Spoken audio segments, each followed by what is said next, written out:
Dracula's Guest ******* Dracula's Guest by Bram Stoker, first published 1914. To my son. Contents. Preface. Dracula's Guest, The Judge's House, The Squaw, The Secret of the Growing Gold, The Gypsy Prophecy, The Coming of Abel Behenna, The Burial of the Rats, A Dream of Red Hands, Crooked Sons. Preface. A few months before the lamented death of my husband, I might say even as the shadow of death was over him, he planned 3 series of short stories for publication, and the present volume is one of them. To his original list of stories in this book, I have added an hitherto unpublished episode from Dracula. It was originally excised owing to the length of the book, and may prove of interest to the many readers of what is considered my husband's most remarkable work. The other stories have already been published in English and American periodicals. Had my husband lived longer, he might have seen fit to revise this work, which is mainly from the earlier years of his strenuous life. But, as fate has entrusted to me the issuing of it, I consider it fitting and proper to let it go forth practically as it was left by him. Florence Bram Stoker. Dracula's Guest. When we started for our drive, the sun was shining brightly on Munich, and the air was full of the joyousness of early summer. Just as we were about to depart, Herr Delbruck, the maitre d'hotel of the Quarter Saisons, where I was staying, came down, bareheaded, to the carriage and, after wishing me a pleasant drive, said to the coachman, still holding his hand on the handle of the carriage door, "Remember, you are back by nightfall. The sky looks bright, but there is a shiver in the north wind that says there may be a sudden storm. But I am sure you will not be late." Here he smiled, and added, "For you know what night it is." Johann answered with an emphatic, "Ja, mein Herr," and, touching his hat, drove off quickly. When we had cleared the town, I said, after signaling to him to stop, "Tell me, Johann, what is tonight?" He crossed himself, as he answered laconically, "Walpurgis Nacht." Then he took out his watch, a great, old-fashioned German silver thing as big as a turnip, and looked at it, with his eyebrows gathered together and a little impatient shrug of his shoulders. I realized that this was his way of respectfully protesting against the unnecessary delay, and sank back in the carriage, merely motioning him to proceed. He started off rapidly, as if to make up for lost time. Every now and then the horses seemed to throw up their heads and sniffed the air suspiciously. On such occasions I often looked round in alarm. The road was pretty bleak, for we were traversing a sort of high, wind-swept plateau. As we drove, I saw a road that looked but little used, and which seemed to dip through a little, winding valley. It looked so inviting that, even at the risk of offending him, I called Johann to stop, and when he had pulled up, I told him I would like to drive down that road. He made all sorts of excuses, and frequently crossed himself as he spoke. This somewhat piqued my curiosity, so I asked him various questions. He answered fencingly, and repeatedly looked at his watch in protest.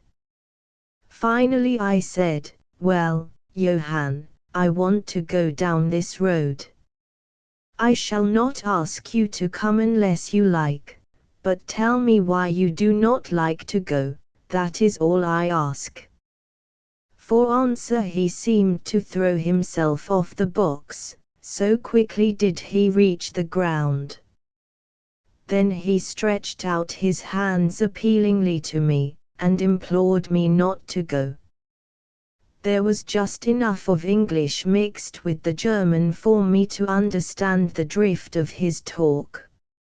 He seemed always just about to tell me something, the very idea of which evidently frightened him, but each time he pulled himself up, saying, as he crossed himself, "Walpurgis Nacht."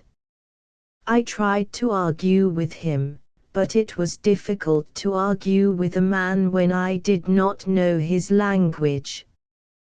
The advantage certainly rested with him, for although he began to speak in English, of a very crude and broken kind, he always got excited and broke into his native tongue, and every time he did so, he looked at his watch. Then the horses became restless and sniffed the air. At this he grew very pale, and, looking around in a frightened way, he suddenly jumped forward, took them by the bridles and led them on some 20 feet. I followed, and asked why he had done this. For answer he crossed himself, pointed to the spot we had left and drew his carriage in the direction of the other road, indicating across, and said, first in German, then in English, "Buried him what killed themselves." I remembered the old custom of burying suicides at crossroads. Ah, I see, a suicide. How interesting. But for the life of me I could not make out why the horses were frightened. Whilst we were talking, we heard a sort of sound between a yelp and a bark. It was far away, but the horses got very restless, and it took Johann all his time to quiet them. He was pale, and said, "It sounds like a wolf, but yet there are no wolves here now." "No," I said, questioning him, "isn't it long since the wolves were so near the city?" "Long, long," he answered, "in the spring and summer, but with the snow the wolves have been here not so long." Whilst he was petting the horses and trying to quiet them, dark clouds drifted rapidly across the sky. The sunshine passed away, and a breath of cold wind seemed to drift past us. It was only a breath, however, and more in the nature of a warning than a fact, for the sun came out brightly again. Johann looked under his lifted hand at the horizon and said, "The storm of snow, he comes before long time." Then he looked at his watch again, and, straightway holding his reins firmly, for the horses were still pawing the ground restlessly and shaking their heads, he climbed to his box as though the time had come for proceeding on our journey. I felt a little obstinate and did not at once get into the carriage. "Tell me," I said, "about this place where the road leads," and I pointed down. Again he crossed himself and mumbled a prayer, before he answered, "It is unholy." "What is unholy?" I enquired. "The village." "Then there is a village?" "No, no. No one lives there hundreds of years." My curiosity was piqued, "But you said there was a village." "There was." "Where is it now?" Whereupon he burst out into a long story in German and English, so mixed up that I could not quite understand exactly what he said, but roughly I gathered that long ago, hundreds of years, men had died there and been buried in their graves, and sounds were heard under the clay, and when the graves were opened, men and women were found rosy with life, and their mouths red with blood.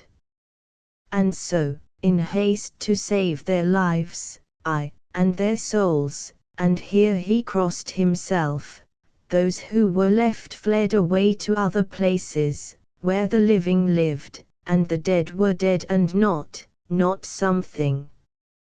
He was evidently afraid to speak the last words. As he proceeded with his narration, he grew more and more excited. It seemed as if his imagination had got hold of him, and he ended in a perfect paroxysm of fear, white-faced, perspiring, trembling and looking round him, as if expecting that some dreadful presence would manifest itself there in the bright sunshine on the open plain. Finally, in an agony of desperation, he cried, "Walpurgis Nacht," and pointed to the carriage for me to get in. All my English blood rose at this, and, standing back, I said, "You are afraid, Johann, you are afraid. Go home, I shall return alone, the walk will do me good." The carriage door was open. I took from the seat my oak walking stick, which I always carry on my holiday excursions, and closed the door, pointing back to Munich, and said, "Go home, Johann, Walpurgis Nacht doesn't concern Englishmen."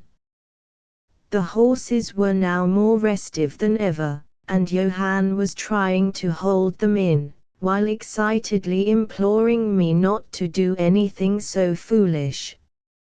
I pitied the poor fellow, he was deeply in earnest, but all the same I could not help laughing. His English was quite gone now. In his anxiety he had forgotten that his only means of making me understand was to talk my language, so he jabbered away in his native German. It began to be a little tedious. After giving the direction, "Home," I turned to go down the crossroad into the valley. With a despairing gesture, Johann turned his horses towards Munich. I leaned on my stick and looked after him. He went slowly along the road for a while, then there came over the crest of the hill a man tall and thin. I could see so much in the distance.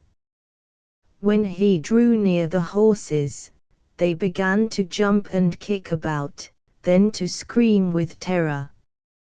Johann could not hold them in, they bolted down the road, running away madly. I watched them out of sight, then looked for the stranger, but I found that he, too, was gone.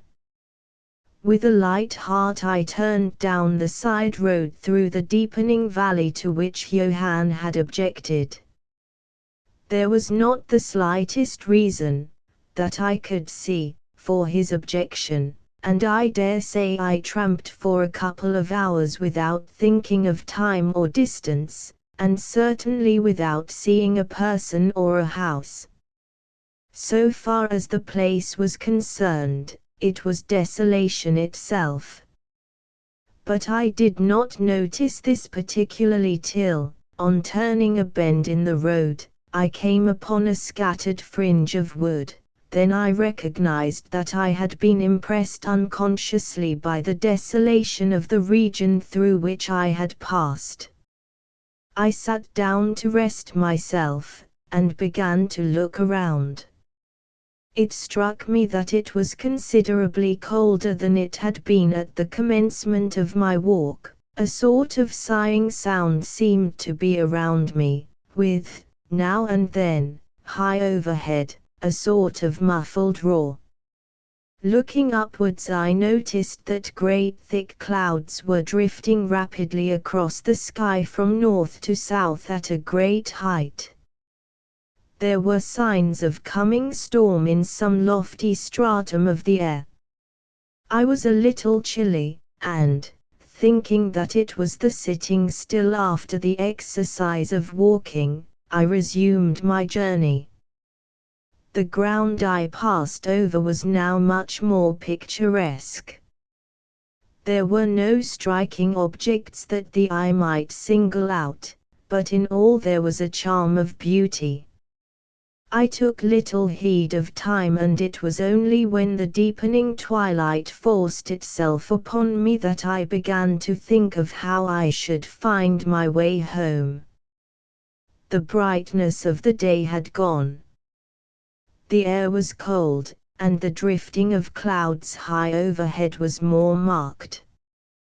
They were accompanied by a sort of faraway rushing sound, through which seemed to come at intervals that mysterious cry which the driver had said came from a wolf. For a while I hesitated. I had said I would see the deserted village, so on I went, and presently came on a wide stretch of open country, shut in by hills all around. Their sides were covered with trees which spread down to the plain, dotting, in clumps, the gentler slopes and hollows which showed here and there. I followed with my eye the winding of the road, and saw that it curved close to one of the densest of these clumps and was lost behind it. As I looked there came a cold shiver in the air, and the snow began to fall. I thought of the miles and miles of bleak country I had passed, and then hurried on to seek the shelter of the wood in front. Darker and darker grew the sky, and faster and heavier fell the snow, till the earth before and around me was a glistening white carpet, the further edge of which was lost in misty vagueness. The road was here but crude, and when on the level its boundaries were not so marked, as when it passed through the cuttings. And in a little while I found that I must have strayed from it, for I missed underfoot the hard surface, and my feet sank deeper in the grass and moss. Then the wind grew stronger and blew with ever increasing force, till I was fain to run before it.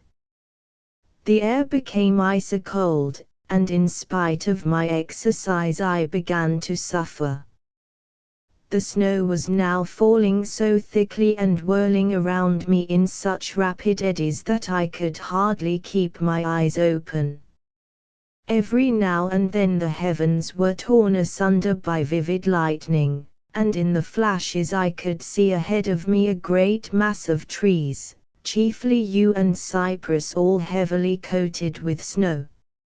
I was soon amongst the shelter of the trees, and there, in comparative silence, I could hear the rush of the wind high overhead. Presently the blackness of the storm had become merged in the darkness of the night. By and by the storm seemed to be passing away, it now only came in fierce puffs or blasts. At such moments the weird sound of the wolf appeared to be echoed by many similar sounds around me. Now and again, through the black mass of drifting cloud, came a straggling ray of moonlight, which lit up the expanse, and showed me that I was at the edge of a dense mass of cypress and yew trees. As the snow had ceased to fall, I walked out from the shelter and began to investigate more closely. It appeared to me that, amongst so many old foundations as I had passed, there might be still standing a house in which, though in ruins, I could find some sort of shelter for a while.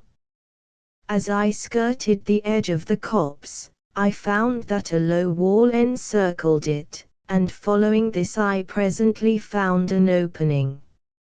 Here the cypresses formed an alley leading up to a square mass of some kind of building. Just as I caught sight of this, however, the drifting clouds obscured the moon, and I passed up the path in darkness. The wind must have grown colder, for I felt myself shiver as I walked, but there was hope of shelter, and I groped my way blindly on. I stopped, for there was a sudden stillness. The storm had passed, and, perhaps in sympathy with nature's silence, my heart seemed to cease to beat. But this was only momentarily, for suddenly the moonlight broke through the clouds, showing me that I was in a graveyard, and that the square object before me was a great massive tomb of marble, as white as the snow that lay on and all around it. With the moonlight there came a fierce sigh of the storm, which appeared to resume its course with a long, low howl, as of many dogs or wolves. I was awed and shocked, and felt the cold perceptibly grow upon me till it seemed to grip me by the heart. Then while the flood of moonlight still fell on the marble tomb, the storm gave further evidence of renewing, as though it was returning on its track. Impelled by some sort of fascination, I approached the sepulchre to see what it was, and why such a thing stood alone in such a place. I walked around it, and read, over the Doric door, in German, Countess Dolingen of Graz in Styria sought and found death 1801 on the top of the tomb, seemingly driven through the solid marble, for the structure was composed of a few vast blocks of stone, was a great iron spike or stake. On going to the back I saw, graven in great Russian letters, "The dead travel fast."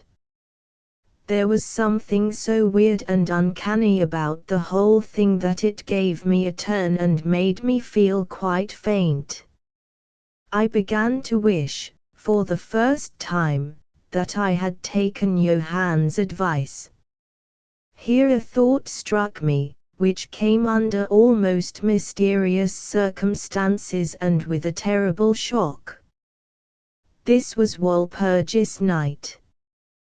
Walpurgis Night, when, according to the belief of millions of people, the devil was abroad, when the graves were opened and the dead came forth and walked.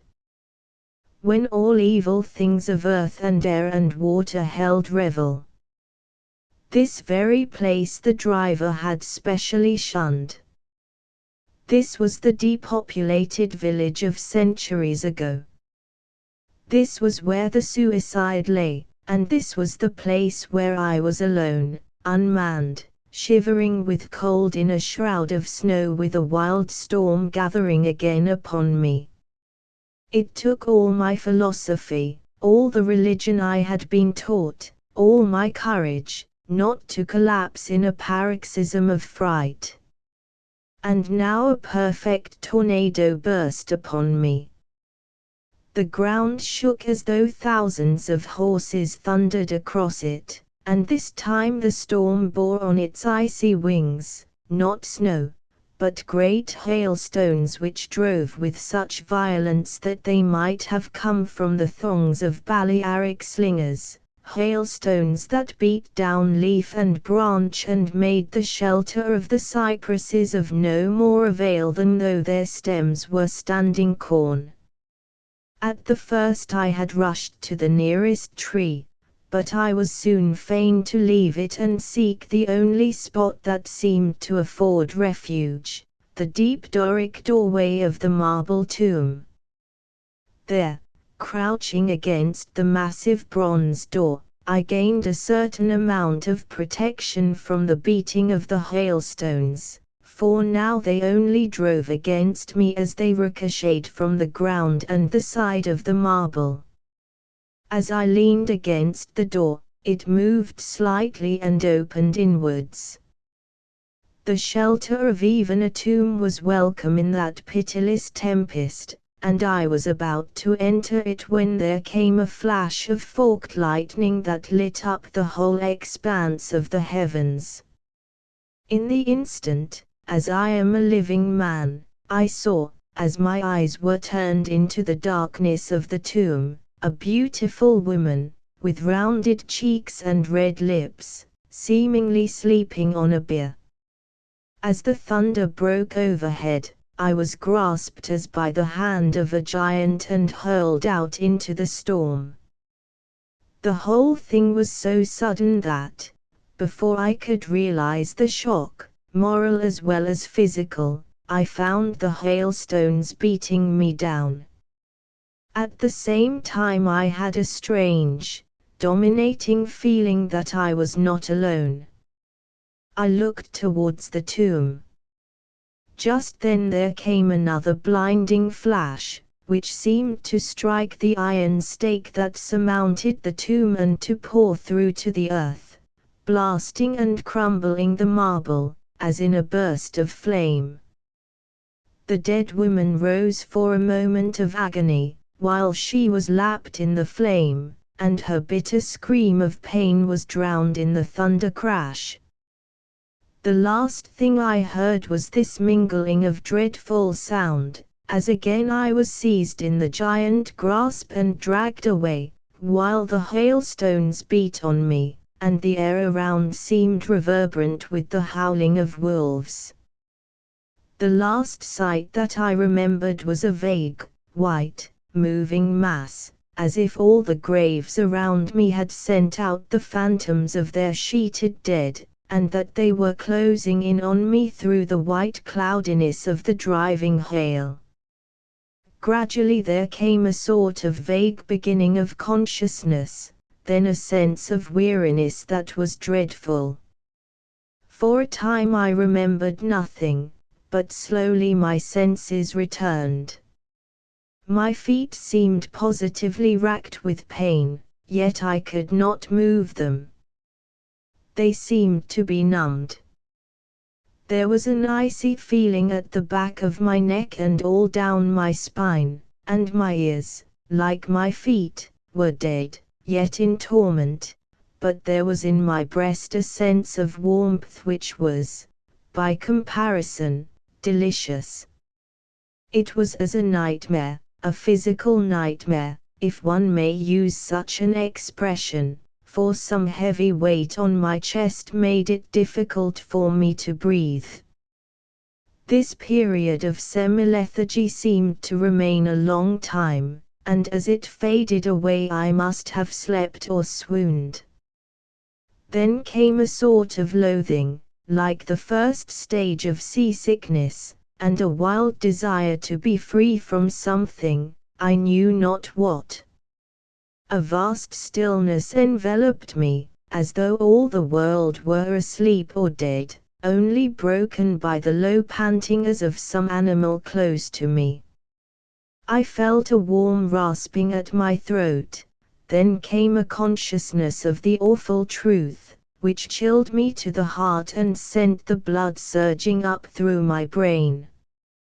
Some great animal was lying on me and now licking my throat. I feared to stir, for some instinct of prudence bade me lie still, but the brute seemed to realize that there was now some change in me, for it raised its head. Through my eyelashes I saw above me the two great flaming eyes of a gigantic wolf. Its sharp white teeth gleamed in the gaping red mouth, and I could feel its hot breath fierce and acrid upon me. For another spell of time I remembered no more. Then I became conscious of a low growl, followed by a yelp, renewed again and again. Then, seemingly very far away, I heard a hollow, as of many voices calling in unison. Cautiously I raised my head and looked in the direction whence the sound came, but the cemetery blocked my view. The wolf still continued to yelp in a strange way, and a red glare began to move round the grove of cypresses, as though following the sound. As the voices drew closer, the wolf yelped faster and louder. I feared to make either sound or motion. Nearer came the red glow, over the white pall which stretched into the darkness around me. Then all at once from beyond the trees there came at a trot a troop of horsemen bearing torches. The wolf rose from my breast and made for the cemetery. I saw one of the horsemen, soldiers by their caps and their long military cloaks, raise his carbine and take aim. A companion knocked up his arm, and I heard the ball whiz over my head. He had evidently taken my body for that of the wolf. Another sighted the animal as it slunk away, and a shot followed.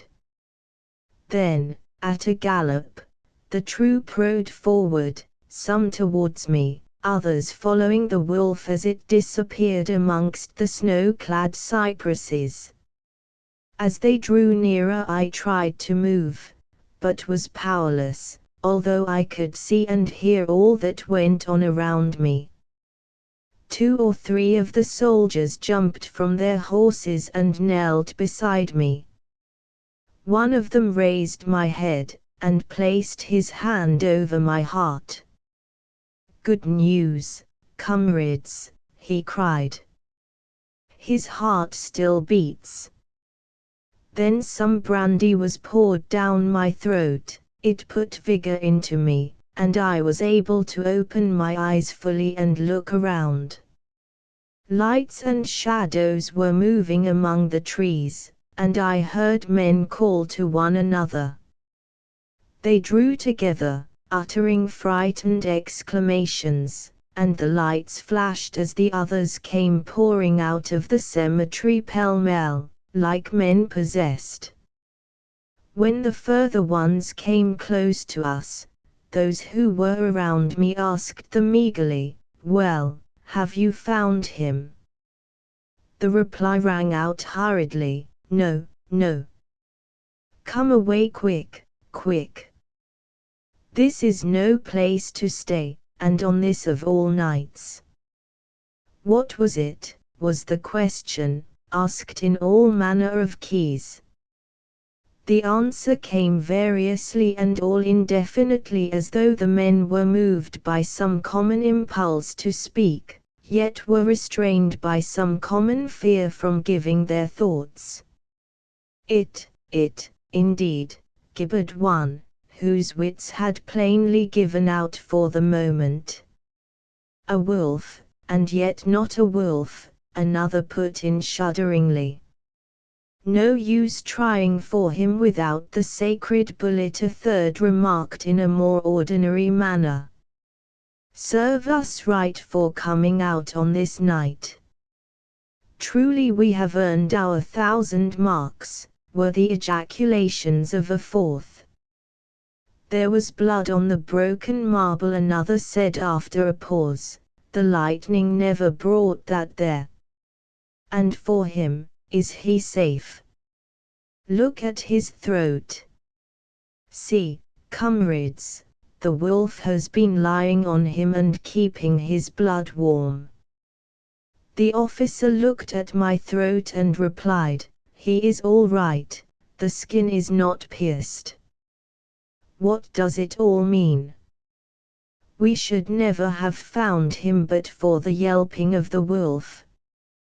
"What became of it?" asked the man who was holding up my head, and who seemed the least panic-stricken of the party, for his hands were steady and without tremor.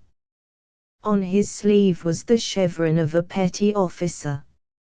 "It went to its home," answered the man, whose long face was pallid, and who actually shook with terror as he glanced around him fearfully.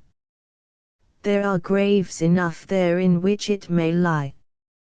Come, comrades, come quickly. Let us leave this cursed spot." The officer raised me to a sitting posture. As he uttered a word of command, Then several men placed me upon a horse. He sprang to the saddle behind me, took me in his arms, gave the word to advance, and, turning our faces away from the cypresses, we rode away in swift, military order. As yet my tongue refused its office, and I was perforce silent. I must have fallen asleep, for the next thing I remembered was finding myself standing up, supported by a soldier on each side of me. It was almost broad daylight, and to the north a red streak of sunlight was reflected, like a path of blood, over the waste of snow.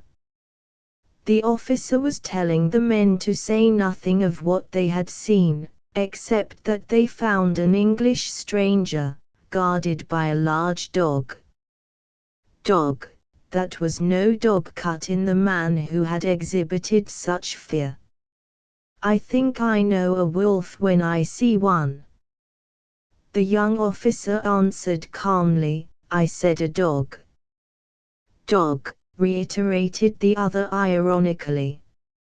It was evident that his courage was rising with the sun, and, pointing to me, he said, look at his throat. Is that the work of a dog, master? Instinctively I raised my hand to my throat, and as I touched it I cried out in pain. The men crowded round to look, some stooping down from their saddles, and again there came the calm voice of the young officer, a dog, as I said. If aught else were said we should only be laughed at. I was then mounted behind a trooper, and we rode on into the suburbs of Munich. Here we came across a stray carriage, into which I was lifted, and it was driven off to the quarter saisons, the young officer accompanying me, whilst a trooper followed with his horse, and the others rode off to their barracks. When we arrived, Herr Delbruck rushed so quickly down the steps to meet me, that it was apparent he had been watching within. Taking me by both hands he solicitously led me in. The officer saluted me and was turning to withdraw, when I recognized his purpose, and insisted that he should come to my rooms. Over a glass of wine I warmly thanked him and his brave comrades for saving me. He replied simply that he was more than glad, and that Herr Delbruck had at the first taken steps to make all the searching party pleased, at which ambiguous utterance the maitre d'hotel smiled, while the officer pleaded duty and withdrew. But Herr Delbruck, I enquired, how and why was it that the soldiers searched for me? He shrugged his shoulders, as if in depreciation of his own deed, as he replied, I was so fortunate as to obtain leave from the commander of the regiment in which I served, to ask for volunteers. But how did you know I was lost? I asked. The driver came hither with the remains of his carriage, which had been upset when the horses ran away. But surely you would not send a search party of soldiers merely on this account? Oh, no, he answered, but even before the coachman arrived, I had this telegram from the boyar whose guest you are, and he took from his pocket a telegram which he handed to me, and I read, Bistritz. Be careful of my guest, his safety is most precious to me. Should aught happen to him, or if he be missed, spare nothing to find him and ensure his safety. He is English and therefore adventurous. There are often dangers from snow and wolves and night.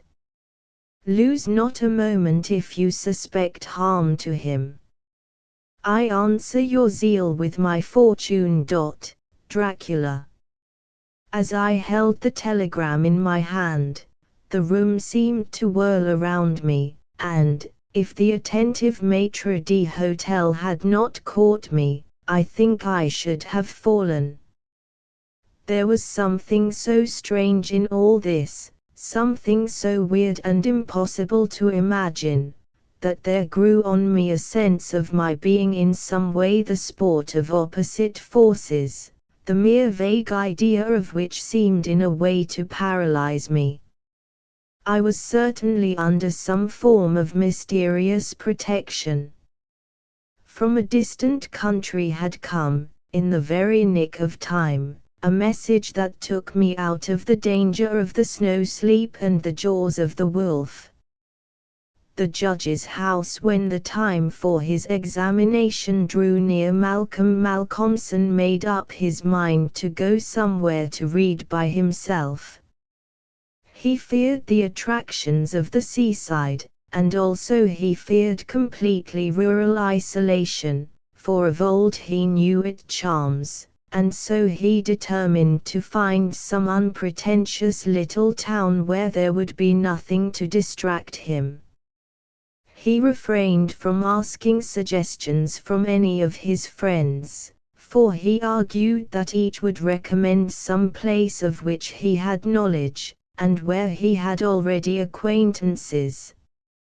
As Malcolmson wished to avoid friends, he had no wish to encumber himself with the attention of friends, and so he determined to look out for a place for himself. He packed a portmanteau with some clothes and all the books he required, and then took ticket for the first name on the local timetable which he did not know. When at the end of 3 hours' journey he alighted at Benchurch, he felt satisfied that he had so far obliterated his tracks as to be sure of having a peaceful opportunity of pursuing his studies. He went straight to the one in which the sleepy little place contained, and put up for the night. Benchurch was a market town, and once in 3 weeks was crowded to excess, but for the remainder of the 21 days it was as attractive as a desert. Malcolmson looked around the day after his arrival to try to find quarters more isolated than even so quiet an inn as the good traveller afforded. There was only one place which took his fancy, and it certainly satisfied his wildest ideas regarding quiet. In fact, quiet was not the proper word to apply to it. Desolation was the only term conveying any suitable idea of its isolation. It was an old rambling, heavy-built house of the Jacobean style, with heavy gables and windows, unusually small, and set higher than was customary in such houses, and was surrounded with a high brick wall massively built. Indeed, on examination, it looked more like a fortified house than an ordinary dwelling. But all these things pleased Malcolmson. Here, he thought, is the very spot I have been looking for, and if I can get opportunity of using it I shall be happy. His joy was increased when he realized beyond doubt that it was not at present inhabited. From the post office he got the name of the agent, who was rarely surprised at the application to rent a part of the old house. Mr. Carnford, the local lawyer and agent, was a genial old gentleman, and frankly confessed his delight at anyone being willing to live in the house. "To tell you the truth," said he, "I should be only too happy, on behalf of the owners, to let anyone have the house rent-free for a term of years, if only to accustom the people here to see it inhabited. It has been so long empty that some kind of absurd prejudice has grown up about it, and this can be best put down by its occupation, If only, he added with a sly glance at Malcolmson, by a scholar like yourself, who wants its quiet for a time. Malcolmson thought it needless to ask the agent about the absurd prejudice. He knew he would get more information, if he should require it, on that subject from other quarters. He paid his 3 months' rent, got a receipt, and the name of an old woman who would probably undertake to do for him, and came away with the keys in his pocket. He then went to the landlady of the inn, who was a cheerful and most kindly person, and asked her advice as to such stores and provisions as he would be likely to require. She threw up her hands in amazement when he told her where he was going to settle himself. "Not in the judge's house," she said, and grew pale as she spoke. He explained the locality of the house, saying that he did not know its name. When he had finished, she answered, sure enough, the very place. It is the judge's house, sure enough." He asked her to tell him about the place, why so called, and what there was against it. She told him that it was so called locally because it had been many years before, how long she could not say, as she was herself from another part of the country, but she thought it must have been 100 years or more, the abode of a judge who was held in great terror on account of his harsh sentences and his hostility to prisoners at assizes. As to what there was against the house itself, she could not tell. She had often asked, but no one could inform her, but there was a general feeling that there was something, and for her own part she would not take all the money in Drinkwater's bank and stay in the house an hour by herself.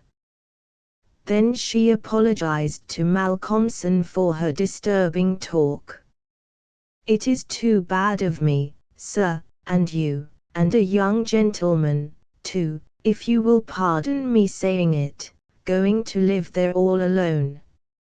If you were my boy, and you'll excuse me for saying it, you wouldn't sleep there a night, not if I had to go there myself and pull the big alarm bell that's on the roof." The good creature was so manifestly in earnest, and was so kindly in her intentions, that Malcolmson, although amused, was touched. He told her kindly how much he appreciated her interest in him, and added, "But, my dear Mrs. Witham, indeed you need not be concerned about me. A man who is reading for the mathematical tripos has too much to think of to be disturbed by any of these mysterious somethings, and his work is of too exact and prosaic a kind to allow of his having any corner in his mind for mysteries of any kind. Harmonical progression, permutations and combinations, and elliptic functions have sufficient mysteries for me." Mrs. Witham kindly undertook to see after his commissions, and he went himself to look for the old woman who had been recommended to him. When he returned to the judge's house with her, after an interval of a couple of hours, he found Mrs. Witham herself waiting with several men and boys carrying parcels, and an upholsterer's man with a bed in a car, for she said, though tables and chairs might be all very well, a bed that hadn't been aired for mayhap 50 years was not proper for young bones to lie on. She was evidently curious to see the inside of the house, and though manifestly so afraid of the somethings that at the slightest sound she clutched on to Malcolmson, whom she never left for a moment, went over the whole place. After his examination of the house, Malcolmson decided to take up his abode in the great dining room, which was big enough to serve for all his requirements, and Mrs. Witham, with the aid of the charwoman, Mrs. Dempster, proceeded to arrange matters.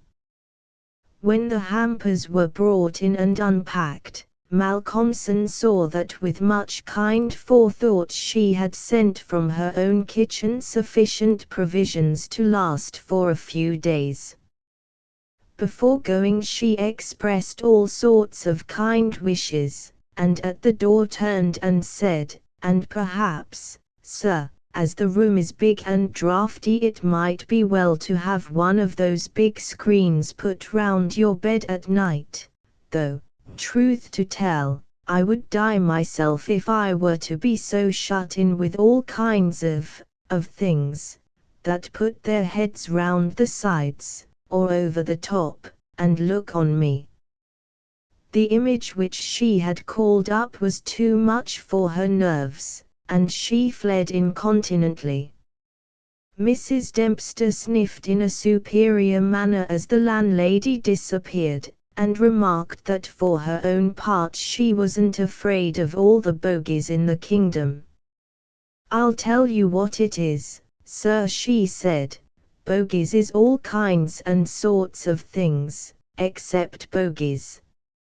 Rats and mice, and beetles, and creaky doors, and loose slates, and broken panes, and stiff drawer handles, that stay out when you pull them and then fall down in the middle of the night.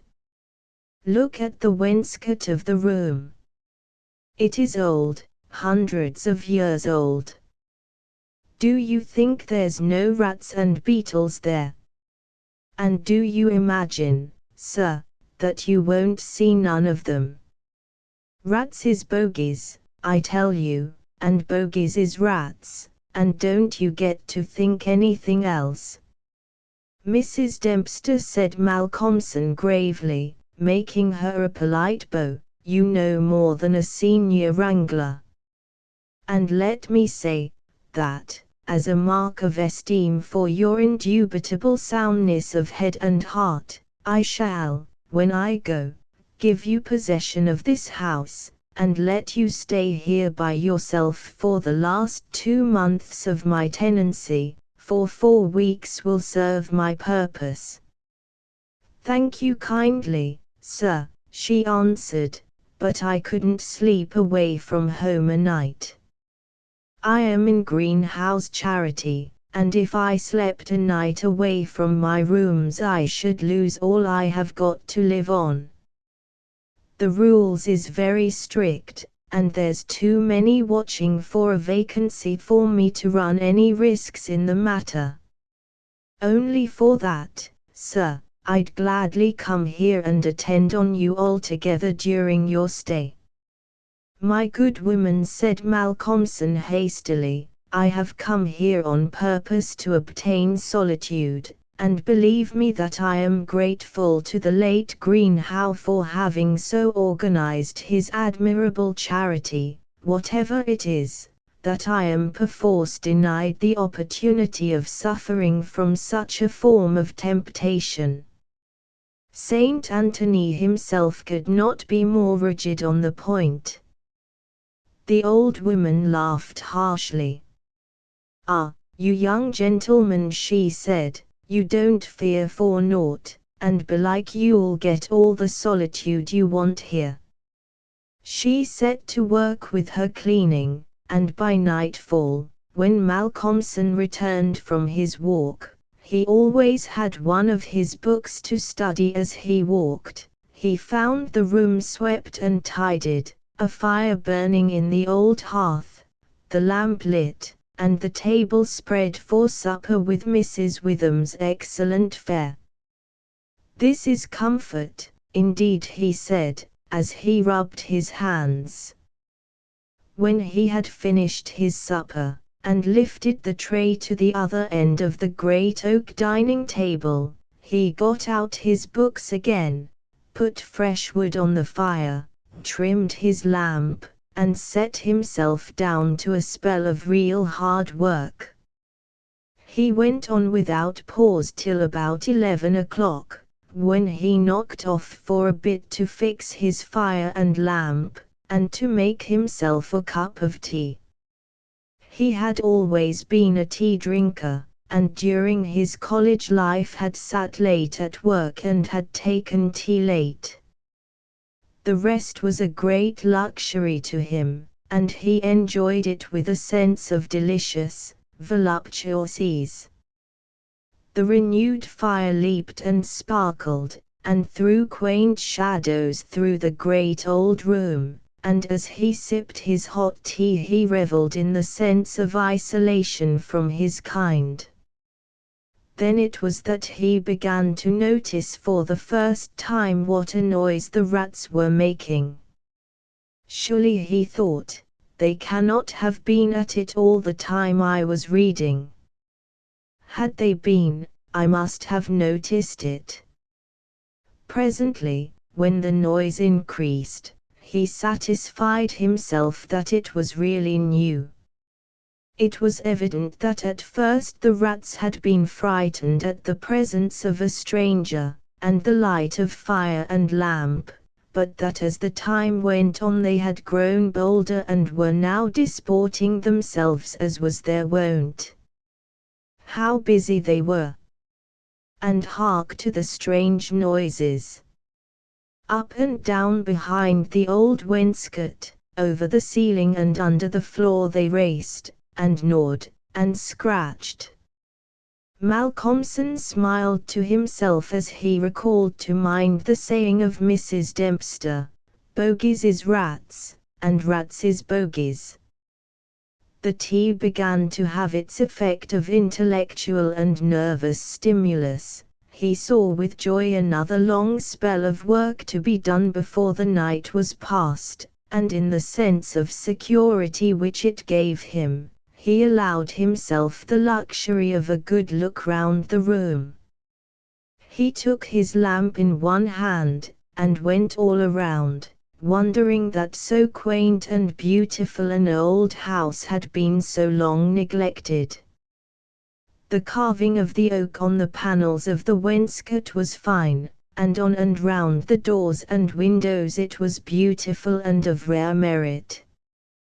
There were some old pictures on the walls, but they were coated so thick with dust and dirt that he could not distinguish any detail of them, though he held his lamp as high as he could over his head. Here and there as he went round he saw some crack or hole blocked for a moment by the face of a rat with its bright eyes glittering in the light, but in an instant it was gone, and a squeak and a scamper followed. The thing that most struck him, however, was the rope of the great alarm bell on the roof, which hung down in a corner of the room on the right-hand side of the fireplace. He pulled up close to the hearth a great high-backed carved oak chair, and sat down to his last cup of tea. When this was done he made up the fire, and went back to his work, sitting at the corner of the table, having the fire to his left. For a little while the rats disturbed him somewhat with their perpetual scampering, but he got accustomed to the noise as one does to the ticking of a clock or to the roar of moving water, and he became so immersed in his work that everything in the world, except the problem which he was trying to solve, passed away from him. He suddenly looked up. His problem was still unsolved, and there was in the air that sense of the hour before the dawn, which is so dread to doubtful life. The noise of the rats had ceased. Indeed, it seemed to him that it must have ceased but lately, and that it was the sudden cessation which had disturbed him. The fire had fallen low, but still it threw out a deep red glow. As he looked he started in spite of his sang-froid. There on the great high-backed carved oak chair by the right side of the fireplace sat an enormous rat, steadily glaring at him with baleful eyes. He made a motion to it as though to hunt it away, but it did not stir. Then he made the motion of throwing something. Still it did not stir, but showed its great white teeth angrily, and its cruel eyes shone in the lamplight with an added vindictiveness. Malcolmson felt amazed, and seizing the poker from the hearth ran at it to kill it. Before, however, he could strike it, the rat, with a squeak that sounded like the concentration of hate, jumped upon the floor, and, running up the rope of the alarm bell, disappeared in the darkness beyond the range of the green-shaded lamp. Instantly, strange to say, the noisy scampering of the rats in the wainscot began again. By this time Malcolmson's mind was quite off the problem, and as a shrill cock-crow outside told him of the approach of morning, he went to bed and to sleep. He slept so sound that he was not even waked by Mrs. Dempster coming in to make up his room.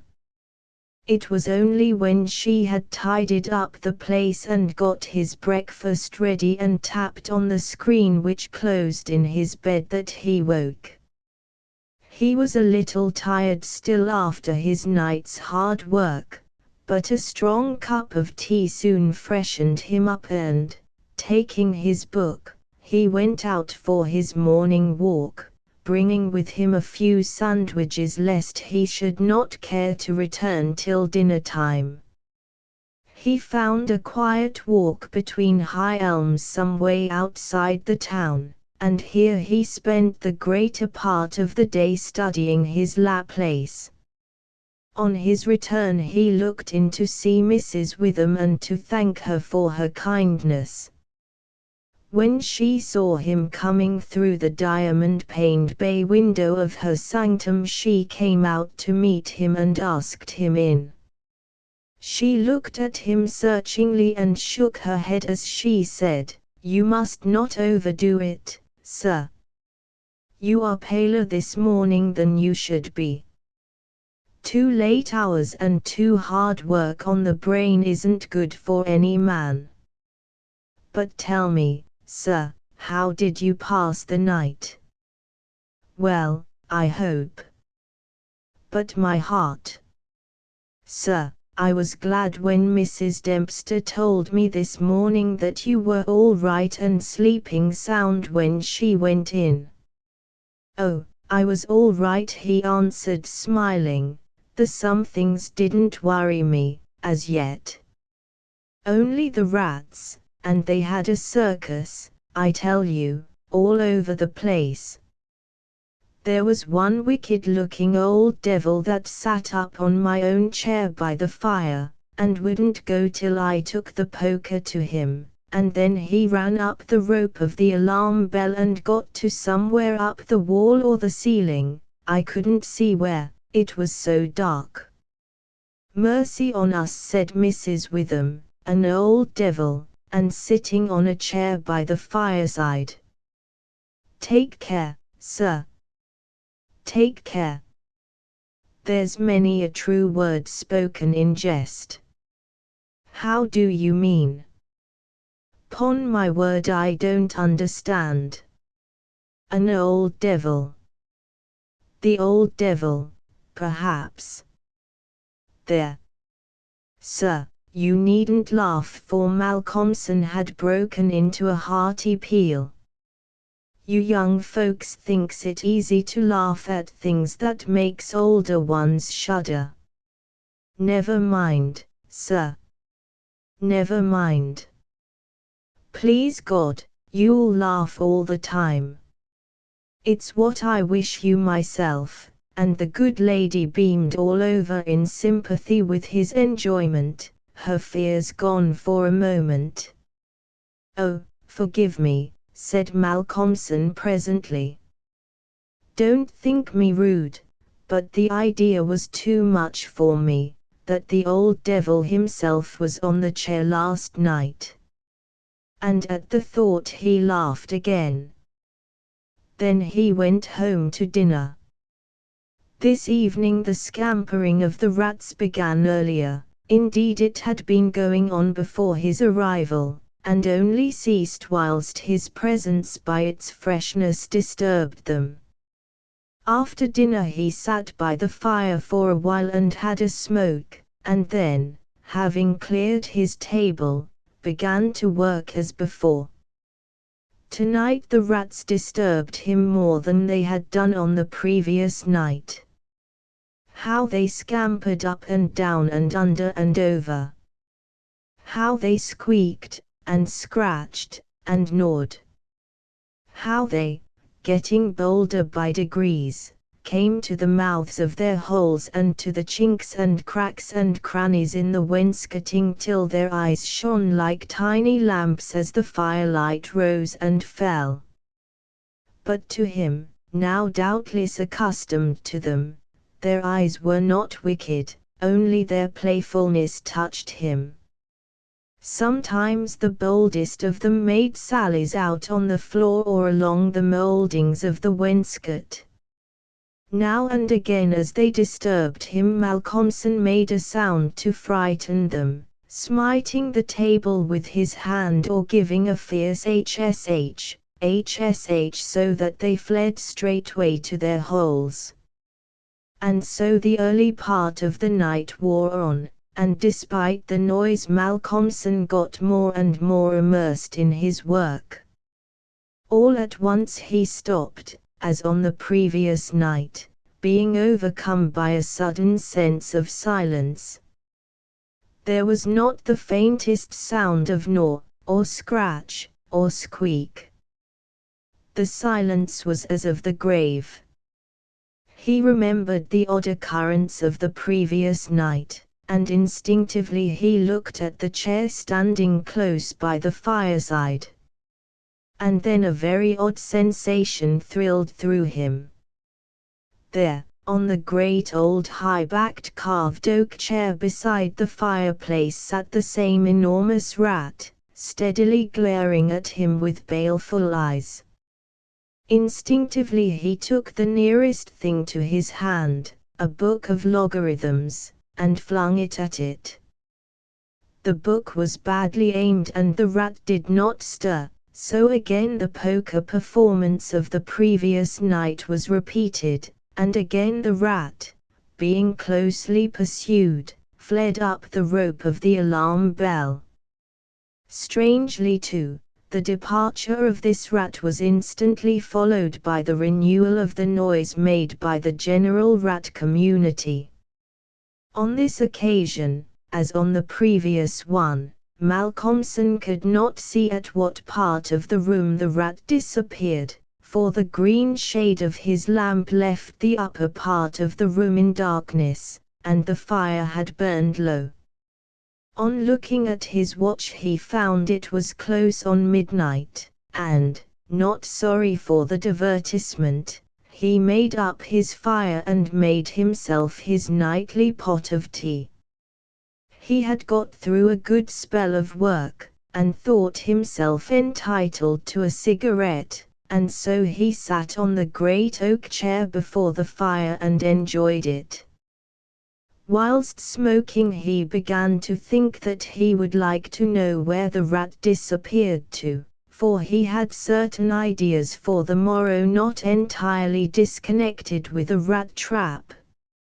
Accordingly he lit another lamp and placed it so that it would shine well into the right-hand corner of the wall by the fireplace. Then he got all the books he had with him, and placed them handy to throw at the vermin. Finally he lifted the rope of the alarm bell and placed the end of it on the table, fixing the extreme end under the lamp. As he handled it he could not help noticing how pliable it was, especially for so strong a rope, and one not in use. You could hang a man with it, he thought to himself. When his preparations were made, he looked around, and said complacently, "There now, my friend, I think we shall learn something of you this time." He began his work again, and though as before somewhat disturbed at first by the noise of the rats, soon lost himself in his propositions and problems. Again he was called to his immediate surroundings suddenly. This time it might not have been the sudden silence only which took his attention. There was a slight movement of the rope, and the lamp moved. Without stirring, he looked to see if his pile of books was within range, and then cast his eye along the rope. As he looked, he saw the great rat drop from the rope on the oak armchair and sit there glaring at him. He raised a book in his right hand, and taking careful aim, flung it at the rat. The latter, with a quick movement, sprang aside and dodged the missile. He then took another book, and a third, and flung them one after another at the rat, but each time unsuccessfully. At last, as he stood with a book poised in his hand to throw, the rat squeaked and seemed afraid. This made Malcolmson more than ever eager to strike, and the book flew and struck the rat a resounding blow. It gave a terrified squeak, and turning on his pursuer a look of terrible malevolence, ran up the chair back and made a great jump to the rope of the alarm bell and ran up it like lightning. The lamp rocked under the sudden strain, but it was a heavy one and did not topple over. Malcolmson kept his eyes on the rat, and saw it by the light of the second lamp leap to a moulding of the wainscot and disappear through a hole in one of the great pictures which hung on the wall, obscured and invisible through its coating of dirt and dust. "I shall look up my friend's habitation in the morning," said the student, as he went over to collect his books. "The third picture from the fireplace, I shall not forget." He picked up the books one by one, commenting on them as he lifted them. Conic sections he does not mind, nor cycloidal oscillations, nor the Principia, nor quaternions, nor thermodynamics. Now for the book that fetched him. Malcolmson took it up and looked at it. As he did so he started, and a sudden pallor overspread his face. He looked round uneasily and shivered slightly, as he murmured to himself, "The Bible my mother gave me. What an odd coincidence." He sat down to work again, and the rats in the wainscot renewed their gambols. They did not disturb him, however. Somehow their presence gave him a sense of companionship. But he could not attend to his work, and after striving to master the subject on which he was engaged, gave it up in despair, and went to bed as the first streak of dawn stole in through the eastern window.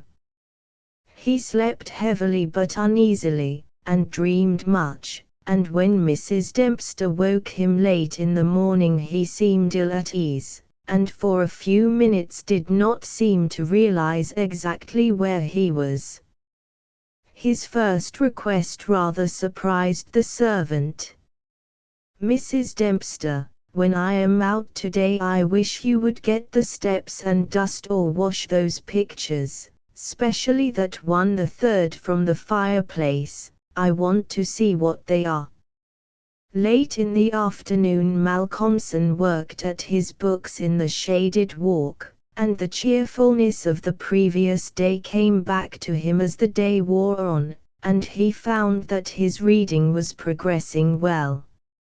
He had worked out to a satisfactory conclusion all the problems which had as yet baffled him, and it was in a state of jubilation that he paid a visit to Mrs. Witham at the Good Traveller.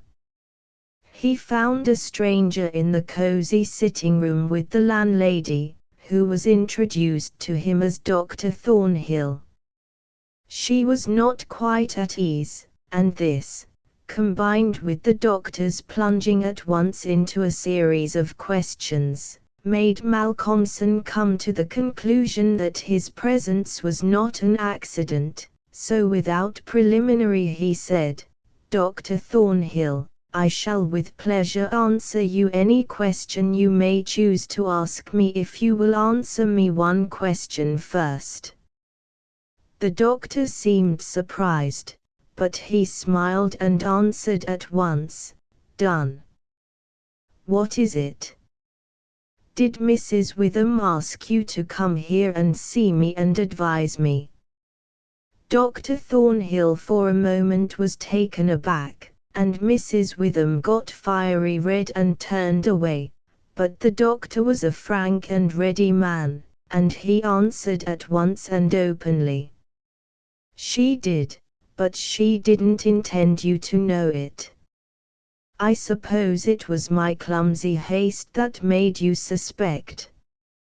She told me that she did not like the idea of your being in that house all by yourself, and that she thought you took too much strong tea.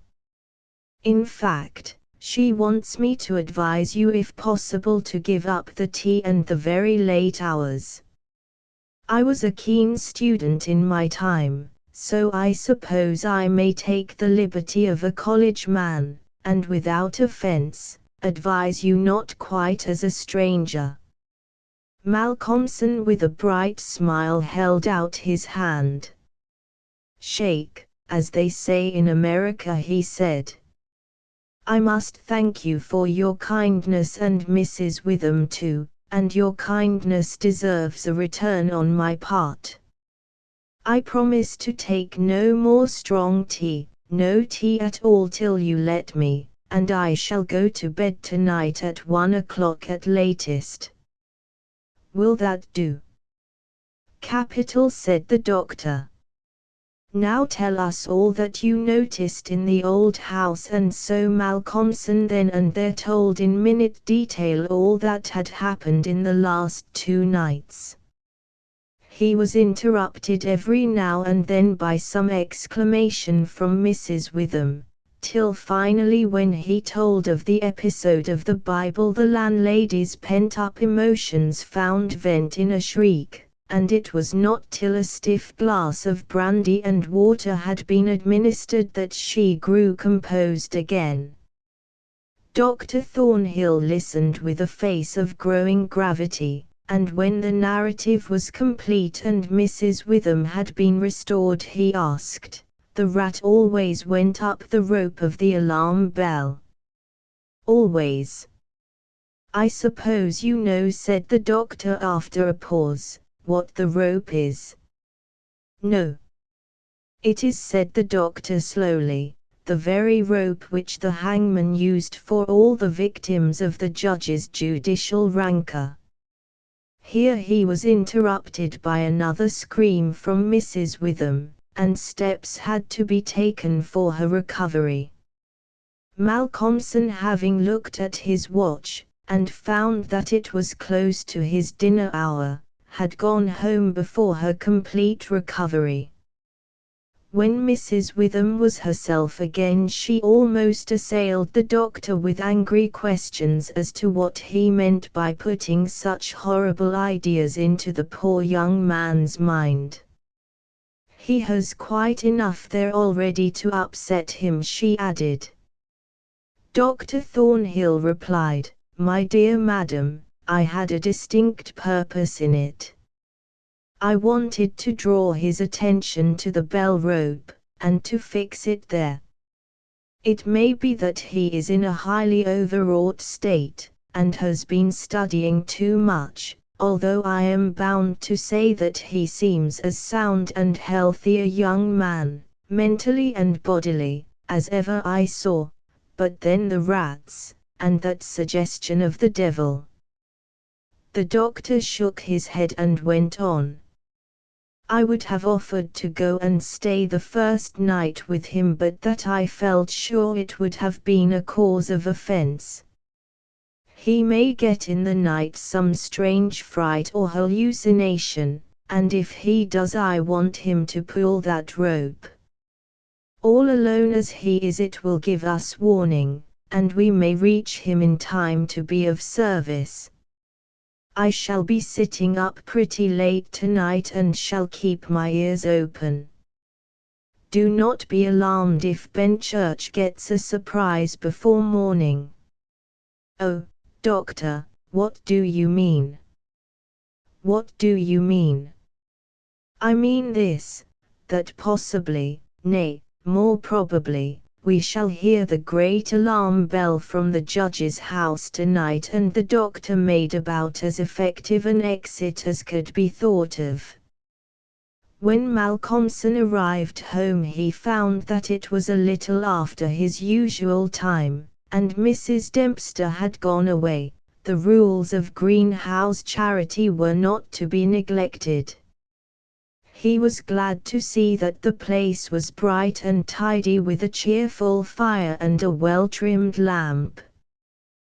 The evening was colder than might have been expected in April, and a heavy wind was blowing with such rapidly increasing strength that there was every promise of a storm during the night. For a few minutes after his entrance the noise of the rats ceased, but so soon as they became accustomed to his presence they began again. He was glad to hear them, for he felt once more the feeling of companionship in their noise, and his mind ran back to the strange fact that they only ceased to manifest themselves when that other, the great rat with the baleful eyes, came upon the scene. The reading lamp only was lit, and its green shade kept the ceiling and the upper part of the room in darkness, so that the cheerful light from the hearth spreading over the floor and shining on the white cloth laid over the end of the table was warm and cheery. Malcolmson sat down to his dinner with a good appetite and a buoyant spirit. After his dinner and a cigarette he sat steadily down to work, determined not to let anything disturb him, for he remembered his promise to the doctor, and made up his mind to make the best of the time at his disposal. For an hour or so he worked all right, and then his thoughts began to wander from his books. The actual circumstances around him, the calls on his physical attention, and his nervous susceptibility were not to be denied. By this time the wind had become a gale, and the gale a storm. The old house, solid though it was, seemed to shake to its foundations, and the storm roared and raged through its many chimneys and its queer old gables, producing strange, unearthly sounds in the empty rooms and corridors. Even the great alarm bell on the roof must have felt the force of the wind, for the rope rose and fell slightly, as though the bell were moved a little from time to time, and the limber rope fell on the oak floor with a hard and hollow sound. As Malcolmson listened to it he bethought himself of the doctor's words. It is the rope which the hangman used for the victims of the judge's judicial rancor, and he went over to the corner of the fireplace and took it in his hand to look at it. There seemed a sort of deadly interest in it, and as he stood there he lost himself for a moment in speculation as to who these victims were, and the grim wish of the judge to have such a ghastly relic ever under his eyes. As he stood there the swaying of the bell on the roof still lifted the rope now and again, but presently there came a new sensation, a sort of tremor in the rope, as though something was moving along it. Looking up instinctively, Malcolmson saw the great rat coming slowly down towards him, glaring at him steadily.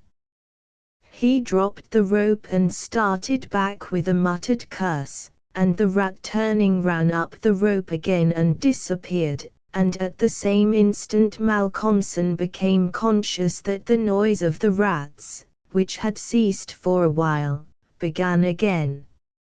All this set him thinking, and it occurred to him that he had not investigated the lair of the rat or looked at the pictures, as he had intended.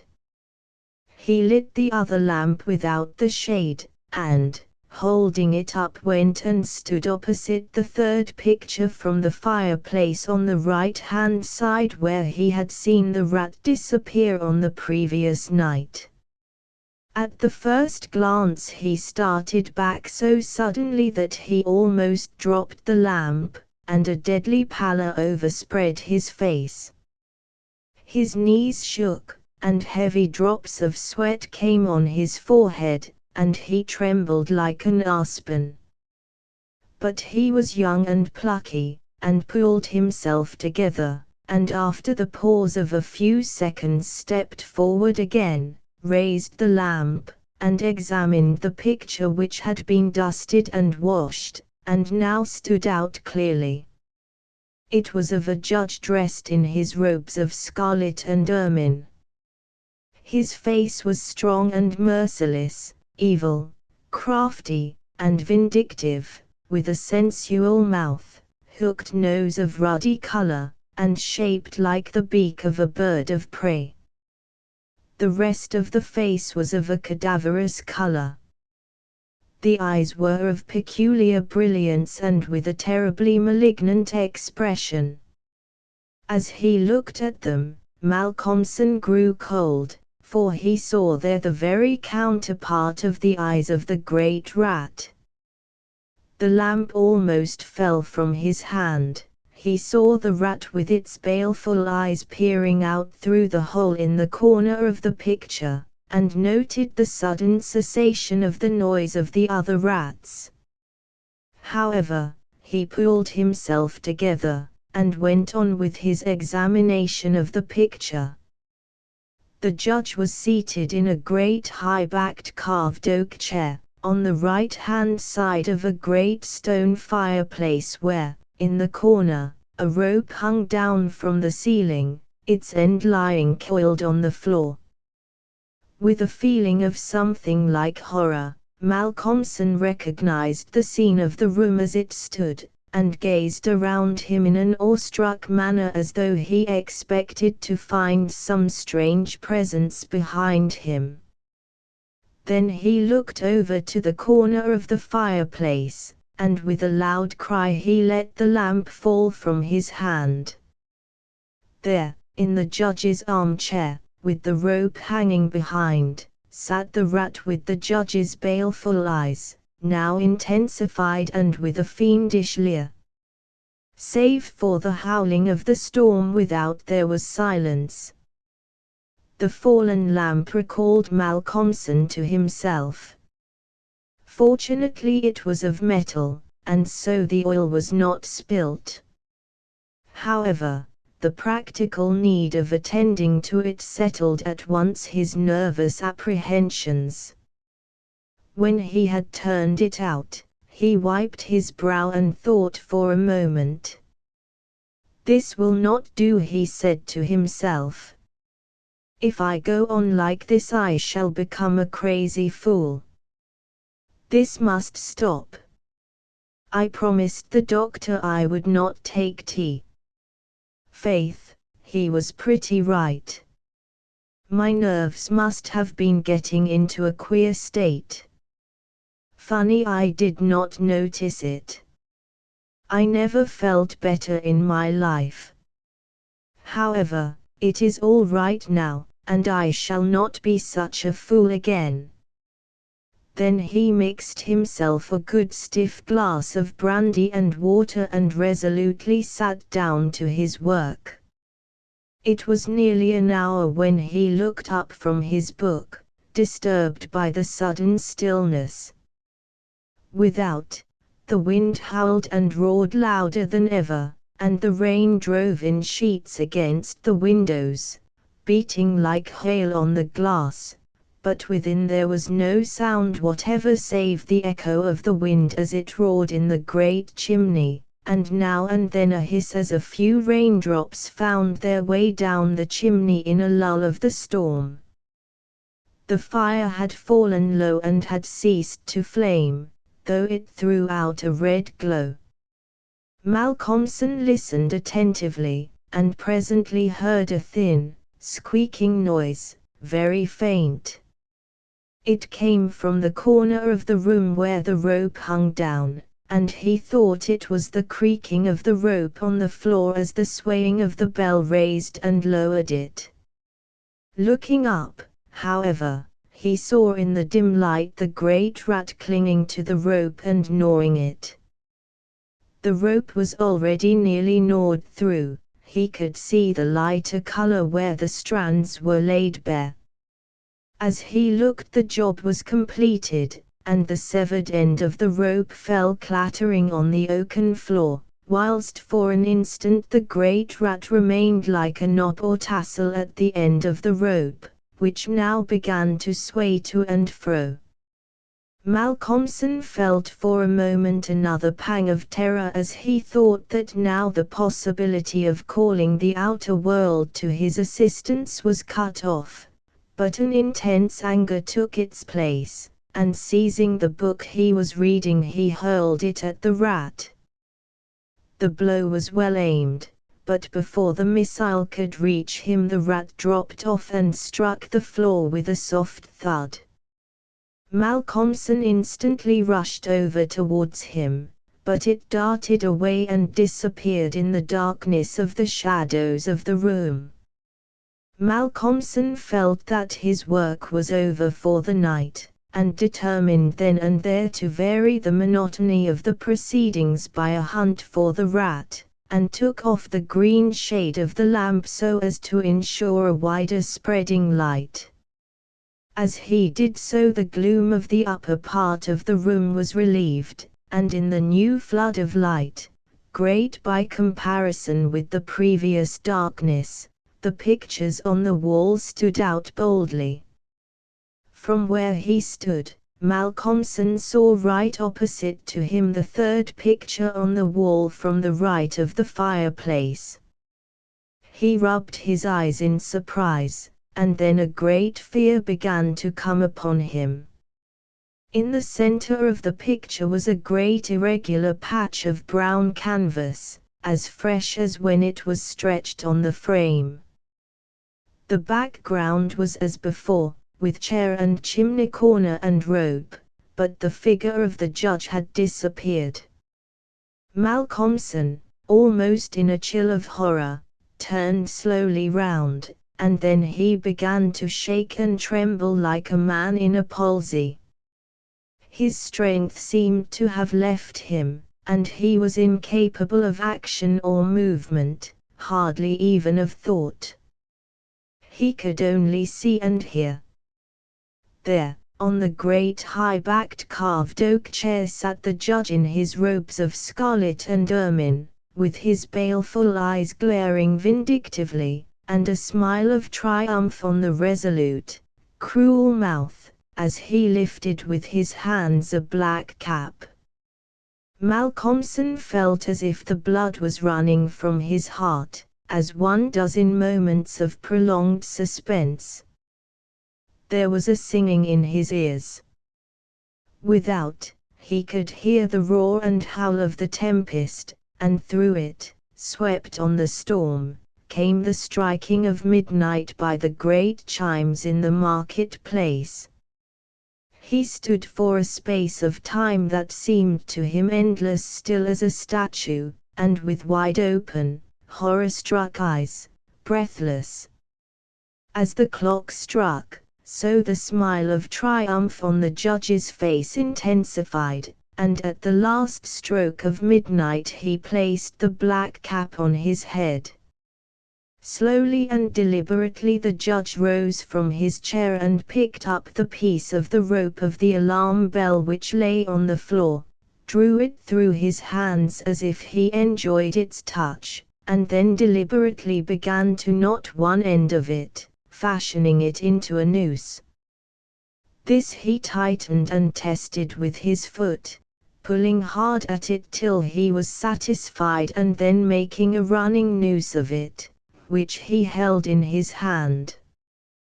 Then he began to move along the table on the opposite side to Malcolmson, keeping his eyes on him until he had passed him, when with a quick movement he stood in front of the door. Malcolmson then began to feel that he was trapped, and tried to think of what he should do. There was some fascination in the judge's eyes, which he never took off him, and he had, perforce, to look. He saw the judge approach, still keeping between him and the door, and raise the noose and throw it towards him as if to entangle him. With a great effort he made a quick movement to one side, and saw the rope fall beside him, and heard it strike the oaken floor.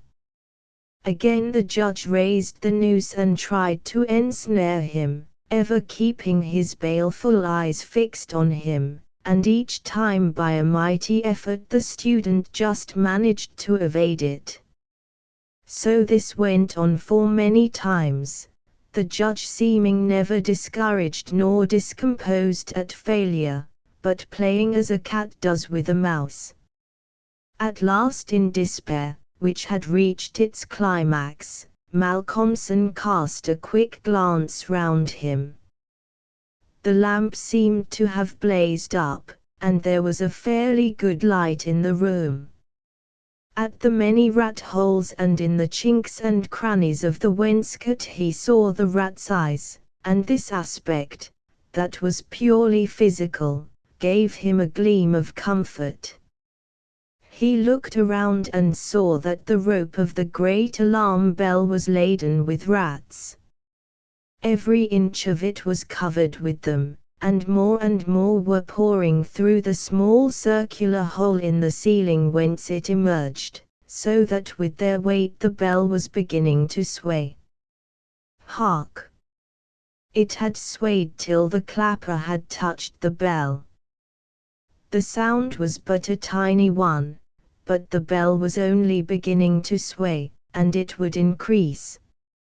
At the sound the judge, who had been keeping his eyes fixed on Malcolmson, looked up, and a scowl of diabolical anger overspread his face. His eyes fairly glowed like hot coals, and he stamped his foot with a sound that seemed to make the house shake. A dreadful peal of thunder broke overhead as he raised the rope again, whilst the rats kept running up and down the rope as though working against time.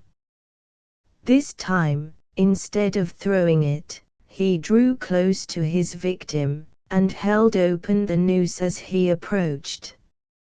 As he came closer there seemed something paralyzing in his very presence, and Malcolmson stood rigid as a corpse. He felt the judge's icy fingers touch his throat as he adjusted the rope. The noose tightened. Then the judge, taking the rigid form of the student in his arms, carried him over and placed him standing in the oak chair, and stepping up beside him, put his hand up and caught the end of the swaying rope of the alarm bell. As he raised his hand the rats fled squeaking, and disappeared through the hole in the ceiling. Taking the end of the noose which was round Malcolmson's neck he tied it to the hanging bell rope, and then descending pulled away the chair. When the alarm bell of the judge's house began to sound a crowd soon assembled. Lights and torches of various kinds appeared, and soon a silent crowd was hurrying to the spot. They knocked loudly at the door, but there was no reply.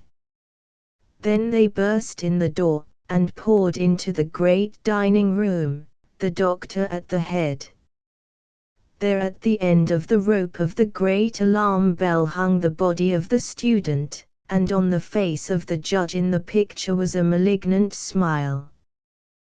The square Nuremberg at the time was not so much exploited as it has been since then. Irving had not been playing Faust, and the very name of the old town was hardly known to the great bulk of the traveling public. My wife and I, being in the second week of our honeymoon, naturally wanted someone else to join our party, so that when the cheery stranger, Elias P. Hutcheson, hailing from Isthmian City, Bleeding Gulch, Maple Tree County, NEB, turned up at the station at Frankfort, and casually remarked that he was going on to see the most all-fired old Methuselah of a town in Europe, and that he guessed that so much traveling alone was enough to send an intelligent, active citizen into the melancholy ward of a daft house, we took the pretty broad hint and suggested that we should join forces.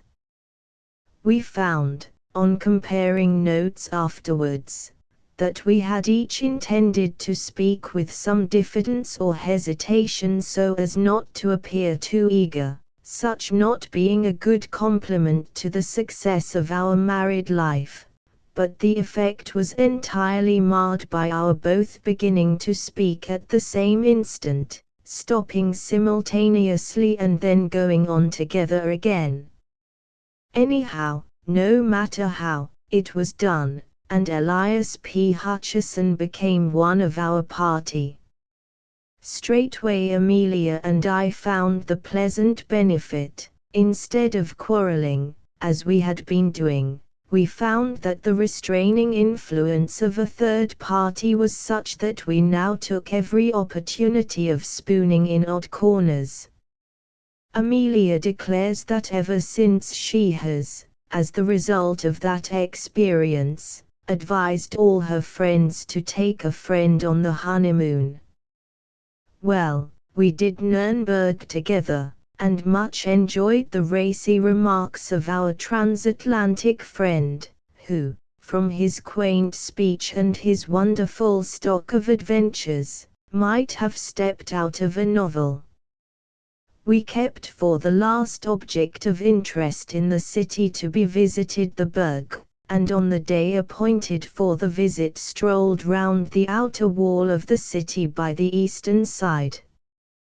The Burg is seated on a rock dominating the town, and an immensely deep fosse guards it on the northern side. Nuremberg has been happy in that it was never sacked. Had it been, it would certainly not be so spick and span perfect as it is at present. The ditch has not been used for centuries, and now its base is spread with tea gardens and orchards, of which some of the trees are of quite respectable growth. As we wandered round the wall, dawdling in the hot July sunshine, we often paused to admire the views spread before us, and in especial the great plain covered with towns and villages and bounded with a blue line of hills, like a landscape of Claude Lorraine. From this we always turned with new delight to the city itself, with its myriad of quaint old gables and acre-wide red roofs dotted with dormer windows, tier upon tier. A little to our right rose the towers of the Burg, and nearer still, standing grim, the Torture Tower, which was, and is, perhaps, the most interesting place in the city. For centuries the tradition of the Iron Virgin of Nuremberg has been handed down as an instance of the horrors of cruelty of which man is capable. We had long looked forward to seeing it, and here at last was its home. In one of our pauses we leaned over the wall of the moat and looked down. The garden seemed quite 50 or 60 feet below us, and the sun pouring into it with an intense, moveless heat like that of an oven. Beyond rose the grey, grim wall seemingly of endless height, and losing itself right and left in the angles of bastion and counterscarp.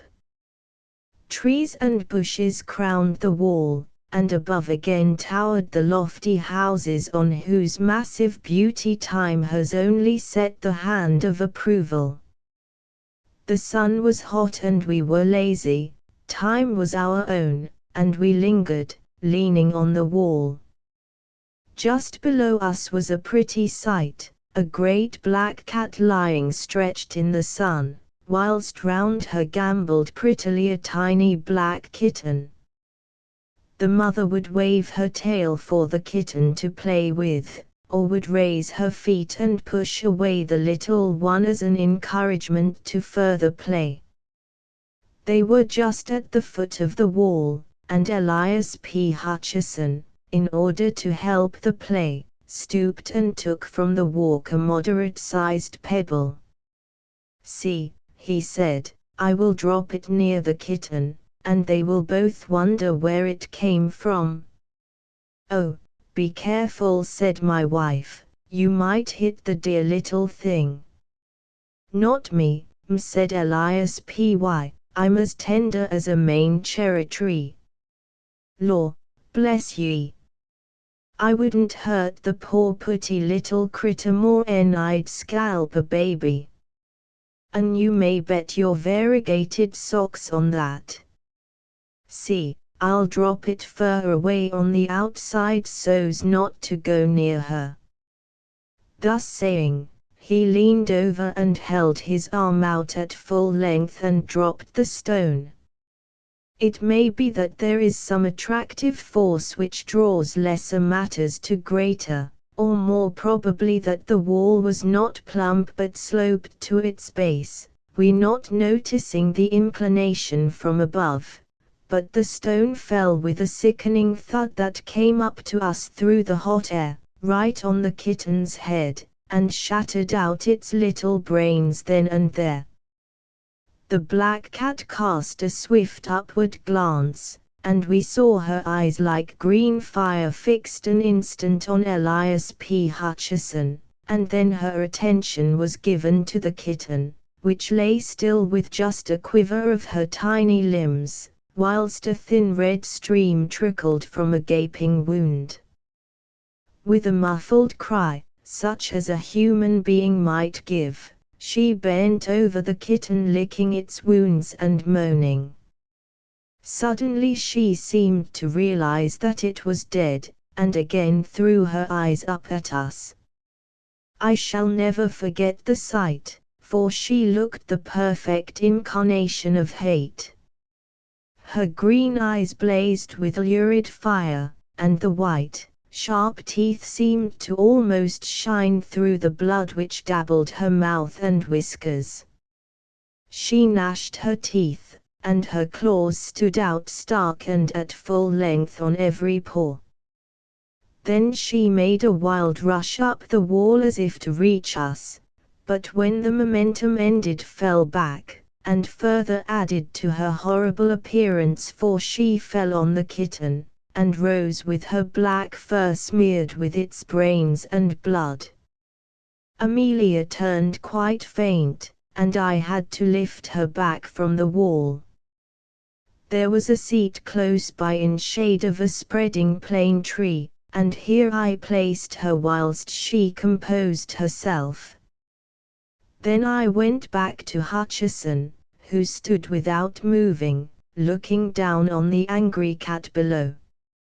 As I joined him, he said, "Wall, I guess that air the savagest beast I ever see, 'cept once when an Apache squaw had an edge on a half-breed what they nicknamed Splinters 'cause of the way he fixed up her papoose which he stole on a raid just to show that he appreciated the way they had given his mother the fire torture. She got that kinda look so set on her face that it just seemed to grow there.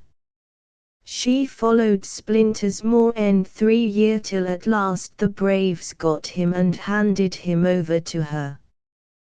They did say that no man, white or Injun, had ever been so long a dying under the tortures of the Apaches. The only time I ever see her smile was when I wiped her out. I came on the camp just in time to see Splinters pass in his checks, and he wasn't sorry to go either.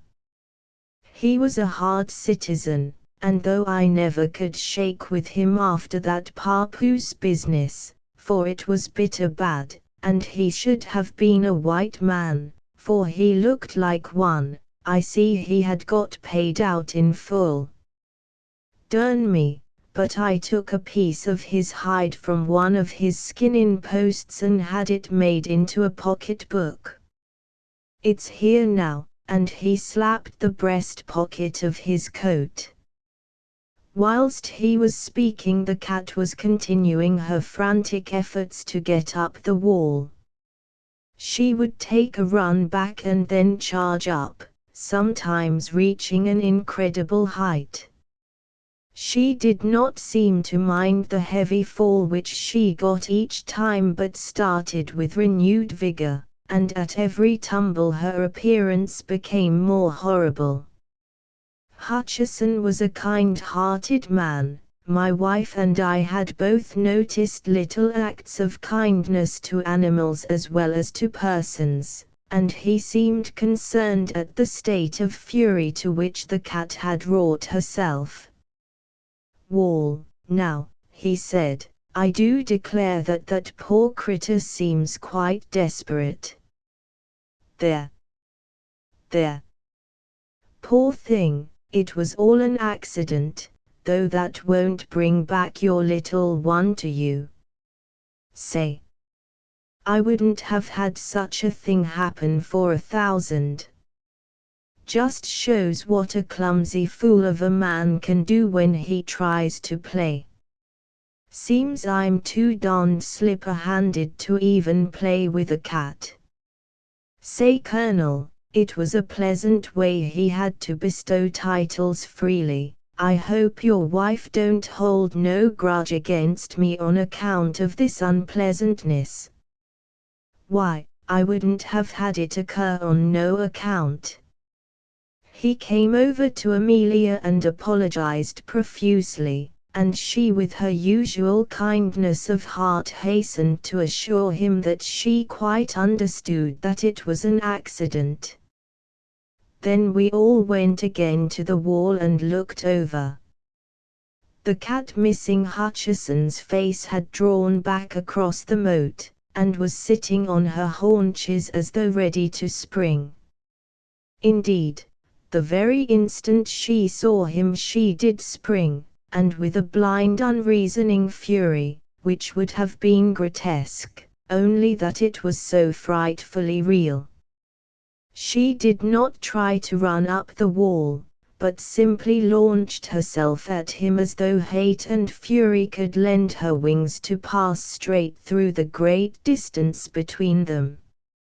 Amelia, womanlike, got quite concerned, and said to Elias P. in a warning voice, "Oh, you must be very careful. That animal would try to kill you if she were here. Her eyes look like positive murder." He laughed out jovially.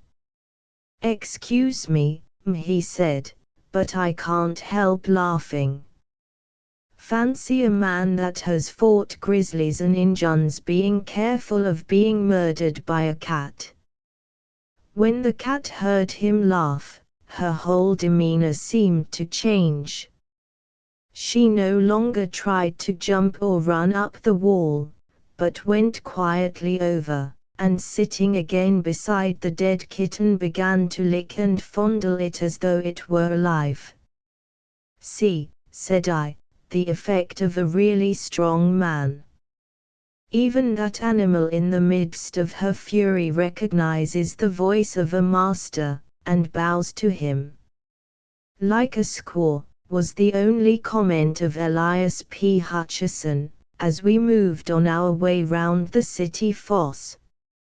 Every now and then we looked over the wall and each time saw the cat following us. At first she had kept going back to the dead kitten, and then as the distance grew greater took it in her mouth and so followed. After a while, however, she abandoned this, for we saw her following all alone. She had evidently hidden the body somewhere. Amelia's alarm grew at the cat's persistence, and more than once she repeated her warning, but the American always laughed with amusement, till finally, seeing that she was beginning to be worried, he said, "I say, you needn't be scared over that cat. I go healed, I do." Here he slapped his pistol pocket at the back of his lumbar region. "Why sooner have you worried, I'll shoot the critter, right here, and risk the police interfering with a citizen of the United States for carrying arms contrary to regulations." As he spoke he looked over the wall, but the cat on seeing him, retreated, with a growl, into a bed of tall flowers, and was hidden. He went on, "Blessed if that our critter ain't got more sense of what's good for her than most Christians. I guess we've seen the last of her." "You bet. She'll go back now to that busted kitten and have a private funeral of it, all to herself."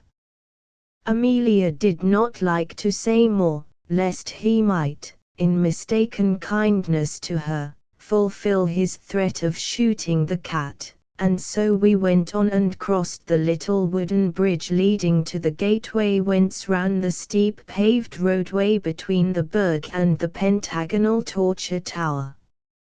As we crossed the bridge we saw the cat again down below us. When she saw us her fury seemed to return, and she made frantic efforts to get up the steep wall. Hutcheson laughed as he looked down at her, and said, "Goodbye, old girl. Sorry I injured your feelings, but you'll get over it in time. So long." And then we passed through the long, dim archway and came to the gate of the burg.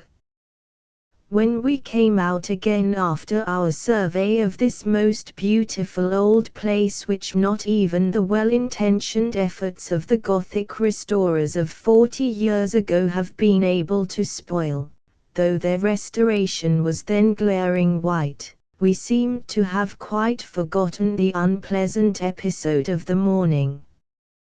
The old lime tree with its great trunk gnarled with the passing of nearly 9 centuries, the deep well cut through the heart of the rock by those captives of old, and the lovely view from the city wall whence we heard, spread over almost a full quarter of an hour, the multitudinous chimes of the city, had all helped to wipe out from our minds the incident of the slain kitten. We were the only visitors who had entered the torture tower that morning, so at least said the old custodian, and as we had the place all to ourselves were able to make a minute and more satisfactory survey than would have otherwise been possible. The custodian, looking to us as the sole source of his gains for the day, was willing to meet our wishes in any way. The torture tower is truly a grim place, even now when many thousands of visitors have sent a stream of life, and the joy that follows life, into the place, but at the time I mention it wore its grimmest and most gruesome aspect. The dust of ages seemed to have settled on it, and the darkness and the horror of its memories seemed to have become sentient in a way that would have satisfied the pantheistic souls of Philo or Spinoza. The lower chamber where we entered was seemingly, in its normal state, filled with incarnate darkness. Even the hot sunlight streaming in through the door seemed to be lost in the vast thickness of the walls, and only showed the masonry rough as when the builder's scaffolding had come down, but coated with dust and marked here and there with patches of dark stain which, if walls could speak, could have given their own dread memories of fear and pain. We were glad to pass up the dusty wooden staircase, the custodian leaving the outer door open to light us somewhat on our way, for to our eyes the one long wicked, evil-smelling candle stuck in a sconce on the wall gave an inadequate light. When we came up through the open trap in the corner of the chamber overhead, Amelia held on to me so tightly that I could actually feel her heart beat. I must say for my own part that I was not surprised at her fear, for this room was even more gruesome than that below. Here there was certainly more light, but only just sufficient to realize the horrible surroundings of the place. The builders of the tower had evidently intended that only they who should gain the top should have any of the joys of light and prospect. There, as we had noticed from below, were ranges of windows, albeit of medieval smallness, but elsewhere in the tower were only a very few narrow slits such as were habitual in places of medieval defense. A few of these only lit the chamber, and these so high up in the wall that from no part could the sky be seen through the thickness of the walls. In racks, and leaning in disorder against the walls, were a number of headsmen's swords, great double-handed weapons with broad blade and keen edge. Hard by were several blocks whereon the necks of the victims had lain, with here and there deep notches where the steel had bitten through the guard of flesh and shored into the wood. Round the chamber, placed in all sorts of irregular ways, were many implements of torture which made one's heart ache to see, chairs full of spikes which gave instant and excruciating pain, chairs and couches with dull knobs whose torture was seemingly less, but which, though slower, were equally efficacious, racks, belts, boots, gloves, collars, all made for compressing at will, steel baskets in which the head could be slowly crushed into a pulp if necessary, watchman's hooks with long handle, and knife that cut at resistance. This a speciality of the old Nuremberg police system, and many, many other devices for man's injury to man. Amelia grew quite pale with the horror of the things, but fortunately did not faint, for being a little overcome she sat down on a torture chair, but jumped up again with a shriek, all tendency to faint gone. We both pretended that it was the injury done to her dress by the dust of the chair, and the rusty spikes which had upset her, and Mr. Hutcheson acquiesced in accepting the explanation with a kind-hearted laugh. But the central object in the whole of this chamber of horrors was the engine known as the Iron Virgin, which stood near the center of the room. It was a rudely shaped figure of a woman, something of the bell order, or, to make a closer comparison, of the figure of Mrs. Noah in the Children's Ark, but without that slimness of waist and perfect rondeur of hip which marks the aesthetic type of the Noah family. One would hardly have recognized it as intended for a human figure at all had not the founder shaped on the forehead a rude semblance of a woman's face. This machine was coated with rust without, and covered with dust. A rope was fastened to a ring in the front of the figure, about where the waist should have been, and was drawn through a pulley, fastened on the wooden pillar which sustained the flooring above. The custodian pulling this rope showed that a section of the front was hinged like a door at one side. We then saw that the engine was of considerable thickness, leaving just room enough inside for a man to be placed. The door was of equal thickness and of great weight, for it took the custodian all his strength, aided though he was by the contrivance of the pulley, to open it. This weight was partly due to the fact that the door was of manifest purpose hung so as to throw its weight downwards, so that it might shut of its own accord when the strain was released. The inside was honeycombed with rust, nay more, the rust alone that comes through time would hardly have eaten so deep into the iron walls. The rust of the cruel stains was deep indeed.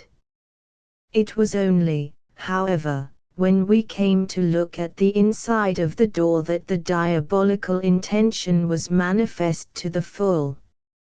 Here were several long spikes, square and massive, broad at the base and sharp at the points, placed in such a position that when the door should close the upper ones would pierce the eyes of the victim, and the lower ones his heart and vitals.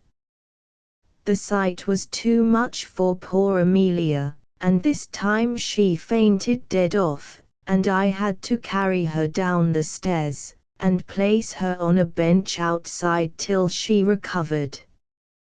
That she felt it to the quick was afterwards shown by the fact that my eldest son bears to this day a rude birthmark on his breast, which has, by family consent, been accepted as representing the Nuremberg Virgin. When we got back to the chamber we found Hutcheson still opposite the Iron Virgin. He had been evidently philosophizing, and now gave us the benefit of his thought in the shape of a sort of exordium. "Wall, I guess I've been learnin' something here while Madam has been gettin' over her faint.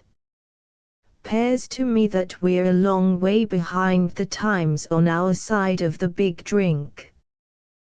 We used to think out on the plains that the Injun could give us points in trying to make a man uncomfortable, but I guess your old medieval law and order party could raise him every time. Splinters was pretty good in his bluff on the score, but this here young miss held a straight flush all high on him. The points of them spikes air sharp enough still, though even the edges air eaten out by what uster be on them. It'd be a good thing for our Indian section to get some specimens of this here platoy to send round to the reservations just to knock the stuffin' out of the bucks, and the squaws too, by showing them as how old civilization lays over them at their best. Guess but I'll get in that box a minute just to see how it feels." "Oh no, no," said Amelia. "It is too terrible."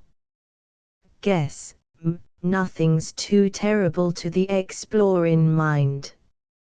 I've been in some queer places in my time. Spent a night inside a dead horse while a prairie fire swept over me in Montana Territory, and another time slept inside a dead buffalo when the Comanches was on the war path and I didn't care to leave my cord on them. I've been 2 days in a caved-in tunnel in the Billy Broncho gold mine in New Mexico, and was one of the 4 shut up for 3 parts of a day in the case on what slid over on her side when we was settin' the foundations of the Buffalo Bridge. I've not funked an odd experience yet, and I don't propose to begin now." We saw that he was set on the experiment, so I said, "Well, hurry up, old man, and get through it quick. "All right, General," said he, "but I calculate we ain't quite ready yet. The gentlemen, my predecessors, what stood in that there canister, didn't volunteer for the office, not much. And I guess there was some ornamental tying up before the big stroke was made. I want to go into this thing fair and square, so I must get fixed up proper first. I dare say this old galoot can rise some string and tie me up according to sample." This was said interrogatively to the old custodian, but the latter, who understood the drift of his speech, though perhaps not appreciating to the full the niceties of dialect and imagery, shook his head. His protest was, however, only formal and made to be overcome. The American thrust a gold piece into his hand, saying, "Take it, pard, it's your pot, and don't be skeerdy. This ain't no necktie party that you're asked to assist in." He produced some thin frayed rope and proceeded to bind our companion with sufficient strictness for the purpose. When the upper part of his body was bound, Hutcheson said, "Hold on a moment, Judge. Guess I'm too heavy for you to tote into the canister. You just let me walk in, and then you can wash up regarding my legs." Whilst speaking he had backed himself into the opening, which was just enough to hold him. It was a close fit and no mistake. Amelia looked on with fear in her eyes, but she evidently did not like to say anything. Then the custodian completed his task by tying the American's feet together so that he was now absolutely helpless and fixed in his voluntary prison. He seemed to really enjoy it, and the incipient smile which was habitual to his face blossomed into actuality as he said, "Guess this here Eve was made out of the rib of a dwarf. There ain't much room for a full-grown citizen of the United States to hustle. We us to make our coffins more roomier in Idaho territory. Now, Judge, you jest begin to let this door down, slow, onto me. I want to feel the same pleasure as the other jays had when those spikes began to move toward their eyes." "Oh no, no, no," broke in Amelia hysterically. "It is too terrible. I can't bear to see it, I can't. I can't." But the American was obdurate. "Say, Colonel," said he, "why not take Madam for a little promenade? I wouldn't hurt her feelings for the world, but now that I am here, having come 8,000 miles, wouldn't it be too hard to give up the very experience I've been pinin' and pantin' for?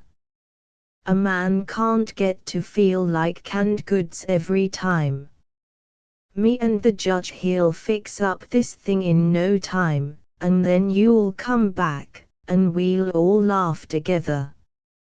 Once more the resolution that is born of curiosity triumphed, and Amelia stayed holding tight to my arm and shivering whilst the custodian began to slacken slowly inch by inch the rope that held back the iron door.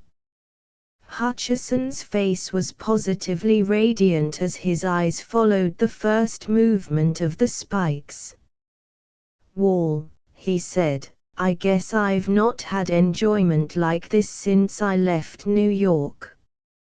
Bar a scrap with a French sailor at Wapping, and that warn't much of a picnic neither, I've not had a show for real pleasure in this dod-rotted continent, where there ain't no BRs nor no Injuns, and where nary man goes healed. Slow there, Judge. Don't you rush this business.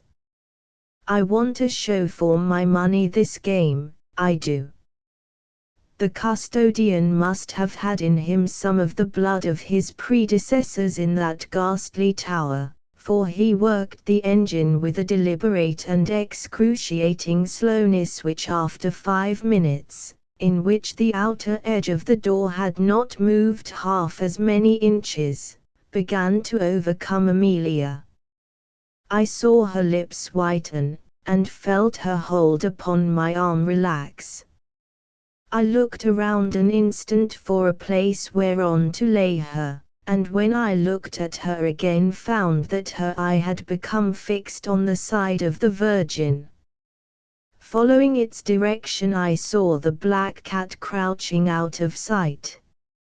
Her green eyes shone like danger lamps in the gloom of the place, and their color was heightened by the blood which still smeared her coat and reddened her mouth. I cried out, "The cat, look out for the cat," for even then she sprang out before the engine. At this moment she looked like a triumphant demon. Her eyes blazed with ferocity, her hair bristled out till she seemed twice her normal size, and her tail lashed about as does a tiger's when the quarry is before it.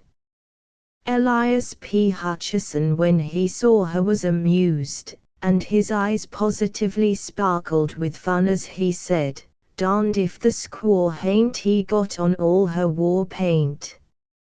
Jest give her a shove off if she comes any of her tricks on me, for I'm so fixed everlastingly by the boss, that durn my skin if I can keep my eyes from her if she wants them. Easy there, Judge. Don't you slack that rope or I'm euchred." At this moment Amelia completed her feint, and I had to clutch hold of her round the waist or she would have fallen to the floor. Whilst attending to her I saw the black cat crouching for a spring, and jumped up to turn the creature out. But at that instant, with a sort of hellish scream, she hurled herself, not as we expected at Hutcheson, but straight at the face of the custodian. Her claws seemed to be tearing wildly as one sees in the Chinese drawings of the dragon rampant, and as I looked I saw one of them light on the poor man's eye, and actually tear through it and down his cheek, leaving a wide band of red where the blood seemed to spurt from every vein. With a yell of sheer terror which came quicker than even his sense of pain, the man leaped back, dropping as he did so the rope which held back the iron door. I jumped for it, but was too late, for the cord ran like lightning through the puller block, and the heavy mass fell forward from its own weight. As the door closed I caught a glimpse of our poor companion's face. He seemed frozen with terror. His eyes stared with a horrible anguish as if dazed, and no sound came from his lips. And then the spikes did their work. Happily the end was quick, for when I wrenched open the door they had pierced so deep that they had locked in the bones of the skull through which they had crushed, and actually tore him, out of his iron prison till, bound as he was, he fell at full length with a sickly thud upon the floor, the face turning upward as he fell. I rushed to my wife, lifted her up and carried her out, for I feared for her very reason if she should wake from her faint to such a scene. I laid her on the bench outside and ran back. Leaning against the wooden column was the custodian moaning in pain whilst he held his reddening handkerchief to his eyes. And sitting on the head of the poor American was the cat, purring loudly as she licked the blood which trickled through the gashed socket of his eyes. I think no one will call me cruel because I seized one of the old executioner's swords and shore her in two as she sat. The secret of the growing gold. When Margaret Delandre went to live at Brent's Rock, the whole neighborhood awoke to the pleasure of an entirely new scandal.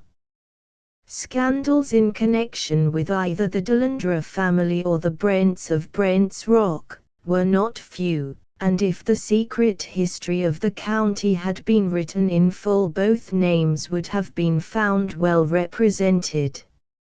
It is true that the status of each was so different that they might have belonged to different continents, or to different worlds for the matter of that, for hitherto their orbits had never crossed. The Brents were accorded by the whole section of the country a unique social dominance, and had ever held themselves as high above the yeoman class to which Margaret Delandre belonged, as a blue-blooded Spanish hidalgo outtops his peasant tenantry. The Delandres had an ancient record and were proud of it in their way as the Brents were of theirs. But the family had never risen above yeomanry, and although they had been once well-to-do in the good old times of foreign wars and protection, their fortunes had withered under the scorching of the free trade sun and the piping times of peace. They had, as the elder members used to assert, stuck to the land, with the result that they had taken root in it, body and soul. In fact, they, having chosen the life of vegetables, had flourished as vegetation does, blossomed and thrived in the good season and suffered in the bad. Their holding, Dunder's Croft, seemed to have been worked out, and to be typical of the family which had inhabited it. The latter had declined generation after generation, sending out now and again some abortive shoot of unsatisfied energy in the shape of a soldier or sailor, who had worked his way to the minor grades of the services and had there stopped, cut short either from unheeding gallantry in action or from that destroying cause to men without breeding or youthful care, the recognition of a position above them which they feel unfitted to fill. So, little by little, the family dropped lower and lower, the men brooding and dissatisfied, and drinking themselves into the grave, the women drudging at home, or marrying beneath them, or worse.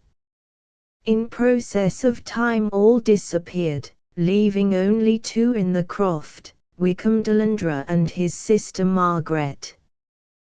The man and woman seemed to have inherited in masculine and feminine form respectively the evil tendency of their race, sharing in common the principles, though manifesting them in different ways, of sullen passion, voluptuousness and recklessness. The history of the Brents had been something similar, but showing the causes of decadence in their aristocratic and not their plebeian forms. They, too, had sent their shoots to the wars, but their positions had been different and they had often attained honor, for without flaw they were gallant, and brave deeds were done by them before the selfish dissipation which marked them had sapped their vigor.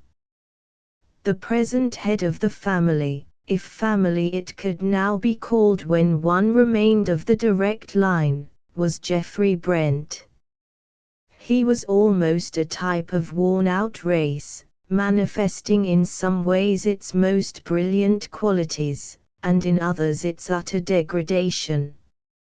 He might be fairly compared with some of those antique Italian nobles whom the painters have preserved to us with their courage, their unscrupulousness, their refinement of lust and cruelty, the voluptuary actual with the fiend potential. He was certainly handsome, with that dark, aquiline, commanding beauty which women so generally recognize as dominant.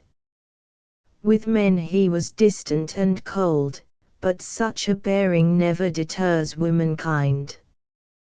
The inscrutable laws of sex have so arranged that even a timid woman is not afraid of a fierce and haughty man. And so it was that there was hardly a woman of any kind or degree, who lived within view of Brent's Rock, who did not cherish some form of secret admiration for the handsome wastrel. The category was a wide one, for Brent's Rock rose up steeply from the midst of a level region, and for a circuit of 100 miles it lay on the horizon, with its high old towers and steep roofs cutting the level edge of wood and hamlet, and far scattered mansions.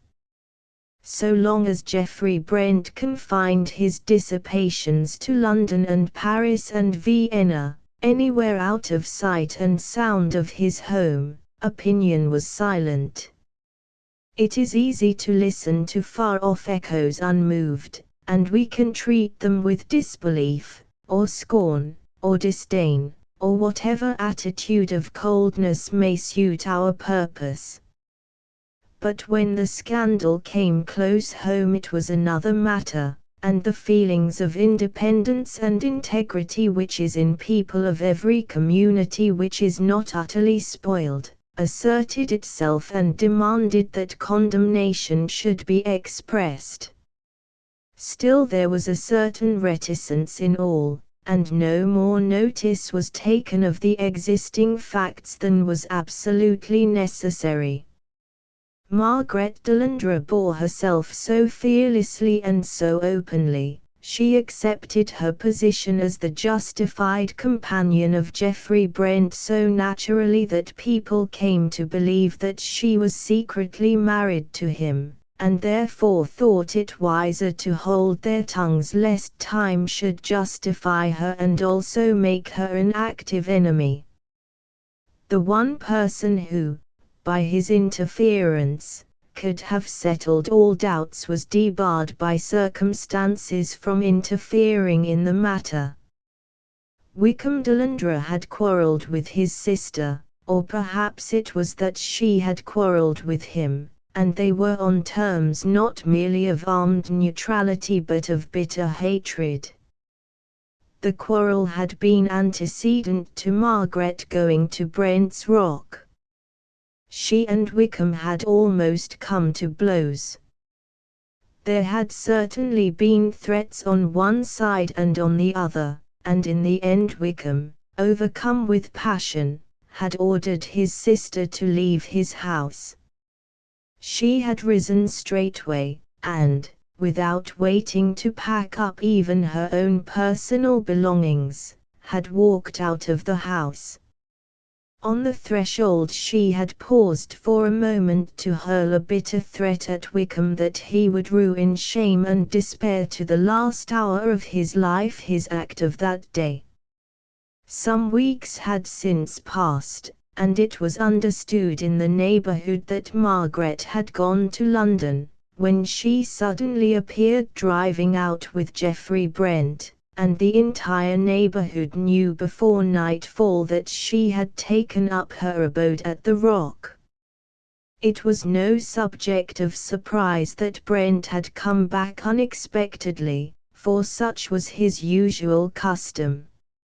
Even his own servants never knew when to expect him, for there was a private door, of which he alone had the key, by which he sometimes entered without anyone in the house being aware of his coming.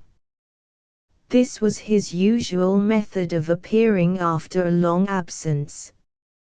Wickham Delandre was furious at the news. He vowed vengeance, and to keep his mind level with his passion drank deeper than ever. He tried several times to see his sister, but she contemptuously refused to meet him. He tried to have an interview with Brent and was refused by him also. Then he tried to stop him in the road, but without avail, for Geoffrey was not a man to be stopped against his will. Several actual encounters took place between the two men, and many more were threatened and avoided. At last Wykham Delandre settled down to a morose, vengeful acceptance of the situation. Neither Margaret nor Geoffrey was of a pacific temperament, and it was not long before there began to be quarrels between them. One thing would lead to another, and wine flowed freely at Brent's Rock. Now and again the quarrels would assume a bitter aspect, and threats would be exchanged in uncompromising language that fairly awed the listening servants. But such quarrels generally ended where domestic altercations do, in reconciliation, and in a mutual respect for the fighting qualities proportionate to their manifestation. Fighting for its own sake is found by a certain class of persons, all the world over, to be a matter of absorbing interest, and there is no reason to believe that domestic conditions minimize its potency.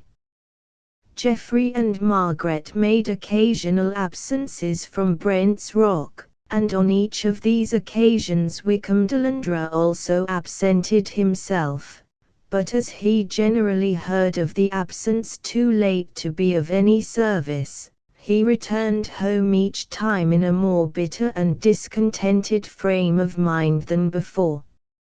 At last there came a time when the absence from Brent's Rock became longer than before. Only a few days earlier there had been a quarrel, exceeding in bitterness anything which had gone before, but this, too, had been made up, and a trip on the continent had been mentioned before the servants. After a few days Wykham Delandre also went away, and it was some weeks before he returned. It was noticed that he was full of some new importance, satisfaction, exaltation, they hardly knew how to call it. He went straightway to Brent's Rock, and demanded to see Geoffrey Brent, and on being told that he had not yet returned, said, with a grim decision which the servants noted, "I shall come again. My news is solid, it can wait," and turned away. Week after week went by, and month after month, and then there came a rumor, certified later on, that an accident had occurred in the Zermatt Valley. Whilst crossing a dangerous pass, the carriage containing an English lady and the driver had fallen over a precipice, the gentleman of the party, Mr. Geoffrey Brent, having been fortunately saved as he had been walking up the hill to ease the horses. He gave information, and search was made. The broken rail, the excoriated roadway, the marks where the horses had struggled on the decline before finally pitching over into the torrent, all told the sad tale. It was a wet season, and there had been much snow in the winter, so that the river was swollen beyond its usual volume, and the eddies of the stream were packed with ice. All search was made, and finally the wreck of the carriage and the body of one horse were found in an eddy of the river. Later on the body of the driver was found on the sandy, torrent-swept waste near Task, but the body of the lady, like that of the other horse, had quite disappeared, and was, what was left of it by that time, whirling amongst the eddies of the Rhône on its way down to the Lake of Geneva. Wykham Delandre made all the enquiries possible, but could not find any trace of the missing woman. He found, however, in the books of the various hotels the name of Mr. and Mrs. Geoffrey Brent. And he had a stone erected at Zermatt to his sister's memory, under her married name, and a tablet put up in the church at Breton, the parish in which both Brent's Rock and Dundas Croft were situated. There was a lapse of nearly a year, after the excitement of the matter had worn away, and the whole neighborhood had gone on its accustomed way. Brent was still absent, and Delandre more drunken, more morose, and more revengeful than before. Then there was a new excitement. Brent's Rock was being made ready for a new mistress.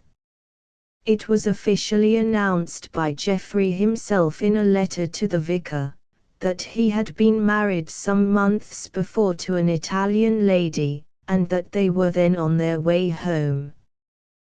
Then a small army of workmen invaded the house, and hammer and plane sounded, and a general air of size and paint pervaded the atmosphere.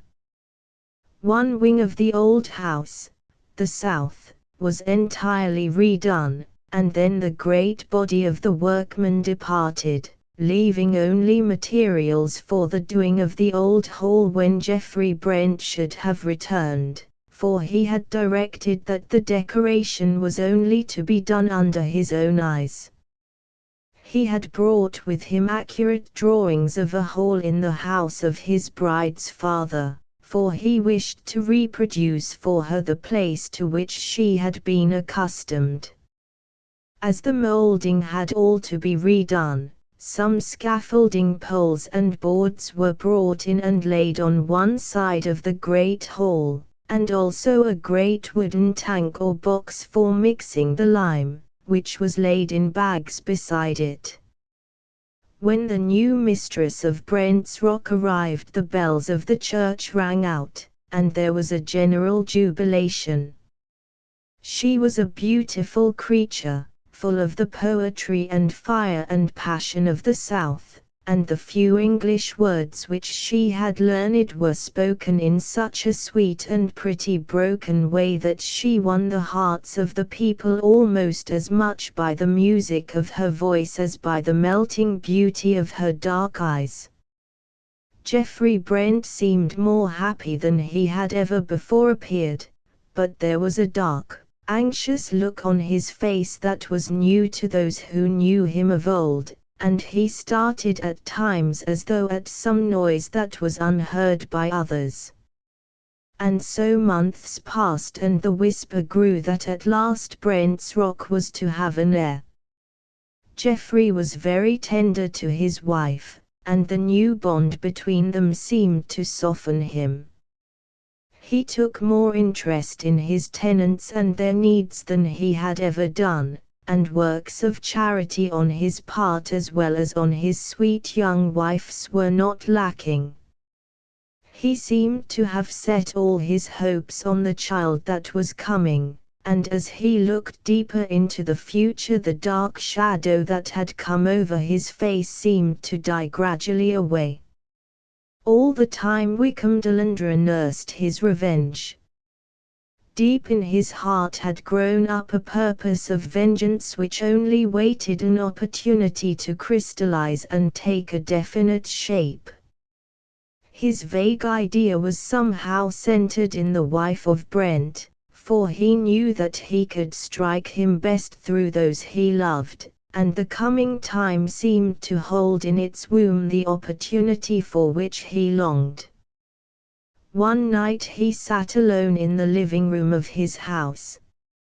It had once been a handsome room in its way, but time and neglect had done their work and it was now little better than a ruin, without dignity or picturesqueness of any kind. He had been drinking heavily for some time and was more than half stupefied. He thought he heard a noise as of someone at the door and looked up. Then he called half savagely to come in, but there was no response. With a muttered blasphemy he renewed his potations. Presently he forgot all around him, sank into a daze, but suddenly awoke to see standing before him someone or something like a battered, ghostly edition of his sister. For a few moments there came upon him a sort of fear. The woman before him, with distorted features and burning eyes, seemed hardly human, and the only thing that seemed a reality of his sister, as she had been, was her wealth of golden hair, and this was now streaked with grey. She eyed her brother with a long, cold stare, and he, too, as he looked and began to realize the actuality of her presence, found the hatred of her which he had had, once again surging up in his heart. All the brooding passion of the past year seemed to find a voice at once as he asked her, "Why are you here? You're dead and buried." "I am here, Wickham Delandra, for no love of you, but because I hate another even more than I do you." A great passion blazed in her eyes. "Him?" he asked, in so fierce a whisper that even the woman was for an instant startled till she regained her calm. "Yes, him," she answered. "But make no mistake, my revenge is my own, and I merely use you to help me to it." Wickham asked suddenly, "Did he marry you?" The woman's distorted face broadened out in a ghastly attempt at a smile.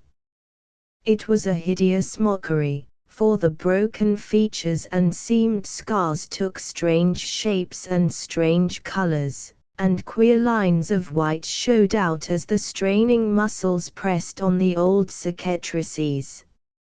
"So you would like to know? It would please your pride to feel that your sister was truly married. Well, you shall not know. That was my revenge on you, and I do not mean to change it by a hair's breadth. I have come here tonight simply to let you know that I am alive, so that if any violence be done me where I am going there may be a witness." "Where are you going?" demanded her brother. "That is my affair, and I have not the least intention of letting you know." Wickham stood up, but the drink was on him and he reeled and fell. As he lay on the floor he announced his intention of following his sister, and with an outburst of splenetic humor told her that he would follow her through the darkness by the light of her hair, and of her beauty. At this she turned on him, and said that there were others beside him that would rue her hair and her beauty too. "As he will," she hissed, "for the hair remains though the beauty be gone." When he withdrew the linchpin and sent us over the precipice into the torrent, he had little thought of my beauty. Perhaps his beauty would be scarred like mine were he whirled, as I was, among the rocks of the Visp, and frozen on the ice pack in the drift of the river. But let him beware. His time is coming, and with a fierce gesture she flung open the door and passed out into the night. Later on that night, Mrs. Brent, who was but half asleep, became suddenly awake and spoke to her husband, Geoffrey. "Was not that the click of a lock somewhere below our window?" But Geoffrey, though she thought that he, too, had started at the noise, seemed sound asleep, and breathed heavily. Again Mrs. Brent dozed, but this time awoke to the fact that her husband had arisen and was partially dressed. He was deadly pale, and when the light of the lamp which he had in his hand fell on his face, she was frightened at the look in his eyes. "What is it, Geoffrey? What dost thou?" she asked. "Hush, little one," he answered, in a strange, hoarse voice. "Go to sleep. I am restless, and wish to finish some work I left undone." "Bring it here, my husband," she said. "I am lonely and I fear when thou art away." For reply he merely kissed her and went out, closing the door behind him. She lay awake for a while, and then nature asserted itself, and she slept. Suddenly she started broad awake with the memory in her ears of a smothered cry from somewhere not far off. She jumped up and ran to the door and listened, but there was no sound. She grew alarmed for her husband, and called out, "Geoffrey! Geoffrey!" After a few moments the door of the great hall opened, and Geoffrey appeared at it, but without his lamp. "Hush," he said, in a sort of whisper, and his voice was harsh and stern. "Hush! Get to bed. I am working, and must not be disturbed. Go to sleep, and do not wake the house." With a chill in her heart, for the harshness of her husband's voice was new to her, she crept back to bed and lay there trembling, too frightened to cry, and listened to every sound. There was a long pause of silence, and then the sound of some iron implement striking muffled blows. Then there came a clang of a heavy stone falling, followed by a muffled curse. Then a dragging sound, and then more noise of stone on stone. She lay all the while in an agony of fear, and her heart beat dreadfully. She heard a curious sort of scraping sound, and then there was silence. Presently the door opened gently, and Geoffrey appeared.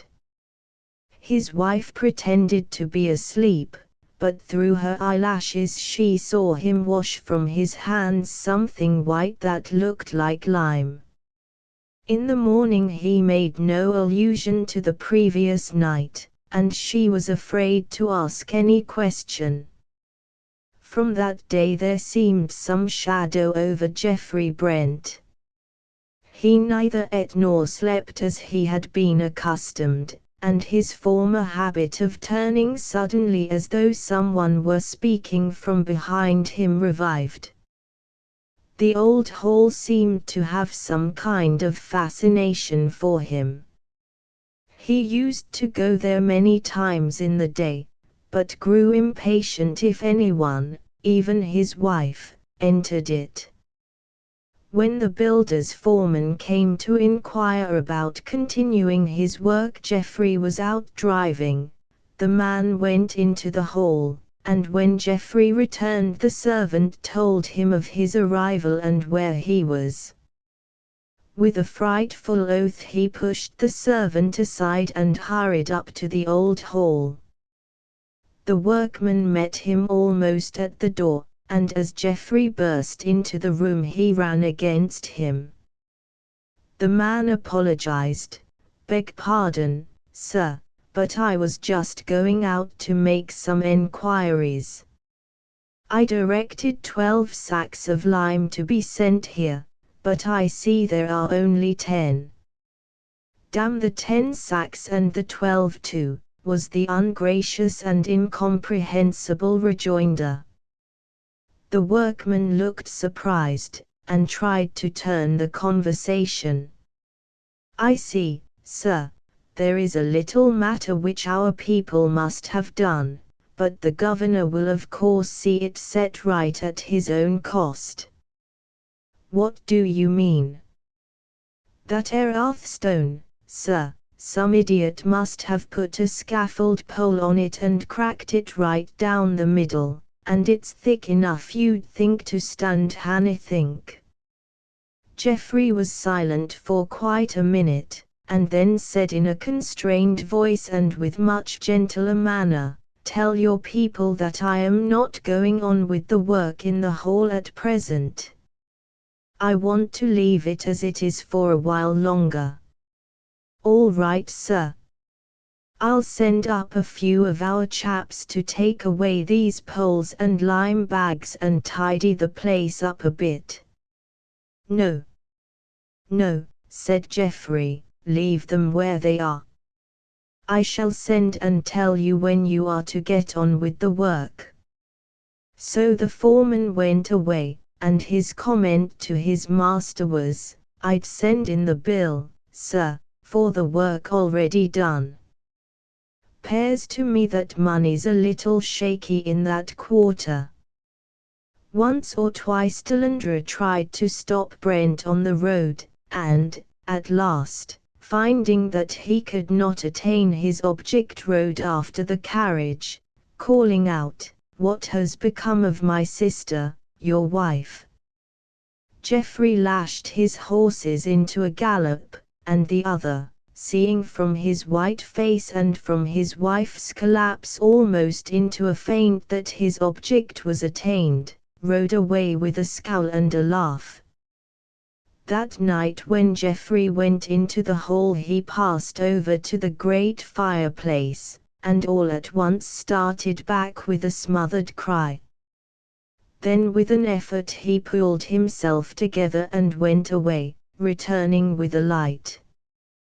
He bent down over the broken hearthstone to see if the moonlight falling through the storied window had in any way deceived him. Then with a groan of anguish he sank to his knees. There, sure enough, through the crack in the broken stone were protruding a multitude of threads of golden hair just tinged with grey. He was disturbed by a noise at the door, and looking round, saw his wife standing in the doorway. In the desperation of the moment he took action to prevent discovery, and lighting a match at the lamp, stooped down and burned away the hair that rose through the broken stone. Then rising nonchalantly as he could, he pretended surprise at seeing his wife beside him. For the next week he lived in an agony, for, whether by accident or design, he could not find himself alone in the hall for any length of time. At each visit the hair had grown afresh through the crack, and he had to watch it carefully lest his terrible secret should be discovered. He tried to find a receptacle for the body of the murdered woman outside the house, but someone always interrupted him, and once, when he was coming out of the private doorway, he was met by his wife, who began to question him about it, and manifested surprise that she should not have before noticed the key which he now reluctantly showed her. Geoffrey dearly and passionately loved his wife, so that any possibility of her discovering his dread secrets, or even of doubting him, filled him with anguish, and after a couple of days had passed, he could not help coming to the conclusion that, at least, she suspected something. That very evening she came into the hall after her drive and found him there sitting moodily by the deserted fireplace. She spoke to him directly. "Geoffrey, I have been spoken to by that fellow Delandra, and he says horrible things. He tells to me that a week ago his sister returned to his house, the wreck and ruin of her former self, with only her golden hair as of old, and announced some fell intention. He asked me where she is, and oh, Geoffrey, she is dead, she is dead. So how can she have returned? Oh, I am in dread, and I know not where to turn." For answer, Geoffrey burst into a torrent of blasphemy which made her shudder. He cursed Delandra and his sister and all their kind, and in especial he hurled curse after curse on her golden hair. "Oh, hush, hush," she said, and was then silent, for she feared her husband when she saw the evil effect of his humor. Geoffrey in the torrent of his anger stood up and moved away from the hearth, but suddenly stopped as he saw a new look of terror in his wife's eyes. He followed their glance, and then he too shuddered, for there on the broken hearthstone lay a golden streak as the point of the hair rose through the crack. "Look, look," she shrieked. "Is it some ghost of the dead? Come away, and seizing her husband by the wrist with the frenzy of madness, she pulled him from the room. That night she was in a raging fever. The doctor of the district attended her at once, and special aid was telegraphed for to London. Geoffrey was in despair, and in his anguish at the danger of his young wife almost forgot his own crime and its consequences. In the evening the doctor had to leave to attend to others, but he left Geoffrey in charge of his wife. His last words were, "Remember, you must humor her till I come in the morning, or till some other doctor has her case in hand. What you have to dread is another attack of emotion. See that she is kept warm. Nothing more can be done." Late in the evening, when the rest of the household had retired, Geoffrey's wife got up from her bed and called to her husband. "Come," she said. "Come to the old hall. I know where the gold comes from. I want to see it grow." Geoffrey would fain have stopped her, but he feared for her life or reason on the one hand, and lest in a paroxysm she should shriek out her terrible suspicion, and seeing that it was useless to try to prevent her, wrapped a warm rug around her and went with her to the old hall. When they entered, she turned and shut the door and locked it. "We want no strangers amongst us three tonight," she whispered with a wan smile. "We three? Nay, we are but two," said Geoffrey with a shudder. He feared to say more. "Sit here," said his wife as she put out the light. "Sit here by the hearth and watch the gold growing. The silver moonlight is jealous. See, it steals along the floor towards the gold, our gold." Geoffrey looked with growing horror, and saw that during the hours that had passed the golden hair had protruded further through the broken hearthstone. He tried to hide it by placing his feet over the broken place, and his wife, drawing her chair beside him, leant over and laid her head on his shoulder. "Now do not stir, dear," she said, "let us sit still and watch. We shall find the secret of the growing gold." He passed his arm round her and sat silent, and as the moonlight stole along the floor she sank to sleep. He feared to wake her, and so sat silent and miserable as the hours stole away. Before his horror-struck eyes the golden hair from the broken stone grew and grew, and as it increased, so his heart got colder and colder, till at last he had not power to stir, and sat with eyes full of terror watching his doom. In the morning when the London doctor came, neither Geoffrey nor his wife could be found. Search was made in all the rooms, but without avail. As a last resource the great door of the old hall was broken open, and those who entered saw a grim and sorry sight.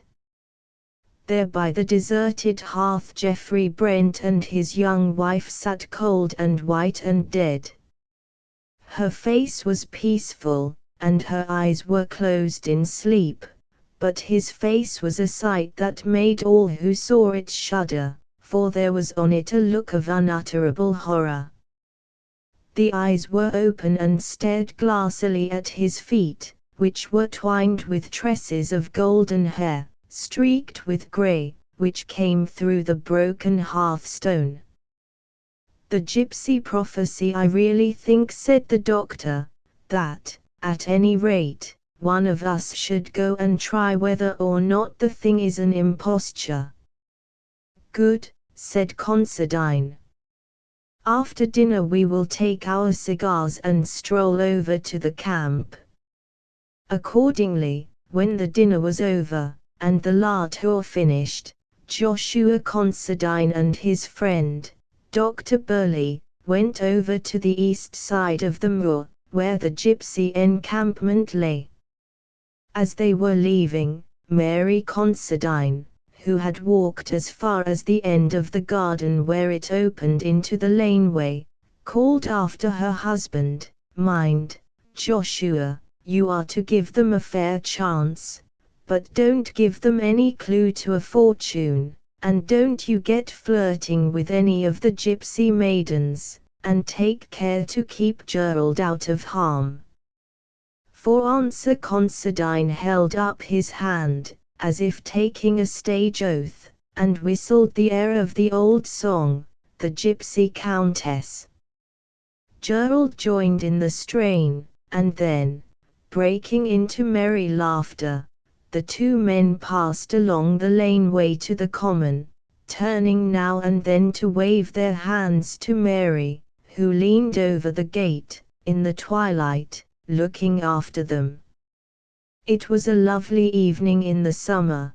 The very air was full of rest and quiet happiness, as though an outward type of the peacefulness and joy which made a heaven of the home of the young married folk.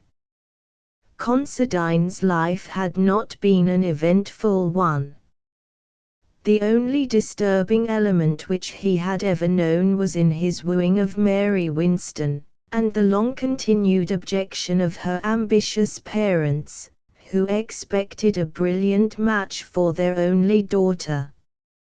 When Mr. and Mrs. Winston had discovered the attachment of the young barrister, they had tried to keep the young people apart by sending their daughter away for a long round of visits, having made her promise not to correspond with her lover during her absence.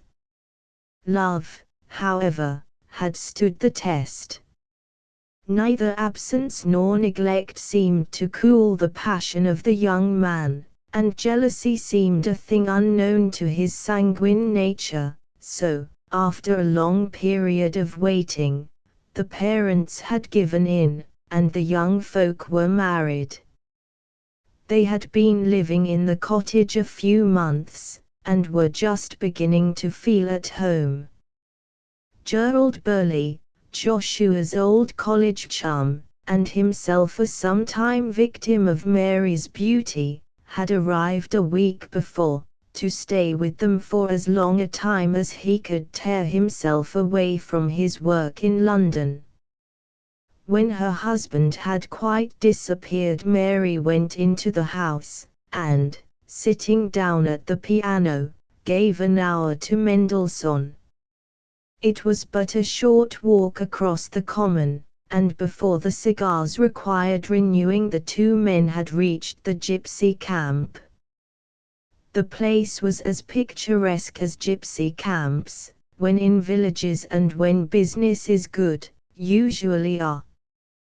There were some few persons round the fire, investing their money in prophecy, and a large number of others, poorer or more parsimonious, who stayed just outside the bounds but near enough to see all that went on. As the two gentlemen approached, the villagers, who knew Joshua, made way a little, and a pretty, keen-eyed gypsy girl tripped up and asked to tell their fortunes. Joshua held out his hand, but the girl, without seeming to see it, stared at his face in a very odd manner. Gerald nudged him. "You must cross her hand with silver," he said, It is one of the most important parts of the mystery. Joshua took from his pocket a half-crown and held it out to her, but, without looking at it, she answered, "You have to cross the gypsy's hand with gold." Gerald laughed. "You are at a premium as a subject," he said. Joshua was of the kind of man, the universal kind, who can tolerate being stared at by a pretty girl, so, with some little deliberation, he answered, "All right, here you are, my pretty girl, but you must give me a real good fortune for it," and he handed her a half-sovereign, which she took, saying, "It is not for me to give good fortune or bad, but only to read what the stars have said." She took his right hand and turned it palm upward, but the instant her eyes met it she dropped it as though it had been red hot, and, with a startled look, glided swiftly away. Lifting the curtain of the large tent, which occupied the center of the camp, she disappeared within. "Sold again," said the cynical Gerald. Joshua stood a little amazed, and not altogether satisfied. They both watched the large tent. In a few moments there emerged from the opening not the young girl, but a stately-looking woman of middle age and commanding presence. The instant she appeared the whole camp seemed to stand still. The clamor of tongues, the laughter and noise of the work were, for a second or two, arrested, and every man or woman who sat, or crouched, or lay, stood up and faced the imperial-looking gypsy. "The Queen, of course," murmured Gerald. "We are in luck tonight." The gypsy queen threw a searching glance around the camp, and then, without hesitating an instant, came straight over and stood before Joshua. "Hold out your hand," she said in a commanding tone. Again Gerald spoke, sotto voce, "I have not been spoken to in that way since I was at school. Your hand must be crossed with gold." 100% at this game," whispered Gerald, as Joshua laid another half-sovereign on his upturned palm. The gypsy looked at the hand with knitted brows, then suddenly looking up into his face, said, "Have you a strong will, have you a true heart that can be brave for one you love?" "I hope so, but I am afraid I have not vanity enough to say yes." "Then I will answer for you, for I read resolution in your face, resolution desperate and determined if need be." "You have a wife you love?" "Yes," emphatically. "Then leave her at once, never see her face again. Go from her now, while love is fresh and your heart is free from wicked intent. Go quick, go far, and never see her face again." Joshua drew away his hand quickly, and said, "Thank you," stiffly but sarcastically, as he began to move away.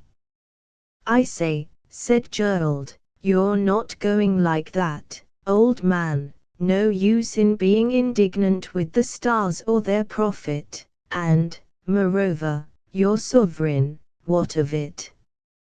At least, hear the matter out." "Silence, ribald," commanded the queen, "you know not what you do. Let him go, and go ignorant, if he will not be warned." Joshua immediately turned back. "At all events, we will see this thing out," he said. "Now, madam, you have given me advice, but I paid for a fortune." "Be warned," said the gypsy. The stars have been silent for long, let the mystery still wrap them round.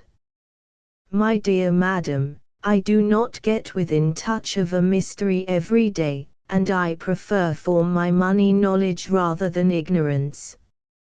I can get the latter commodity for nothing when I want any of it. Gerald echoed the sentiment. As for me, I have a large and unsaleable stock on hand. The gypsy queen eyed the two men sternly, and then said, As you wish. You have chosen for yourself, and have met warning with scorn, and appeal with levity. On your own heads be the doom. Amen, said Gerald. With an imperious gesture the Queen took Joshua's hand again, and began to tell his fortune. I see here the flowing of blood, it will flow before long, it is running in my sight. It flows through the broken circle of a severed ring. Go on, said Joshua, smiling. Gerald was silent. Must I speak plainer? Certainly, we commonplace mortals want something definite.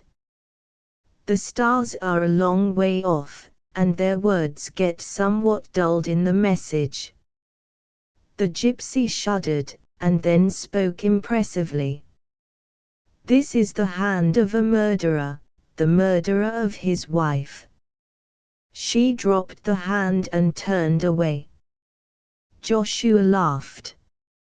Do you know, said he, I think if I were you I should prophesy some jurisprudence into my system. For instance, you say this hand is the hand of a murderer. Well, whatever it may be in the future, or potentially, it is at present not one.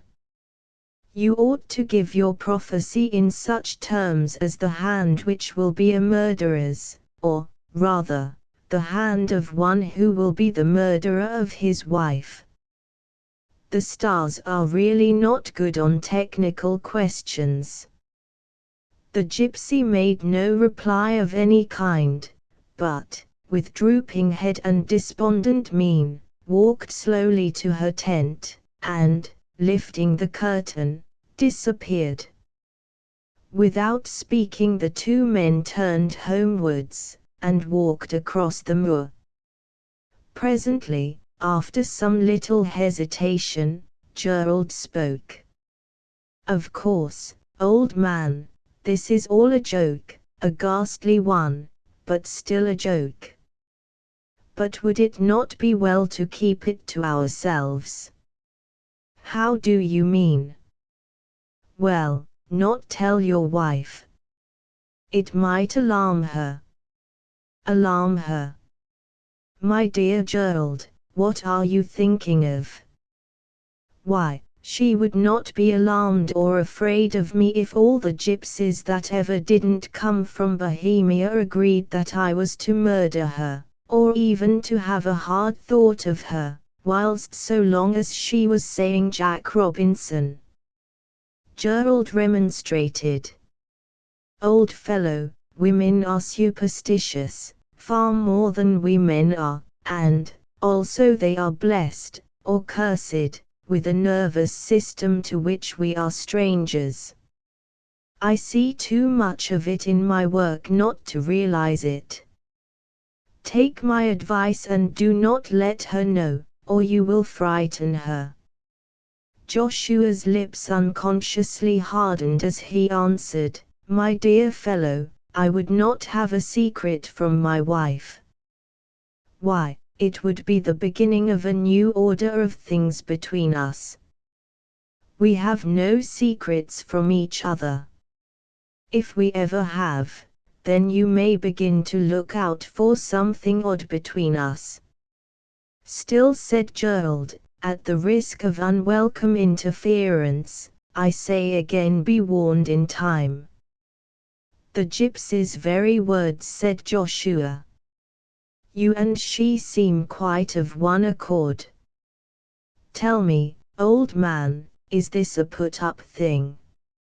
You told me of the gypsy camp, did you arrange it all with Her Majesty? This was said with an air of bantering earnestness. Gerald assured him that he only heard of the camp that morning, but he made fun of every answer of his friend, and, in the process of this raillery, the time passed, and they entered the cottage. Mary was sitting at the piano but not playing. The dim twilight had waked some very tender feelings in her breast, and her eyes were full of gentle tears. When the men came in, she stole over to her husband's side and kissed him. Joshua struck a tragic attitude. "Mary," he said in a deep voice, "before you approach me, listen to the words of fate. The stars have spoken and the doom is sealed. What is it, dear? Tell me the fortune, but do not frighten me." "Not at all, my dear, but there is a truth which it is well that you should know. Nay, it is necessary so that all your arrangements can be made beforehand, and everything be decently done and in order. Go on, dear, I am listening." "Mary Considine, your effigy may yet be seen at Madame Tussaud's. The Eurus imprudent stars have announced their fell tidings that this hand is red with blood, your blood. Mary. Mary. My God." He sprang forward, but too late to catch her as she fell fainting on the floor. "I told you," said Gerald. "You don't know them as well as I do." After a little while Mary recovered from her swoon, but only to fall into strong hysterics, in which she laughed and wept and raved and cried, "Keep him from me, Joshua, my husband," and many other words of entreaty and of fear. Joshua Considine was in a state of mind bordering on agony, and when at last Mary became calm he knelt by her and kissed her feet and hands and hair and called her all the sweet names and said all the tender things his lips could frame. All that night he sat by her bedside and held her hand. Far through the night and up to the early morning she kept waking from sleep and crying out as if in fear, till she was comforted by the consciousness that her husband was watching beside her. Breakfast was late the next morning, but during it Joshua received a telegram which required him to drive over to Withering, nearly 20 miles. He was loath to go, but Mary would not hear of his remaining, and so before noon he drove off in his dog-cart alone. When he was gone Mary retired to her room. She did not appear at lunch, but when afternoon tea was served on the lawn under the great weeping willow, she came to join her guest. She was looking quite recovered from her illness of the evening before. After some casual remarks, she said to Gerald, "Of course it was very silly about last night, but I could not help feeling frightened. Indeed I would feel so still if I let myself think of it. But, after all, these people may only imagine things, and I have got a test that can hardly fail to show that the prediction is false, if indeed it be false," she added sadly. "What is your plan?" asked Gerald. "I shall go myself to the gypsy camp, and have my fortune told by the Queen." "Capital. May I go with you?" "Oh, no. That would spoil it. She might know you and guess at me, and suit her utterance accordingly. I shall go alone this afternoon." When the afternoon was gone, Mary Considine took her way to the gypsy encampment. Gerald went with her as far as the near edge of the common, and returned alone. Half an hour had hardly elapsed when Mary entered the drawing-room, where he lay on a sofa reading. She was ghastly pale and was in a state of extreme excitement. Hardly had she passed over the threshold when she collapsed and sank moaning on the carpet. Gerald rushed to aid her, but by a great effort she controlled herself and motioned him to be silent. He waited, and his ready attention to her wish seemed to be her best help, for, in a few minutes, she had somewhat recovered, and was able to tell him what had passed. "When I got to the camp," she said, "there did not seem to be a soul about. I went into the center and stood there. Suddenly a tall woman stood beside me. Something told me I was wanted," she said. "I held out my hand and laid a piece of silver on it. She took from her neck a small golden trinket and laid it there also, and then, seizing the two, threw them into the stream that ran by. Then she took my hand in hers and spoke, 'Naught but blood in this guilty place,' and turned away. I caught hold of her and asked her to tell me more. After some hesitation, she said, 'Alas, alas! I see you lying at your husband's feet, and his hands are red with blood.'" Gerald did not feel at all at ease, and tried to laugh it off. "Surely," he said, "this woman has a craze about murder." "Do not laugh," said Mary, "I cannot bear it," and then, as if with a sudden impulse, she left the room. Not long after Joshua returned, bright and cheery, and as hungry as a hunter after his long drive. His presence cheered his wife, who seemed much brighter, but she did not mention the episode of the visit to the gypsy camp, so Gerald did not mention it either. As if by tacit consent, the subject was not alluded to during the evening. But there was a strange, settled look on Mary's face, which Gerald could not but observe. In the morning Joshua came down to breakfast later than usual. Mary had been up and about the house from an early hour, but as the time drew on she seemed to get a little nervous and now and again threw around an anxious look. Gerald could not help noticing that none of those at breakfast could get on satisfactorily with their food. It was not altogether that the chops were tough, but that the knives were also blunt. Being a guest, he, of course, made no sign, but presently saw Joshua draw his thumb across the edge of his knife in an unconscious sort of way. At the action Mary turned pale and almost fainted. After breakfast they all went out on the lawn. Mary was making up a bouquet, and said to her husband, "Get me a few of the tea roses, dear." Joshua pulled down a cluster from the front of the house. The stem bent, but was too tough to break. He put his hand in his pocket to get his knife, but in vain. "Lend me your knife, Gerald," he said. But Gerald had not got one, so he went into the breakfast room and took one from the table. He came out feeling its edge and grumbling.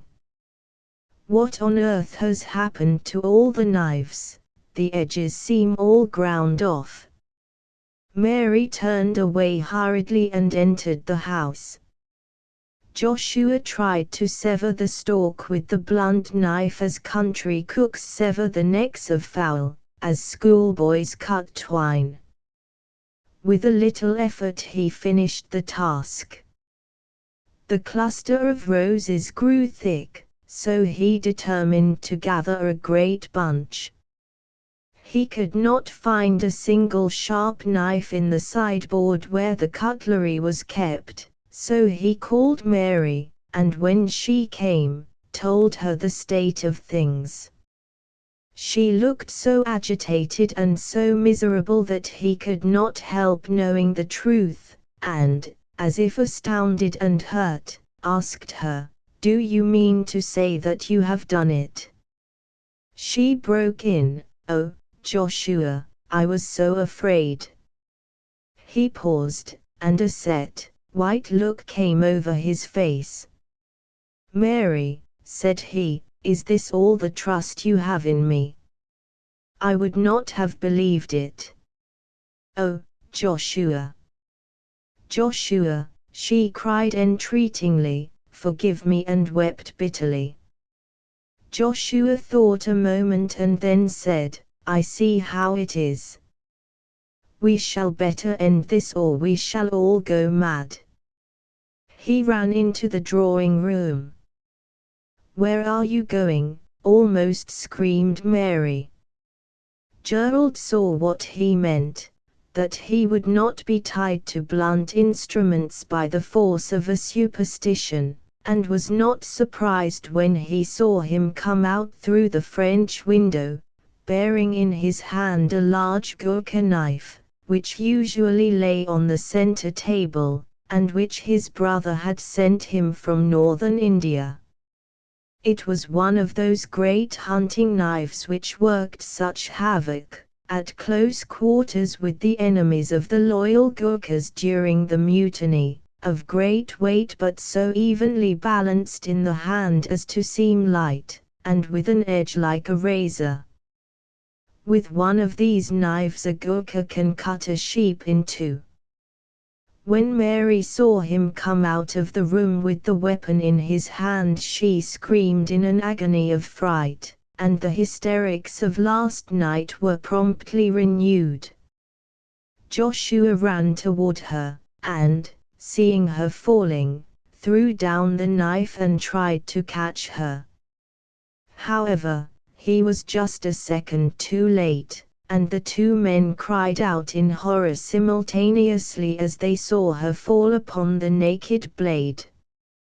When Gerald rushed over, he found that in falling her left hand had struck the blade, which lay partly upwards on the grass.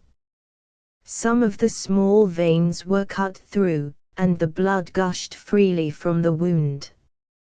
As he was tying it up, he pointed out to Joshua that the wedding ring was severed by the steel. They carried her fainting to the house. When, after a while, she came out, with her arm in a sling, she was peaceful in her mind and happy. She said to her husband, "The gypsy was wonderfully near the truth. Too near for the real thing ever to occur now, dear." Joshua bent over and kissed the wounded hand. The coming of Abel Behenna, the little Cornish port of Pencastle, was bright in the early April, when the sun had seemingly come to stay after a long and bitter winter. Boldly and blackly the rock stood out against a background of shaded blue, where the sky fading into mist met the far horizon. The sea was of true Cornish hue, sapphire, save where it became deep emerald green in the fathomless depths under the cliffs, where the seal caves opened their grim jaws. On the slopes the grass was parched and brown. The spikes of furze bushes were ashy grey, but the golden yellow of their flowers streamed along the hillside, dipping out in lines as the rock cropped up, and lessening into patches and dots till finally it died away altogether where the sea winds swept round the jutting cliffs and cut short the vegetation as though with an ever-working aerial shears. The whole hillside, with its body of brown and flashes of yellow, was just like a colossal yellow hammer. The little harbour opened from the sea between towering cliffs, and behind a lonely rock, pierced with many caves and blow-holes through which the sea in storm time sent its thunderous voice, together with a fountain of drifting spume. Hence, it wound westwards in a serpentine course, guarded at its entrance by two little curving piers to left and right. These were roughly built of dark slates placed endways and held together with great beams bound with iron bands.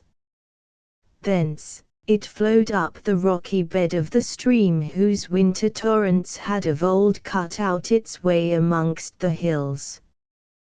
This stream was deep at first, with here and there, where it widened, patches of broken rock exposed at low water, full of holes where crabs and lobsters were to be found at the ebb of the tide. From amongst the rocks rose sturdy posts, used for warping in the little coasting vessels which frequented the port. Higher up, the stream still flowed deeply, for the tide ran far inland, but always calmly, for all the force of the wildest storm was broken below.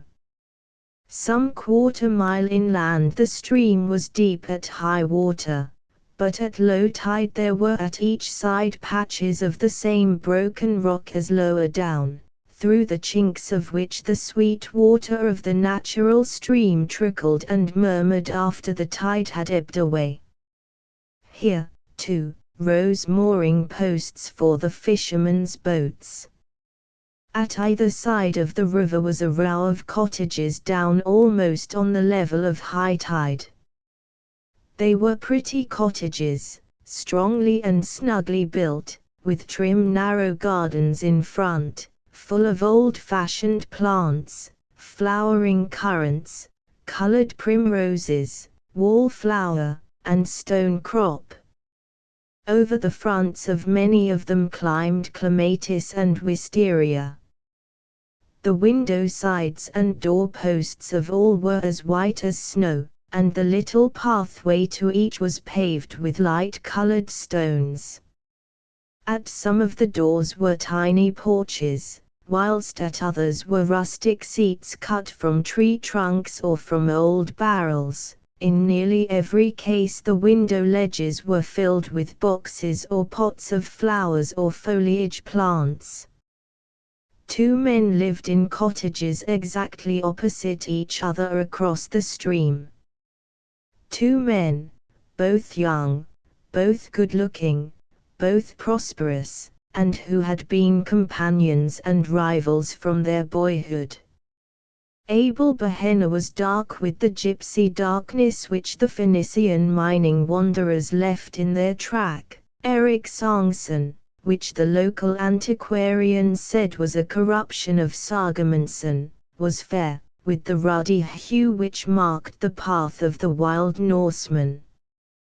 These two seemed to have singled out each other from the very beginning to work and strive together, to fight for each other and to stand back to back in all endeavors. They had now put the coping stone on their temple of unity by falling in love with the same girl.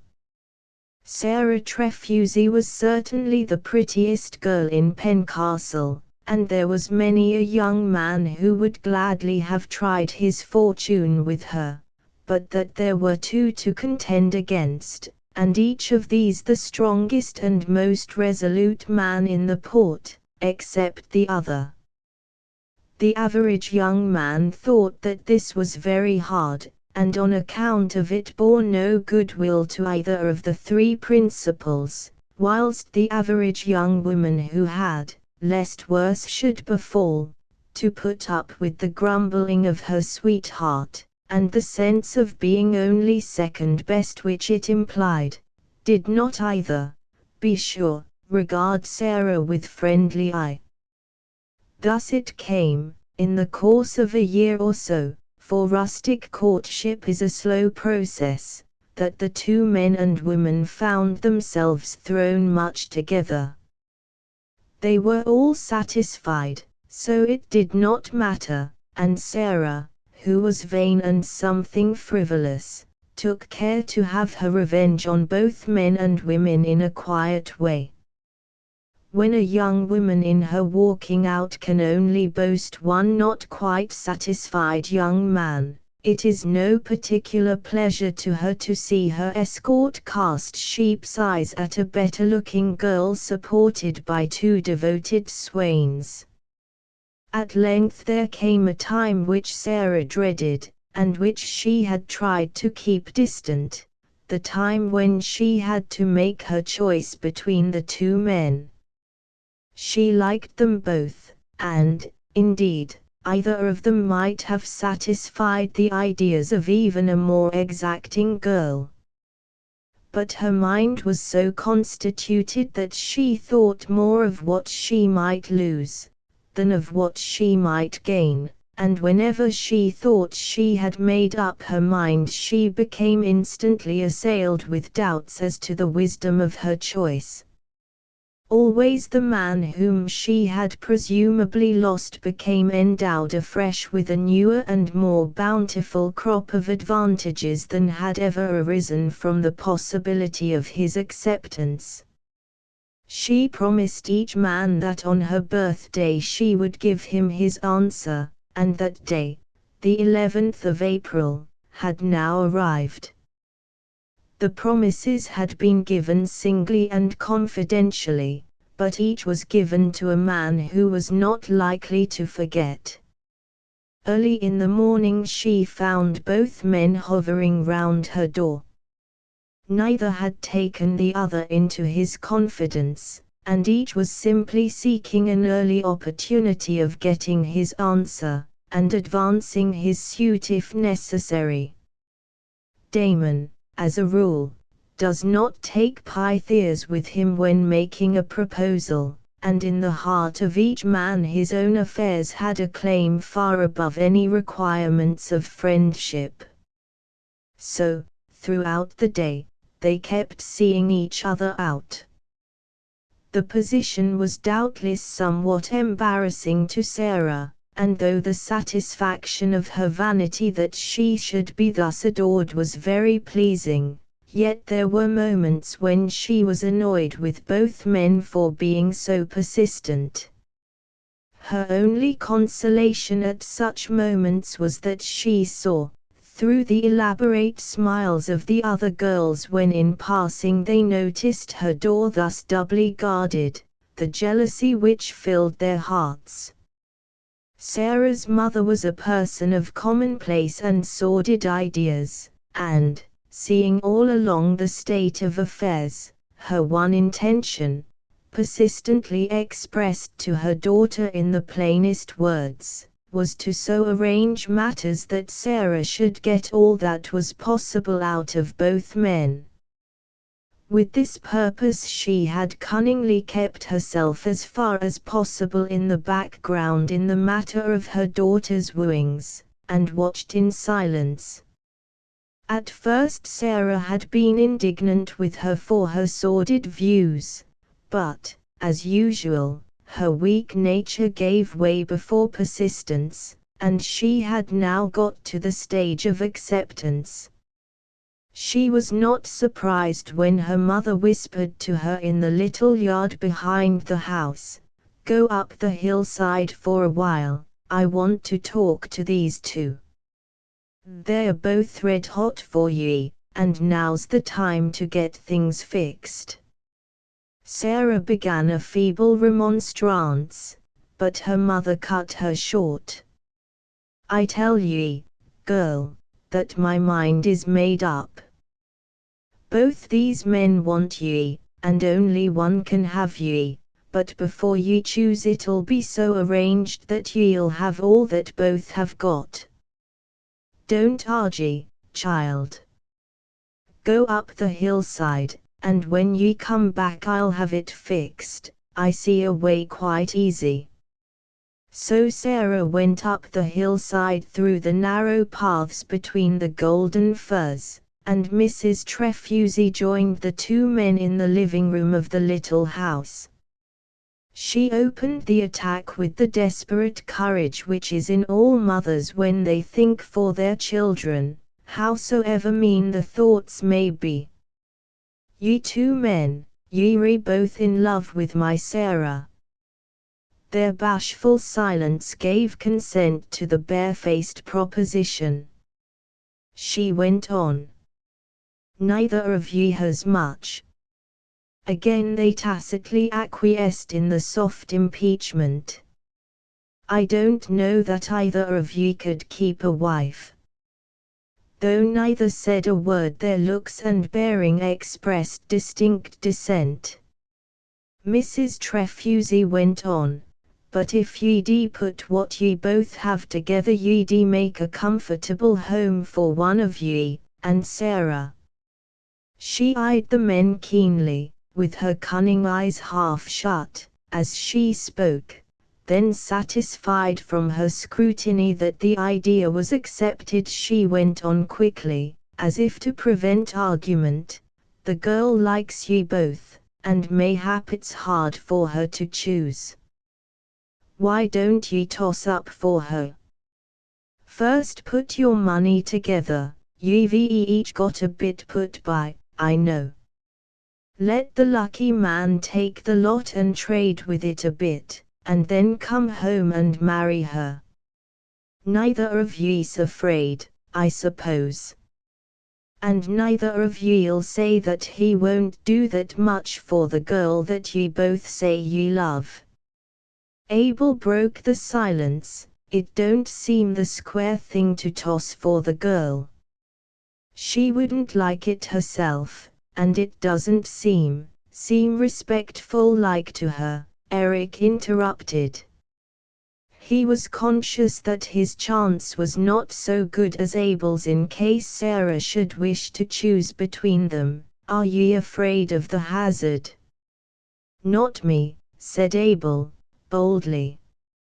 Mrs. Trefusis, seeing that her idea was beginning to work, followed up the advantage. It is settled that ye put your money together to make a home for her, whether ye toss for her or leave it for her to choose. Yes, said Eric quickly, and Abel agreed with equal sturdiness. Mrs. Trefusis' little cunning eyes twinkled. She heard Sarah's step in the yard, and said, well, here she comes, and I leave it to her. And she went out. During her brief walk on the hillside Sarah had been trying to make up her mind. She was feeling almost angry with both men for being the cause of her difficulty, and as she came into the room said shortly, I want to have a word with you both. Come to the Flagstaff Rock, where we can be alone. She took her hat and went out of the house up the winding path to the steep rock crowned with a high flagstaff, where once the wrecker's fire basket used to burn. This was the rock which formed the northern jaw of the little harbor. There was only room on the path for two abreast, and it marked the state of things pretty well when, by a sort of implied arrangement, Sarah went first, and the two men followed, walking abreast and keeping step. By this time, each man's heart was boiling with jealousy. When they came to the top of the rock, Sarah stood against the flagstaff, and the two young men stood opposite her. She had chosen her position with knowledge and intention, for there was no room for anyone to stand beside her. They were all silent for a while, Then Sarah began to laugh and said, I promised the both of you to give you an answer today. I've been thinking and thinking and thinking, till I began to get angry with you both for plaguing me so, and even now I don't seem any nearer than ever I was to making up my mind. Eric said suddenly, let us toss for it, lass. Sarah showed no indignation whatever at the proposition. Her mother's eternal suggestion had schooled her to the acceptance of something of the kind, and her weak nature made it easy to her to grasp at any way out of the difficulty. She stood with downcast eyes idly picking at the sleeve of her dress, seeming to have tacitly acquiesced in the proposal. Both men instinctively realizing this pulled each a coin from his pocket, spun it in the air, and dropped his other hand over the palm on which it lay. For a few seconds they remained thus, all silent. Then Abel, who was the more thoughtful of the men, spoke. Sarah, is this good? As he spoke he removed the upper hand from the coin and placed the latter back in his pocket. Sarah was nettled. Good or bad, it's good enough for me. Take it or leave it as you like, she said, to which he replied quickly, nay lass. Aught that concerns you is good enow for me. I did but think of you lest you might have pain or disappointment hereafter. If you love Eric better nor me, in God's name say so, and I think I'm man enow to stand aside. Likewise, if I'm the one, don't make us both miserable for life. Face to face with a difficulty, Sarah's weak nature proclaimed itself. She put her hands before her face and began to cry, saying, it was my mother. She keeps telling me. The silence which followed was broken by Eric, who said hotly to Abel, let the lass alone, can't you? If she wants to choose this way, let her. It's good enough for me, and for you, too. She's said it now, and must abide by it. Hereupon Sarah turned upon him in sudden fury, and cried, hold your tongue, what is it to you, at any rate, and she resumed her crying.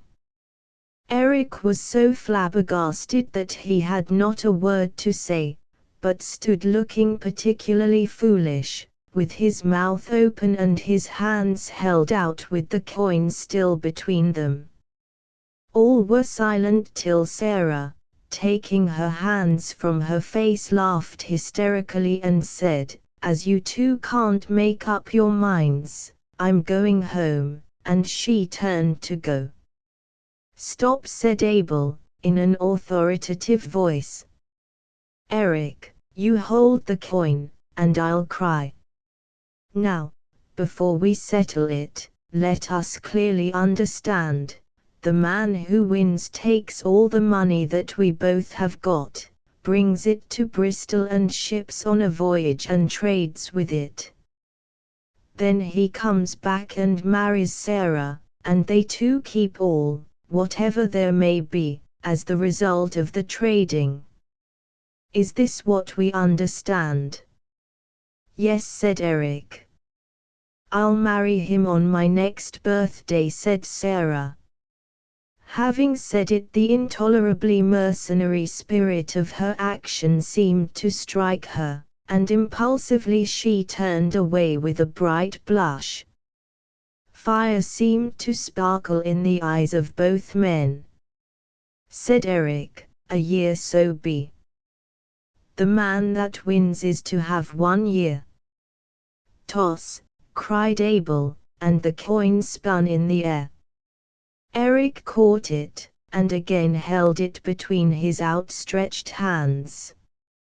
Heads, cried Abel, a pallor sweeping over his face as he spoke. As he leaned forward to look, Sarah leaned forward too, and their heads almost touched. He could feel her hair blowing on his cheek, and it thrilled through him like fire. Eric lifted his upper hand.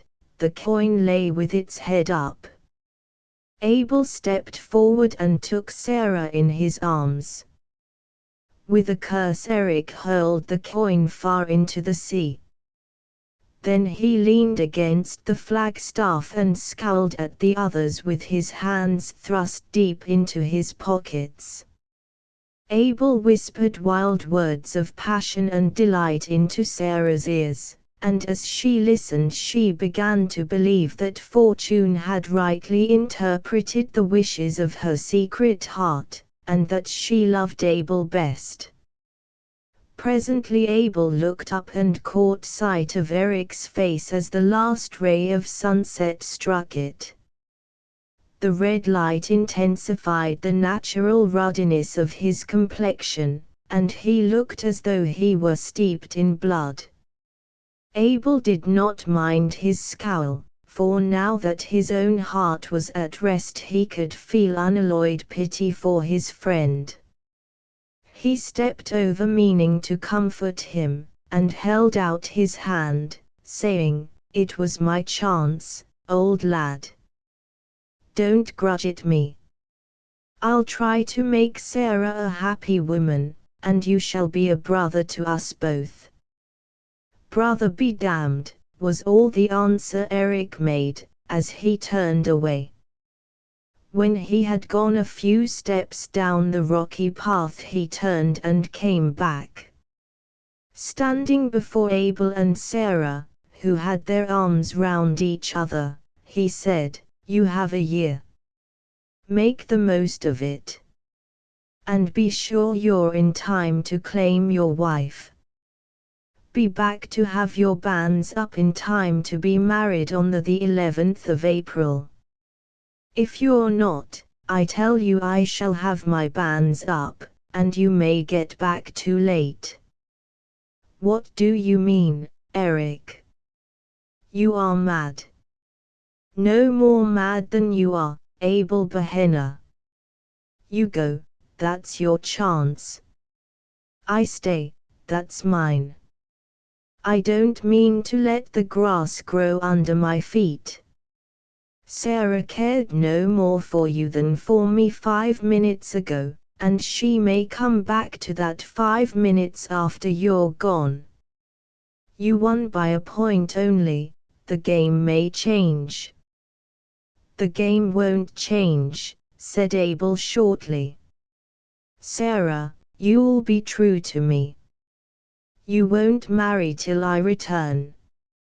"For a year," added Eric quickly, "that's the bargain." "I promise for the year," said Sarah. A dark look came over Abel's face, and he was about to speak, but he mastered himself and smiled. "I mustn't be too hard or get angry tonight. Come, Eric. We played and fought together. I won fairly. I played fairly all the game of our wooing. You know that as well as I do, and now when I am going away, I shall look to my old and true comrade to help me when I am gone." "I'll help you none," said Eric, "so help me God." "It was God helped me," said Abel simply. "Then let him go on helping you," said Eric angrily. "The devil is good enough for me," and without another word he rushed down the steep path and disappeared behind the rocks. When he had gone, Abel hoped for some tender passage with Sarah, but the first remark she made chilled him. "How lonely it all seems without Eric," and this note sounded till he had left her at home, and after. Early on the next morning Abel heard a noise at his door, and on going out saw Eric walking rapidly away. A small canvas bag full of gold and silver lay on the threshold, On a small slip of paper pinned to it was written, "Take the money and go. I stay. God for you. The devil for me. Remember the 11th of April. Eric Songson. That afternoon Abel went off to Bristol, and a week later sailed on the Star of the Sea bound for Pahang. His money, including that which had been Eric's, was on board in the shape of a venture of cheap toys. He had been advised by a shrewd old mariner of Bristol whom he knew, and who knew the ways of the Chersneys, who predicted that every penny invested would be returned with a shilling to boot. As the year wore on, Sarah became more and more disturbed in her mind. Eric was always at hand to make love to her in his own persistent, masterful manner, and to this she did not object. Only one letter came from Abel, to say that his venture had proved successful, and that he had sent some £200 to the bank at Bristol, and was trading with £50 still remaining in goods for China, whither the Star of the Sea was bound and whence she would return to Bristol. He suggested that Eric's share of the venture should be returned to him with his share of the profits. This proposition was treated with anger by Eric, and as simply childish by Sarah's mother. More than 6 months had since then elapsed, but no other letter had come, and Eric's hopes, which had been dashed down by the letter from Pahang, began to rise again. He perpetually assailed Sarah with an if. If Abel did not return, would she then marry him? If the 11th of April went by without Abel being in the port, would she give him over? If Abel had taken his fortune, and married another girl on the head of it, would she marry him, Eric, as soon as the truth were known? And so on in an endless variety of possibilities. The power of the strong will and the determined purpose over the woman's weaker nature became in time manifest. Sarah began to lose her faith in Abel and to regard Eric as a possible husband, and a possible husband is in a woman's eye different to all other men. A new affection for him began to arise in her breast, and the daily familiarities of permitted courtship furthered the growing affection. Sarah began to regard Abel as rather a rock in the road of her life, and had it not been for her mother's constantly reminding her of the good fortune already laid by in the Bristol bank, she would have tried to have shut her eyes altogether to the fact of Abel's existence. The 11th of April was Saturday, so that in order to have the marriage on that day it would be necessary that the banns should be called on Sunday, the 22nd of March.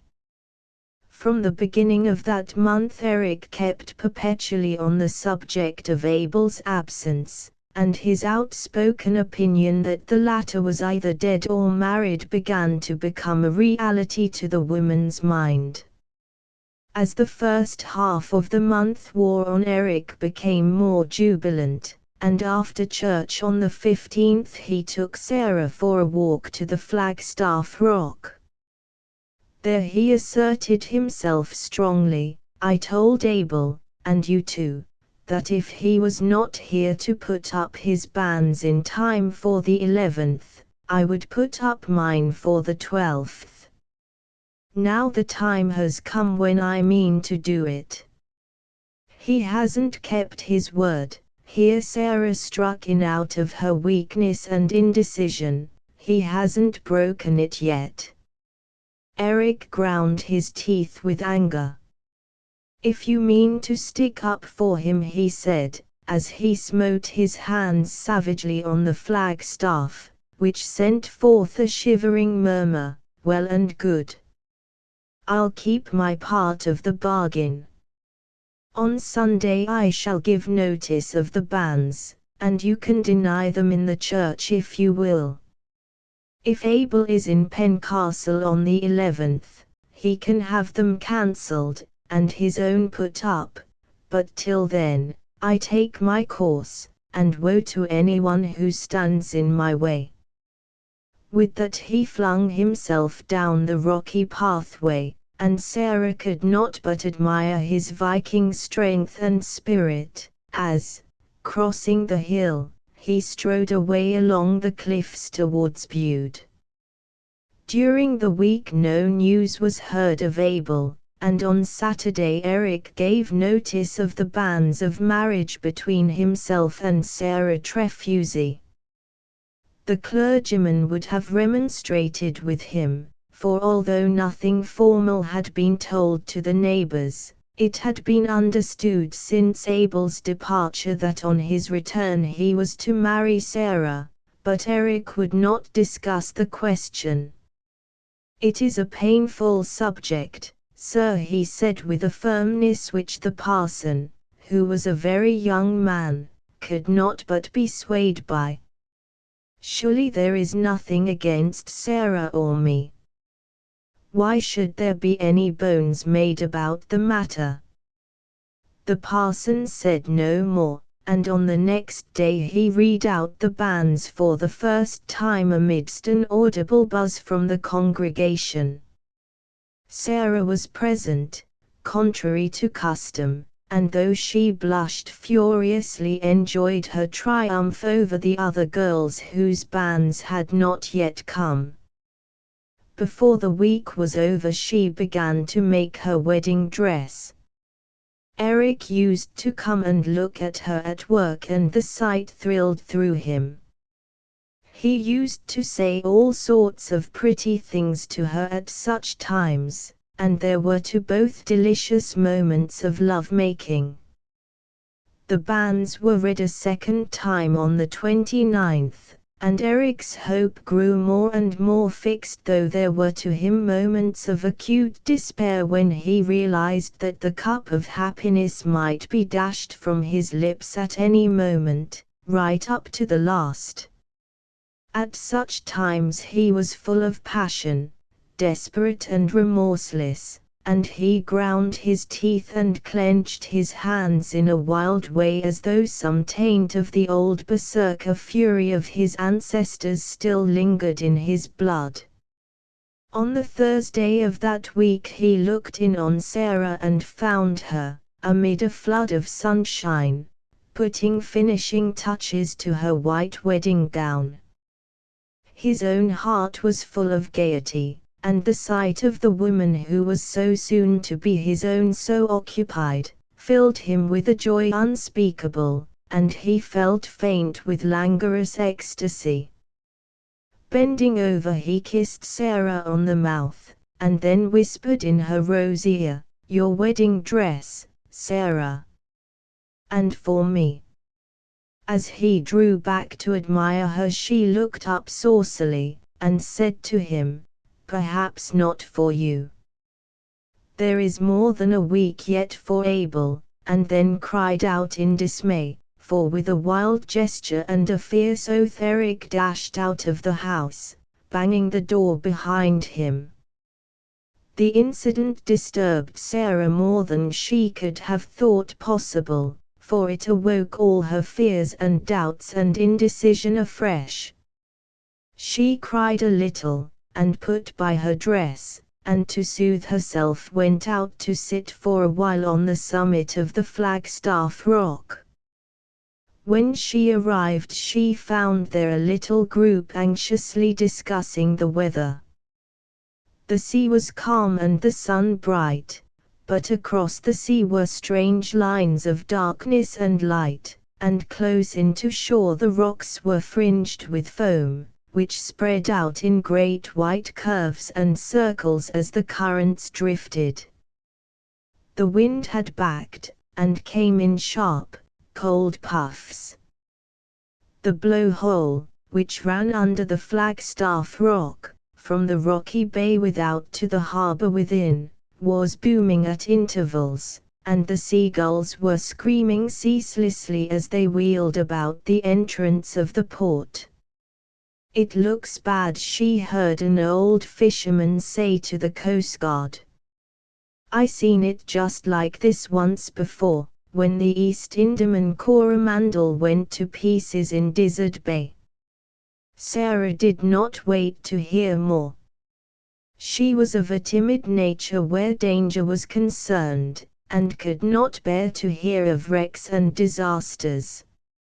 She went home and resumed the completion of her dress, secretly determined to appease Eric when she should meet him with a sweet apology, and to take the earliest opportunity of being even with him after her marriage.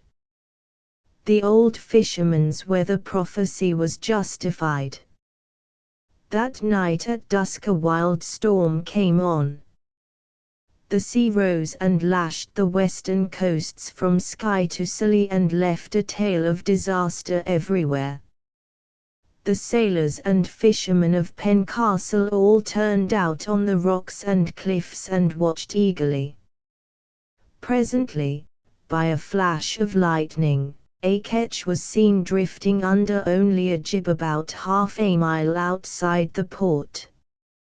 All eyes and all glasses were concentrated on her, waiting for the next flash, and when it came a chorus went up that it was the lovely Alice, trading between Bristol and Penzance, and touching at all the little ports between. "God help them," said the harbour master, "for nothing in this world can save them when they are between Bute and Tintagel and the wind on shore." The coast guards exerted themselves, and, aided by brave hearts and willing hands, they brought the rocket apparatus up on the summit of the Flagstaff Rock. Then they burned blue lights so that those on board might see the harbor opening in case they could make any effort to reach it. They worked gallantly enough on board, but no skill or strength of man could avail. Before many minutes were over the lovely Alice rushed to her doom on the great island rock that guarded the mouth of the port. The screams of those on board were faintly borne on the tempest as they flung themselves into the sea in a last chance for life. The blue lights were kept burning, and eager eyes peered into the depths of the waters in case any face could be seen, and ropes were held ready to fling out in aid. But never a face was seen, and the willing arms rested idle. Eric was there amongst his fellows. His old Icelandic origin was never more apparent than in that wild hour. He took a rope, and shouted in the ear of the harbour master, "I shall go down on the rock over the seal cave. The tide is running up, and someone may drift in there." "Keep back, man," came the answer. "Are you mad? One slip on that rock and you are lost, and no man could keep his feet in the dark on such a place in such a tempest." "Not a bit," came the reply. "You remember how Abel Behenna saved me there on a night like this when my boat went on the Gull Rock. He dragged me up from the deep water in the seal cave, and now someone may drift in there again as I did, and he was gone into the darkness." The projecting rock hid the light on the Flagstaff Rock, but he knew his way too well to miss it. His boldness and sureness of foot standing to him, he shortly stood on the great round-topped rock cut away beneath by the action of the waves over the entrance of the seal cave, where the water was fathomless. There he stood in comparative safety, for the concave shape of the rock beat back the waves with their own force, and though the water below him seemed to boil like a seething cauldron, Just beyond the spot there was a space of almost calm. The rock, too, seemed here to shut off the sound of the gale, and he listened as well as watched. As he stood there ready, with his coil of rope poised to throw, he thought he heard below him, just beyond the whirl of the water, a faint, despairing cry. He echoed it with a shout that rang into the night. Then he waited for the flash of lightning, and as it passed flung his rope out into the darkness where he had seen a face rising through the swirl of the foam.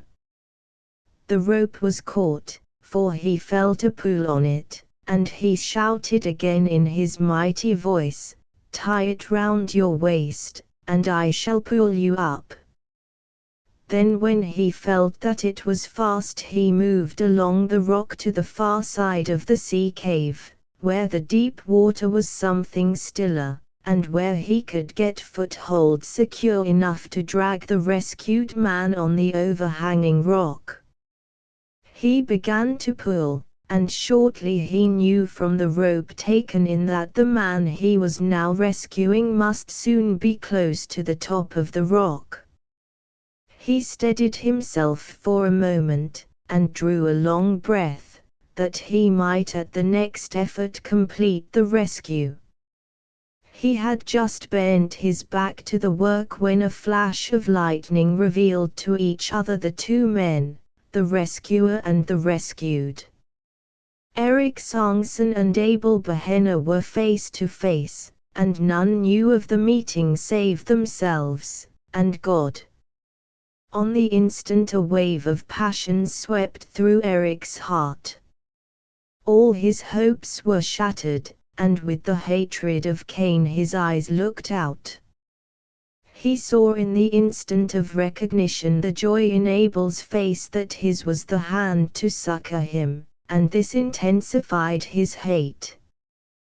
Whilst the passion was on him he started back, and the rope ran out between his hands. His moment of hate was followed by an impulse of his better manhood, but it was too late.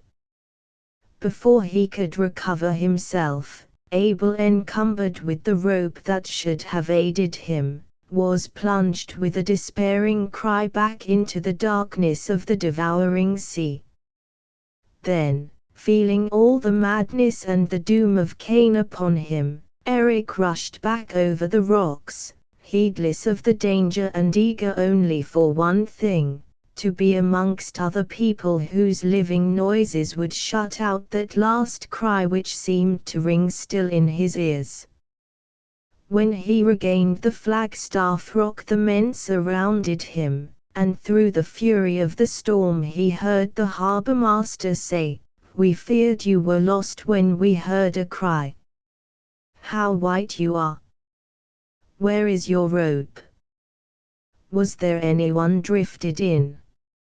"No one," he shouted in answer, for he felt that he could never explain that he had let his old comrade slip back into the sea, and at the very place and under the very circumstances in which that comrade had saved his own life. He hoped by one bold lie to set the matter at rest forever.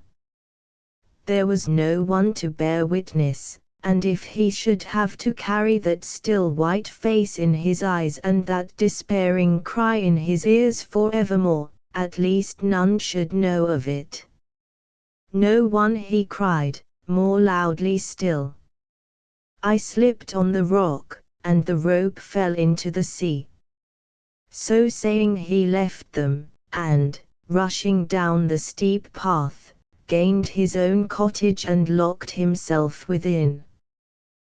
The remainder of that night he passed lying on his bed, dressed and motionless, staring upwards, and seeming to see through the darkness a pale face gleaming wet in the lightning, with its glad recognition turning to ghastly despair, and to hear a cry which never ceased to echo in his soul. In the morning the storm was over and all was smiling again, except that the sea was still boisterous with its unspent fury. Great pieces of wreck drifted into the port, and the sea around the island rock was strewn with others. 2 bodies also drifted into the harbor, one the master of the wrecked ketch, the other a strange seaman whom no one knew. Sarah saw nothing of Eric till the evening, and then he only looked in for a minute. He did not come into the house, but simply put his head in through the open window. "Well, Sarah," he called out in a loud voice, though to her it did not ring truly, "is the wedding dress done? Sunday week, mind. Sunday week." Sarah was glad to have the reconciliation so easy, but, womanlike, when she saw the storm was over and her own fears groundless, she at once repeated the cause of offense. "Sunday, so be it," she said without looking up, "if Abel isn't there on Saturday." Then she looked up saucily, though her heart was full of fear of another outburst on the part of her impetuous lover. But the window was empty, Eric had taken himself off, and with a pout she resumed her work. She saw Eric no more till Sunday afternoon, after the banns had been called the 3rd time, when he came up to her before all the people with an air of proprietorship which half pleased and half annoyed her. "Not yet, mister," she said, pushing him away, as the other girls giggled. "Wait till Sunday next, if you please, the day after Saturday," she added, looking at him saucily. The girls giggled again, and the young men guffawed. They thought it was the snub that touched him so that he became as white as a sheet as he turned away. But Sarah, who knew more than they did, laughed, for she saw triumph through the spasm of pain that overspread his face.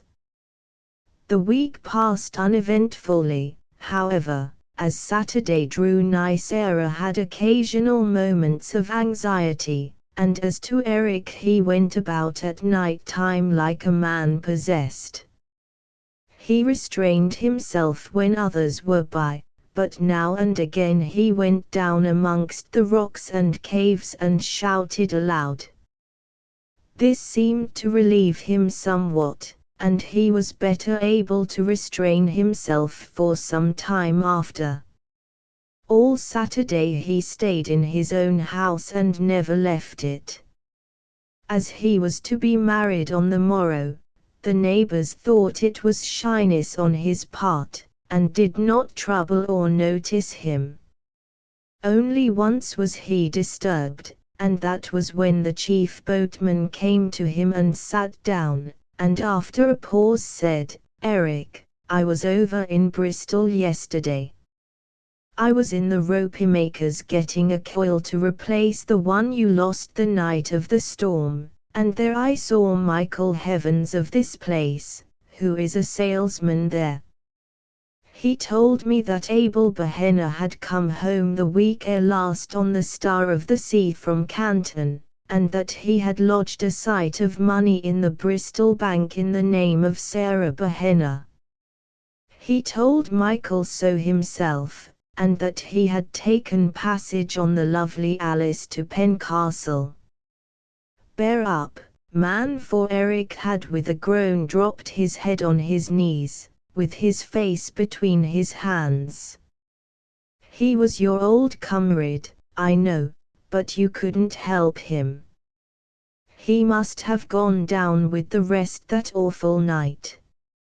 I thought I'd better tell you, lest it might come some other way, and you might keep Sarah Trefusi from being frightened. They were good friends once, and women take these things to heart. It would not do to let her be pained with such a thing on her wedding day. Then he rose and went away, leaving Eric still sitting disconsolately with his head on his knees. "Poor fellow," murmured the chief boatman to himself, "he takes it to heart. Well, well. Right enough. They were true comrades once, and Abel saved him." The afternoon of that day, when the children had left school, they strayed as usual on half-holidays along the quay and the paths by the cliffs. Presently some of them came running in a state of great excitement to the harbour, where a few men were unloading a coal ketch, and a great many were superintending the operation. One of the children called out, "There is a porpoise in the harbour mouth. We saw it come through the blow-hole. It had a long tail, and was deep under the water." "It was no porpoise," said another, "it was a seal, but it had a long tail. It came out of the seal cave." The other children bore various testimony, but on 2 points they were unanimous: it, whatever it was, had come through the blow-hole deep under the water, and had a long, thin tail, a tail so long that they could not see the end of it. There was much unmerciful chaffing of the children by the men on this point, but as it was evident that they had seen something, quite a number of persons, young and old, male and female, went along the high paths on either side of the harbour mouth to catch a glimpse of this new addition to the fauna of the sea, a long-tailed porpoise or seal. The tide was now coming in. There was a slight breeze, and the surface of the water was rippled so that it was only at moments that anyone could see clearly into the deep water. After a spell of watching, a woman called out that she saw something moving up the channel, just below where she was standing. There was a stampede to the spot, but by the time the crowd had gathered the breeze had freshened, and it was impossible to see with any distinctness below the surface of the water. On being questioned, the woman described what she had seen, but in such an incoherent way that the whole thing was put down as an effect of imagination. Had it not been for the children's reports, she would not have been credited at all. Her semi-hysterical statement that what she saw was like a pig with the entrails out was only thought anything of by an old coastguard, who shook his head but did not make any remark. For the remainder of the daylight this man was seen always on the bank, looking into the water, but always with disappointment manifest on his face. Eric arose early on the next morning. He had not slept all night, and it was a relief to him to move about in the light. He shaved himself with a hand that did not tremble, and dressed himself in his wedding clothes. There was a haggard look on his face, and he seemed as though he had grown years older in the last few days. Still there was a wild, uneasy light of triumph in his eyes, and he kept murmuring to himself over and over again, "This is my wedding day. Abel cannot claim her now, living or dead, living or dead. Living or dead." He sat in his armchair, waiting with an uncanny quietness for the church hour to arrive. When the bell began to ring he arose and passed out of his house, closing the door behind him. He looked at the river and saw the tide had just turned. In the church he sat with Sarah and her mother, holding Sarah's hand tightly in his all the time, as though he feared to lose her.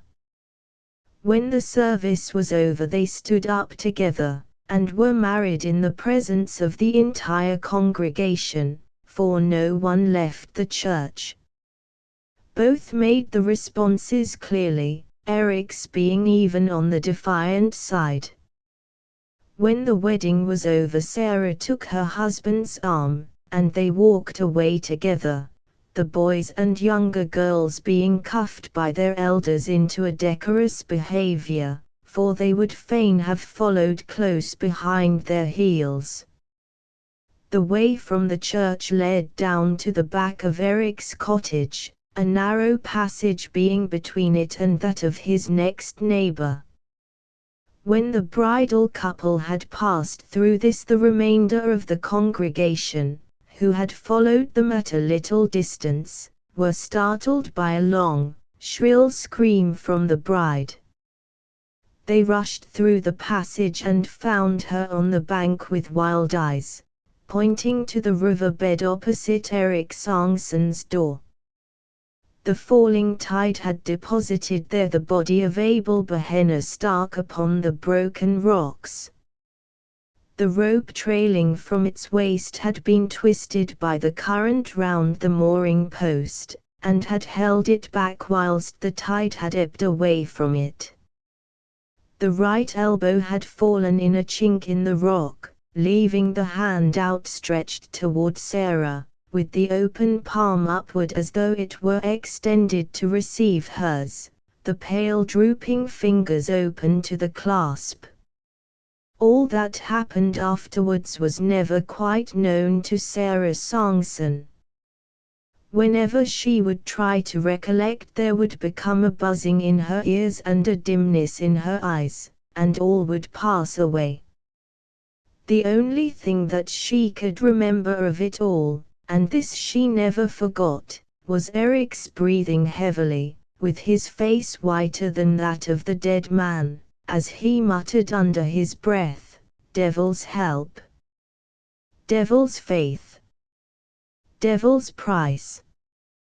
The burial of the rats, leaving Paris by the Orleans road, crossed the Enceinte, and, turning to the right, you find yourself in a somewhat wild and not at all savory district.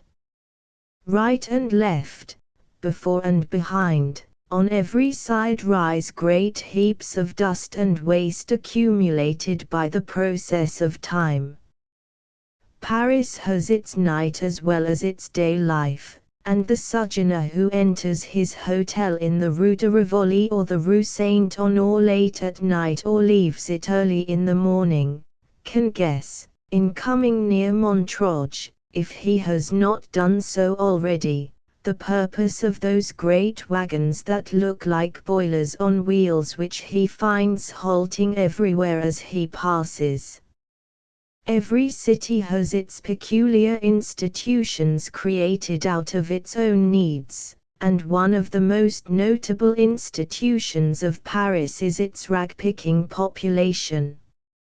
In the early morning, and Parisian life commences at an early hour, may be seen in most streets standing on the pathway opposite every court and alley and between every few houses, as still in some American cities, even in parts of New York, large wooden boxes into which the domestics or tenement holders empty the accumulated dust of the past day. Round these boxes gather and pass on, when the work is done, to fresh fields of labor and pastures new, squalid hungry-looking men and women, the implements of whose craft consist of a coarse bag or basket slung over the shoulder and a little rake with which they turn over and probe and examine in the minutest manner the dustbins. They pick up and deposit in their baskets, by aid of their rakes, whatever they may find, with the same facility as a Chinaman uses his chopsticks. Paris is a city of centralization, and centralization and classification are closely allied. In the early times, when centralization is becoming a fact, its forerunner is classification. All things which are similar or analogous become grouped together, and from the grouping of groups rises one whole or central point. We see radiating many long arms with innumerable tentaculae, and in the center rises a gigantic head with a comprehensive brain and keen eyes to look on every side and ears sensitive to hear, and a voracious mouth to swallow. Other cities resemble all the birds and beasts and fishes whose appetites and digestions are normal. Paris alone is the analogical apotheosis of the octopus. Product of centralization carried to an ad absurdum, it fairly represents the devil fish, and in no respects is the resemblance more curious than in the similarity of the digestive apparatus. Those intelligent tourists who, having surrendered their individuality into the hands of Messrs. Cook or Gaze, do Paris in 3 days, are often puzzled to know how it is that the dinner which in London would cost about 6 shillings, can be had for 3 francs in a café in the Palais Royal. They need have no more wonder if they will but consider the classification which is a theoretic speciality of Parisian life, and adopt all round the fact from which the chiffonier has his genesis. The Paris of 1850 was not like the Paris of today, and those who see the Paris of Napoleon and Baron Haussmann can hardly realize the existence of the state of things 4 to 5 years ago. Amongst other things, however, which have not changed are those districts where the waste is gathered. Dust is dust all the world over, in every age, and the family likeness of dust heaps is perfect. The traveller, therefore, who visits the environs of Montrouge can go back in fancy without difficulty to the year 1850. In this year I was making a prolonged stay in Paris. I was very much in love with a young lady who, though she returned my passion, so far yielded to the wishes of her parents that she had promised not to see me or to correspond with me for a year. I, too, had been compelled to accede to these conditions under a vague hope of parental approval. During the term of probation I had promised to remain out of the country and not to write to my dear one until the expiration of the year. Naturally the time went heavily with me. There was not one of my own family or circle who could tell me of Alice, and none of her own folk had, I am sorry to say, sufficient generosity to send me even an occasional word of comfort regarding her health and well-being. I spent 6 months wandering about Europe, but as I could find no satisfactory distraction in travel, I determined to come to Paris, where, at least, I would be within easy hail of London in case any good fortune should call me thither before the appointed time. That hope deferred maketh the heart sick was never better exemplified than in my case. For in addition to the perpetual longing to see the face I loved there was always with me a harrowing anxiety lest some accident should prevent me showing Alice in due time that I had, throughout the long period of probation, been faithful to her trust and my own love. Thus, every adventure which I undertook had a fierce pleasure of its own, for it was fraught with possible consequences greater than it would have ordinarily borne. Like all travelers I exhausted the places of most interest in the first month of my stay, and was driven in the second month to look for amusement whithersoever I might. Having made sundry journeys to the better-known suburbs, I began to see that there was a terra incognita, insofar as the guidebook was concerned, in the social wilderness lying between these attractive points. Accordingly, I began to systematize my researches, and each day took up the thread of my exploration at the place where I had on the previous day dropped it. In the process of time my wanderings led me near Montreux, and I saw that hereabouts lay the Ultima Thule of social exploration, a country as little known as that round the source of the White Nile. And so I determined to investigate philosophically the chiffonier, his habitat, his life, and his means of life. The job was an unsavory one, difficult of accomplishment, and with little hope of adequate reward. However, despite reason, obstinacy prevailed, and I entered into my new investigation with a keener energy than I could have summoned to aid me in any investigation leading to any end, valuable or worthy. One day, late in a fine afternoon, toward the end of September, I entered the Holy of Holies of the City of Dust. The place was evidently the recognized abode of a number of chiffoniers, for some sort of arrangement was manifested in the formation of the dust heaps near the road. I passed amongst these heaps, which stood like orderly sentries, determined to penetrate further and trace dust to its ultimate location. As I passed along I saw behind the dust heaps a few forms that flitted to and fro, evidently watching with interest the advent of any stranger to such a place. The district was like a small Switzerland, and as I went forward my tortuous course shut out the path behind me. Presently I got into what seemed a small city or community of chiffoniers.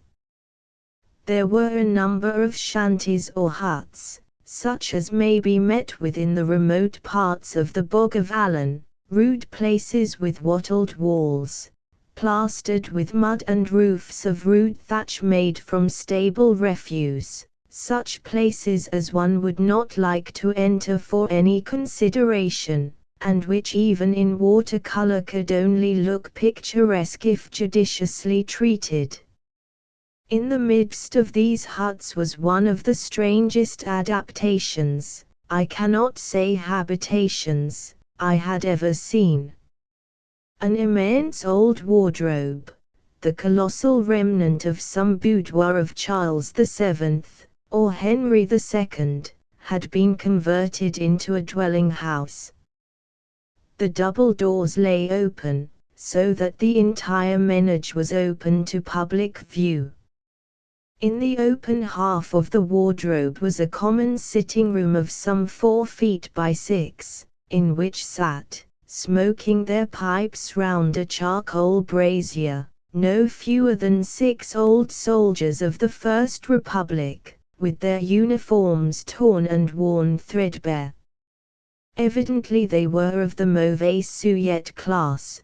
Their bleary eyes and limp jaws told plainly of a common love of absinthe, and their eyes had that haggard, worn look of slumbering ferocity which follows hard in the wake of drink. The other side stood as of old, with its shelves intact, save that they were cut to half their depth, and in each shelf, of which there were 6, was a bed made with rags and straw.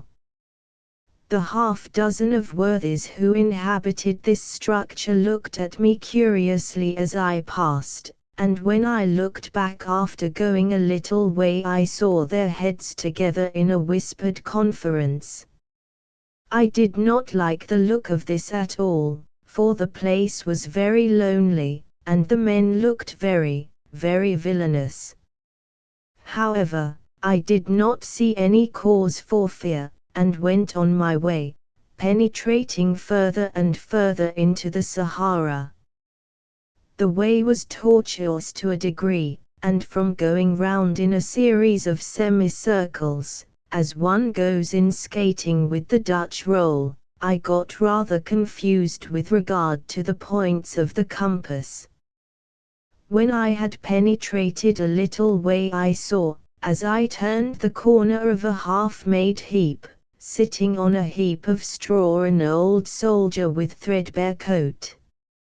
"Hullo," said I to myself, "the First Republic is well represented here in its soldiery." As I passed him, the old man never even looked up at me, but gazed on the ground with stolid persistency.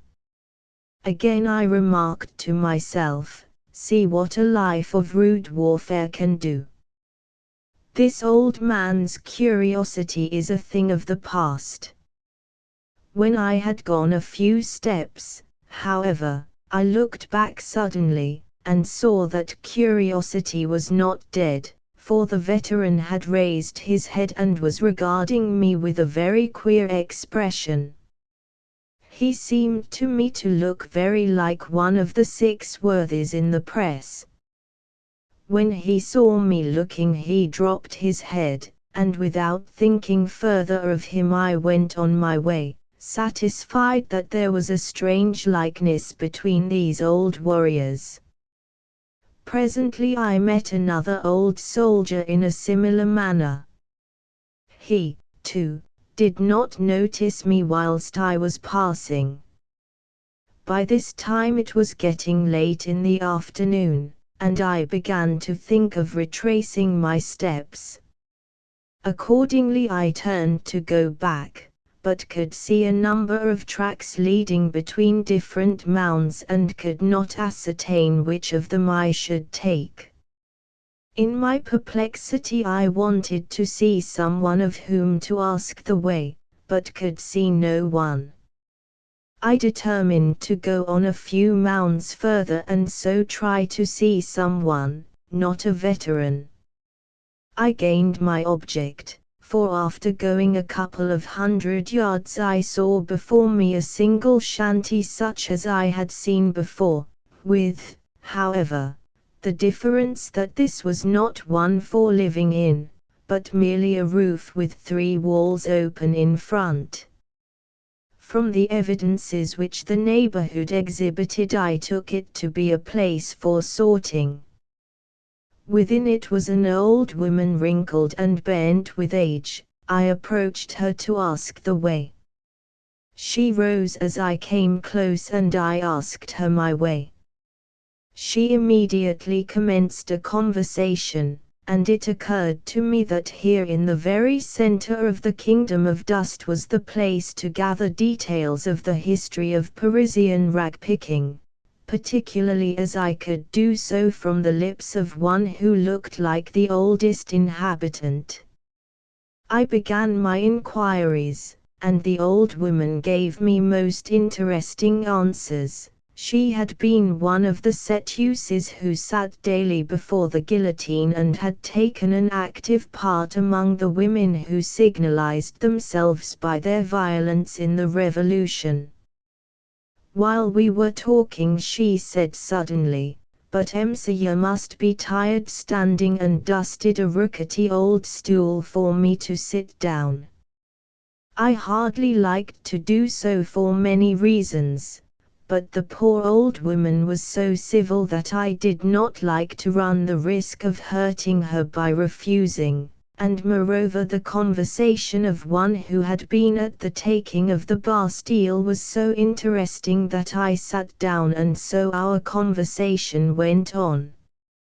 While we were talking an old man, older and more bent and wrinkled even than the woman, appeared from behind the shanty. "Here is Pierre," said she. "Msir can hear stories now if he wishes," for Pierre was in everything, from the Bastille to Waterloo. The old man took another stool at my request and we plunged into a sea of revolutionary reminiscences. This old man, albeit clothed like a scarecrow, was like any one of the 6 veterans. I was now sitting in the center of the low hut with the woman on my left hand and the man on my right, each of them being somewhat in front of me. The place was full of all sorts of curious objects of lumber, and of many things that I wished far away. In one corner was a heap of rags which seemed to move from the number of vermin it contained, and in the other a heap of bones whose odor was something shocking. Every now and then, glancing at the heaps, I could see the gleaming eyes of some of the rats which infested the place. These loathsome objects were bad enough, but what looked even more dreadful was an old butcher's axe with an iron handle stained with clots of blood leaning up against the wall on the right-hand side.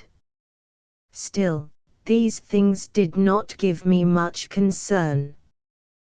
The talk of the two old people was so fascinating that I stayed on and on, till the evening came and the dust heaps threw dark shadows over the vales between them.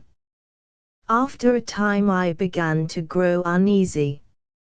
I could not tell how or why, but somehow I did not feel satisfied. Uneasiness is an instinct and means warning. The psychic faculties are often the sentries of the intellect, and when they sound alarm the reason begins to act, although perhaps not consciously. This was so with me. I began to bethink me where I was and by what surrounded, and to wonder how I should fare in case I should be attacked, and then the thought suddenly burst upon me, although without any overt cause, that I was in danger. Prudence whispered, "Be still and make no sign," and so I was still and made no sign, for I knew that 4 cunning eyes were on me. 4 eyes, if not more. My God, what a horrible thought!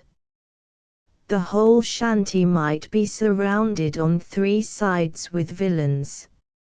I might be in the midst of a band of such desperadoes as only half a century of periodic revolution can produce. With a sense of danger my intellect and observation quickened, and I grew more watchful than was my wont. I noticed that the old woman's eyes were constantly wandering towards my hands. I looked at them too, and saw the cause, my rings. On my left little finger I had a large signet and on the right a good diamond. I thought that if there was any danger my first care was to avert suspicion. Accordingly I began to work the conversation round to rag-picking, to the drains, of the things found there, and so by easy stages to jewels. Then, seizing a favorable opportunity, I asked the old woman if she knew anything of such things. She answered that she did, a little. I held out my right hand, and, showing her the diamond, asked her what she thought of that. She answered that her eyes were bad, and stooped over my hand.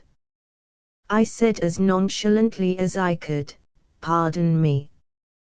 You will see better thus," and taking it off handed it to her. An unholy light came into her withered old face, as she touched it. She stole one glance at me swift and keen as a flash of lightning. She bent over the ring for a moment, her face quite concealed as though examining it. The old man looked straight out of the front of the shanty before him, at the same time fumbling in his pockets and producing a screw of tobacco in a paper and a pipe, which he proceeded to fill. I took advantage of the pause and the momentary rest from the searching eyes on my face to look carefully round the place, now dim and shadowy in the gloaming. There still lay all the heaps of varied reeking foulness, there the terrible blood-stained axe leaning against the wall in the right-hand corner, and everywhere, despite the gloom, the baleful glitter of the eyes of the rats. I could see them even through some of the chinks of the boards at the back low down close to the ground. But stay. These latter eyes seemed more than usually large and bright and baleful. For an instant my heart stood still, and I felt in that whirling condition of mind in which one feels a sort of spiritual drunkenness, and as though the body is only maintained erect in that there is no time for it to fall before recovery. Then, in another second, I was calm, coldly calm, with all my energies in full vigor, with a self-control which I felt to be perfect and with all my feeling and instincts alert. Now I knew the full extent of my danger. I was watched and surrounded by desperate people. I could not even guess at how many of them were lying there on the ground behind the shanty, waiting for the moment to strike. I knew that I was big and strong, and they knew it, too. They knew also, as I did, that I was an Englishman and would make a fight for it, and so we waited. I had, I felt, gained an advantage in the last few seconds, for I knew my danger and understood the situation. Now, I thought, is the test of my courage, the enduring test. The fighting test may come later. The old woman raised her head and said to me in a satisfied kind of way, "A very fine ring, indeed, a beautiful ring." Oh, me! I once had such rings, plenty of them, and bracelets and earrings. Oh! For in those fine days I led the town a dance. But they've forgotten me now. They've forgotten me. Why they never heard of me. Perhaps their grandfathers remember me, some of them, and she laughed a harsh, croaking laugh. And then I am bound to say that she astonished me, for she handed me back the ring with a certain suggestion of old-fashioned grace which was not without its pathos. The old man eyed her with a sort of sudden ferocity, half rising from his stool, and said to me suddenly and hoarsely, "Let me see." I was about to hand the ring when the old woman said, "No, no, do not give it to Pierre. Pierre is eccentric. He loses things, and such a pretty ring." "Cat," said the old man, savagely. Suddenly the old woman said, rather more loudly than was necessary, "Wait. I shall tell you something about a ring." There was something in the sound of her voice that jarred upon me. Perhaps it was my hypersensitiveness, wrought up as I was to such a pitch of nervous excitement, but I seemed to think that she was not addressing me. As I stole a glance round the place I saw the eyes of the rats in the bone heaps, but missed the eyes along the back. But even as I looked I saw them again appear. The old woman's weight had given me a respite from attack, and the men had sunk back to their reclining posture. I once lost a ring, a beautiful diamond hoop that had belonged to a queen, and which was given to me by a farmer of the taxes, who afterwards cut his throat because I sent him away. I thought it must have been stolen, and taxed my people, but I could get no trace. The police came and suggested that it had found its way to the drain. We descended, I in my fine clothes, for I would not trust them with my beautiful ring. I know more of the drains since then, and of rats, too. But I shall never forget the horror of that place, alive with blazing eyes, a wall of them just outside the light of our torches. Well, we got beneath my house. We searched the outlet of the drain, and there in the filth found my ring, and we came out. But we found something else also before we came. As we were coming toward the opening, a lot of rats, human ones this time, came towards us. They told the police that one of their number had gone into the drain, but had not returned. He had gone in only shortly before we had, and, if lost, could hardly be far off. They asked help to seek him, so we turned back. They tried to prevent me going, but I insisted.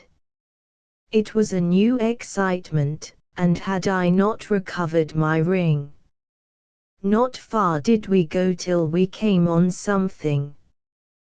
There was but little water, and the bottom of the drain was raised with brick, rubbish, and much matter of the kind. He had made a fight for it, even when his torch had gone out. But they were too many for him. They had not been long about it. The bones were still warm, but they were picked clean. They had even eaten their own dead ones, and there were bones of rats as well as of the man. They took it cool enough, those the human ones, and joked of their comrade when they found him dead, though they would have helped him living. Bah! What matters it, life or death? And had you no fear? I asked her. Fear, she said with a laugh. Me have fear? Ask Pierre. But I was younger then, and, as I came through that horrible drain with its wall of greedy eyes, always moving with the circle of the light from the torches, I did not feel easy. I kept on before the men, though. It is a way I have. I never let the men get it before me. All I want is a chance and a means.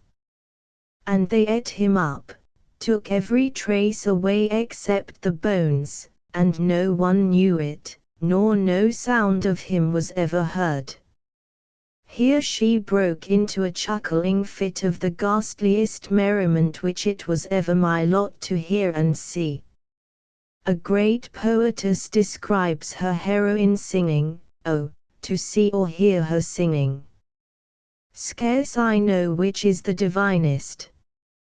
And I can apply the same idea to the old crone, in all save the divinity, for I scarce could tell which was the most hellish, the harsh, malicious, satisfied, cruel laugh, or the leering grin, and the horrible square opening of the mouth like a tragic mask, and the yellow gleam of the few discolored teeth in the shapeless gums.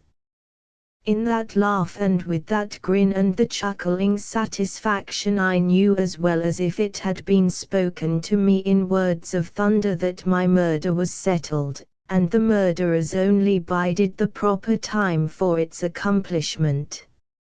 I could read between the lines of her gruesome story the commands to her accomplices. Wait, she seemed to say, bide your time. I shall strike the first blow. Find the weapon for me, and I shall make the opportunity. He shall not escape. Keep him quiet, and then no one will be wiser. There will be no outcry, and the rats will do their work. It was growing darker and darker, the night was coming. I stole a glance round the shanty, still all the same. The bloody axe in the corner, the heaps of filth, and the eyes on the bone heaps and in the crannies of the floor.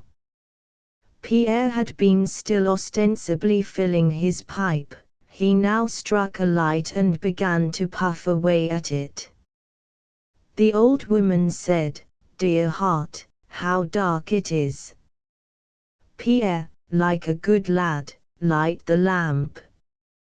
Pierre got up and with the lighted match in his hand touched the wick of a lamp which hung at one side of the entrance to the shanty, and which had a reflector that threw the light all over the place. It was evidently that which was used for their sorting at night. "Not that, stupid. Not that. The lantern," she called out to him. He immediately blew it out, saying, "All right, mother, I'll find it," and he hustled about the left corner of the room, the old woman saying through the darkness, "The lantern, the lantern.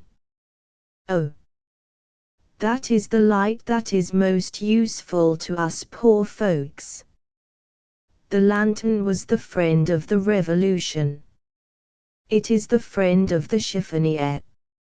It helps us when all else fails. Hardly had she said the word when there was a kind of creaking of the whole place, and something was steadily dragged over the roof. Again I seemed to read between the lines of her words. I knew the lesson of the lantern. "One of you get on the roof with a noose and strangle him as he passes out if we fail within." As I looked out of the opening I saw the loop of a rope outlined black against the lurid sky. I was now, indeed, beset. Pierre was not long in finding the lantern. I kept my eyes fixed through the darkness on the old woman. Pierre struck his light, and by its flash I saw the old woman raise from the ground beside her where it had mysteriously appeared, and then hide in the folds of her gown, a long sharp knife or dagger. It seemed to be like a butcher's sharpening iron fine to a keen point. The lantern was lit. "Bring it here, Pierre," she said. "Place it in the doorway where we can see it. See how nice it is. It shuts out the darkness from us, it is just right. Just right for her and her purposes." It threw all its light on my face, leaving in gloom the faces of both Pierre and the woman, who sat outside of me on each side. I felt that the time of action was approaching, but I knew now that the first signal and movement would come from the woman, and so watched her. I was all unarmed, but I had made up my mind what to do.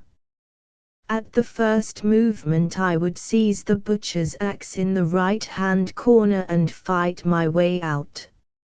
At least, I would die hard. I stole a glance round to fix its exact locality so that I could not fail to seize it at the first effort, for then, if ever, time and accuracy would be precious. Good God! It was gone. All the horror of the situation burst upon me, but the bitterest thought of all was that if the issue of the terrible position should be against me, Alice would infallibly suffer. Either she would believe me false, and any lover, or anyone who has ever been one, can imagine the bitterness of the thought, or else she would go on loving long after I had been lost to her and to the world, so that her life would be broken and embittered, shattered with disappointment and despair. The very magnitude of the pain braced me up and nerved me to bear the dread scrutiny of the plotters. I think I did not betray myself. The old woman was watching me as a cat does a mouse. She had her right hand hidden in the folds of her gown, clutching, I knew, that long, cruel-looking dagger. Had she seen any disappointment in my face she would, I felt, have known that the moment had come, and would have sprung on me like a tigress, certain of taking me unprepared.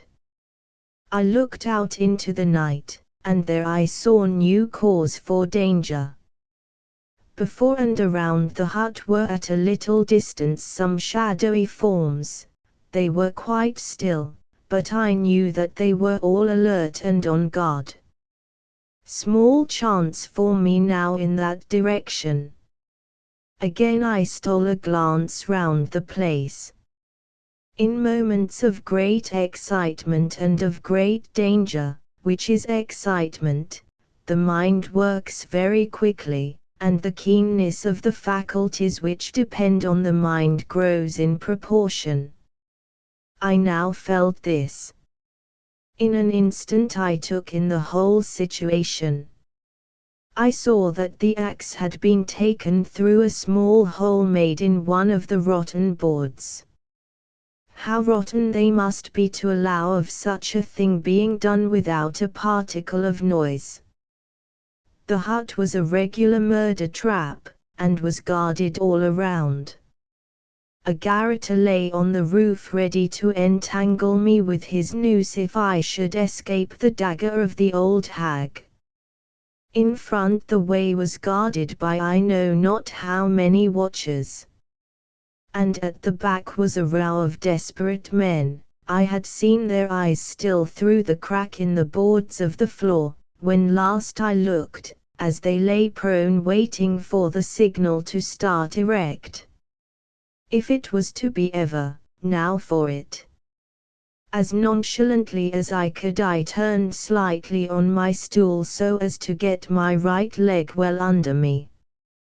Then with a sudden jump, turning my head, and guarding it with my hands, and with the fighting instinct of the knights of old, I breathed my lady's name, and hurled myself against the back wall of the hut. Watchful as they were, the suddenness of my movement surprised both Pierre and the old woman. As I crashed through the rotten timbers I saw the old woman rise with a leap like a tiger and heard her low gasp of baffled rage. My feet lit on something that moved, and as I jumped away I knew that I had stepped on the back of one of the row of men lying on their faces outside the hut. I was torn with nails and splinters, but otherwise unhurt. Breathless I rushed up the mound in front of me, hearing as I went the dull crash of the shanty as it collapsed into a mass. It was a nightmare climb. The mound, though but low, was awfully steep, and with each step I took the mass of dust and cinders tore down with me and gave way under my feet. The dust rose and choked me, it was sickening, fetid, awful, but my climb was, I felt, for life or death, and I struggled on. The seconds seemed hours, but the few moments I had in starting, combined with my youth and strength, gave me a great advantage, and, though several forms struggled after me in deadly silence which was more dreadful than any sound, I easily reached the top. Since then I have climbed the cone of Vesuvius, and as I struggled up that dreary steep amid the sulphurous fumes the memory of that awful night at Montreuil came back to me so vividly that I almost grew faint. The mound was one of the tallest in the region of dust, and as I struggled to the top, panting for breath and with my heart beating like a sledgehammer, I saw away to my left the dull red gleam of the sky, and nearer still the flashing of lights. Thank God! I knew where I was now and where lay the road to Paris. For 2 or 3 seconds I paused and looked back. My pursuers were still well behind me, but struggling up resolutely, and in deadly silence. Beyond, the shanty was a wreck, a mass of timber and moving forms. I could see it well, for flames were already bursting out. The rags and straw had evidently caught fire from the lantern. Still silence there. Not a sound. These old wretches could die game, anyhow. I had no time for more than a passing glance, for as I cast an eye round the mound preparatory to making my descent I saw several dark forms rushing round on either side to cut me off on my way. It was now a race for life. They were trying to head me on my way to Paris, and with the instinct of the moment I dashed down to the right-hand side. I was just in time, for, though I came as it seemed to me down the steep in a few steps, the wary old men who were watching me turned back, and one, as I rushed by into the opening between the 2 mounds in front, almost struck me a blow with that terrible butcher's axe. There could surely not be 2 such weapons about. Then began a really horrible chase. I easily ran ahead of the old men, and even when some younger ones and a few women joined in the hunt I easily distanced them. But I did not know the way, and I could not even guide myself by the light in the sky, for I was running away from it. I had heard that, unless of conscious purpose, hunted men turn always to the left, and so I found it now, and so, I suppose, knew also my pursuers, who were more animals than men, and with cunning or instinct had found out such secrets for themselves, for on finishing a quick spurt, after which I intended to take a moment's breathing space, I suddenly saw ahead of me 2 or 3 forms swiftly passing behind a mound to the right. I was in the spider's web now indeed. But with the thought of this new danger came the resource of the hunted, and so I darted down the next turning to the right. I continued in this direction for some 100 yards, and then, making a turn to the left again, felt certain that I had, at any rate, avoided the danger of being surrounded. But not of pursuit, for on came the rabble after me, steady, dogged, relentless, and still in grim silence. In the greater darkness the mounds seemed now to be somewhat smaller than before, although, for the night was closing, they looked bigger in proportion. I was now well ahead of my pursuers, so I made a dart up the mound in front. Oh joy of joys! I was close to the edge of this inferno of dust thieves. Away behind me the red light of Paris was in the sky, and towering up behind rose the heights of Montmartre, a dim light, with here and there brilliant points like stars. Restored to vigor in a moment, I ran over the few remaining mounds of decreasing size, and found myself on the level land beyond. Even then, however, the prospect was not inviting. All before me was dark and dismal, and I had evidently come on one of those dank, low-lying waste places which are found here and there in the neighborhood of great cities. Places of waste and desolation, where the space is required for the ultimate agglomeration of all that is noxious, and the ground is so poor as to create no desire of occupancy even in the lowest squatter.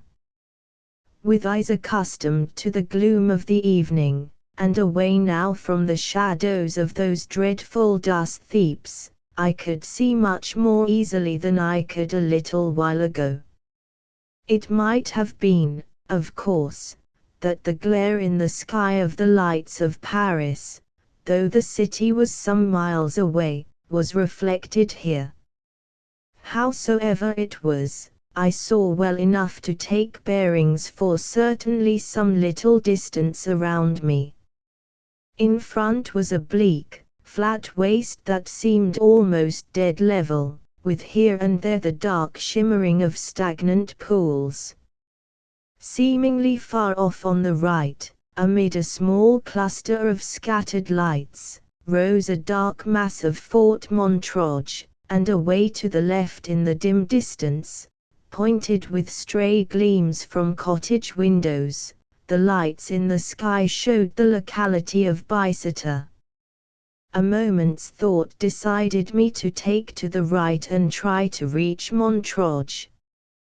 There at least would be some sort of safety, and I might possibly long before come on some of the crossroads which I knew.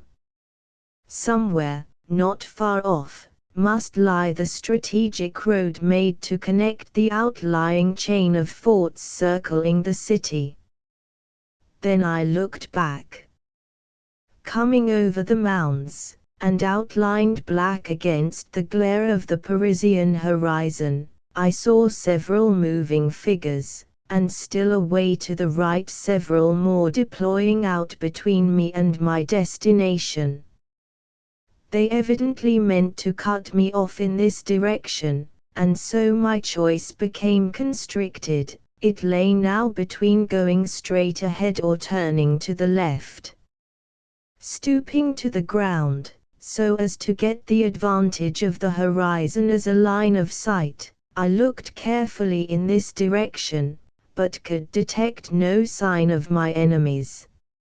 I argued that as they had not guarded or were not trying to guard that point, there was evidently danger to me there already. So I made up my mind to go straight on before me. It was not an inviting prospect, and as I went on the reality grew worse. The ground became soft and oozy, and now and again gave way beneath me in a sickening kind of way. I seemed somehow to be going down, for I saw round me places seemingly more elevated than where I was, and this in a place which from a little way back seemed dead level. I looked around, but could see none of my pursuers. This was strange, for all along these birds of the night had followed me through the darkness as well as though it was broad daylight. How I blamed myself for coming out in my light-colored tourist suit of tweed. The silence, and my not being able to see my enemies, whilst I felt that they were watching me, grew appalling, and in the hope of someone not of this ghastly crew hearing me I raised my voice and shouted several times. There was not the slightest response, not even an echo rewarded my efforts. For a while I stood stock still and kept my eyes in one direction. On one of the rising places around me I saw something dark move along, then another, and another. This was to my left, and seemingly moving to head me off. I thought that again I might with my skill as a runner elude my enemies at this game, and so with all my speed darted forward. Splash! My feet had given way in a mass of slimy rubbish, and I had fallen headlong into a reeking, stagnant pool.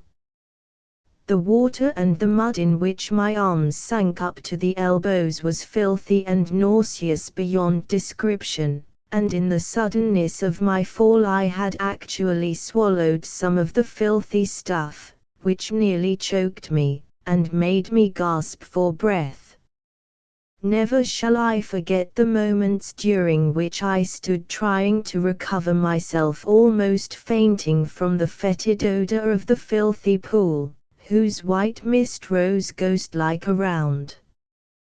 Worst of all, with the acute despair of the hunted animal when he sees the pursuing pack closing on him, I saw before my eyes whilst I stood helpless the dark forms of my pursuers moving swiftly to surround me. It is curious how our minds work on odd matters even when the energies of thought are seemingly concentrated on some terrible and pressing need. I was in momentary peril of my life, my safety depended on my action, and my choice of alternatives coming now with almost every step I took, and yet I could not but think of the strange dogged persistency of these old men. Their silent resolution, their steadfast, grim persistency even in such a cause commanded, as well as fear, even a measure of respect. What must they have been in the vigor of their youth? I could understand now that whirlwind rush on the bridge of Dracula, that scornful exclamation of the old guard at Waterloo. Unconscious cerebration has its own pleasures, even at such moments, but fortunately it does not in any way clash with the thought from which action springs. I realized at a glance that so far I was defeated in my object, my enemies as yet had won. They had succeeded in surrounding me on 3 sides, and were bent on driving me off to the left hand, where there was already some danger for me, for they had left no guard. I accepted the alternative. It was a case of Hobson's choice and run. I had to keep the lower ground, for my pursuers were on the higher places. However, though the ooze and broken ground impeded me, my youth and training made me able to hold my ground, and by keeping a diagonal line I not only kept them from gaining on me but even began to distance them. This gave me new heart and strength, and by this time habitual training was beginning to tell and my second wind had come. Before me the ground rose slightly. I rushed up the slope and found before me a waste of watery slime, with a low dike or bank looking black and grim beyond.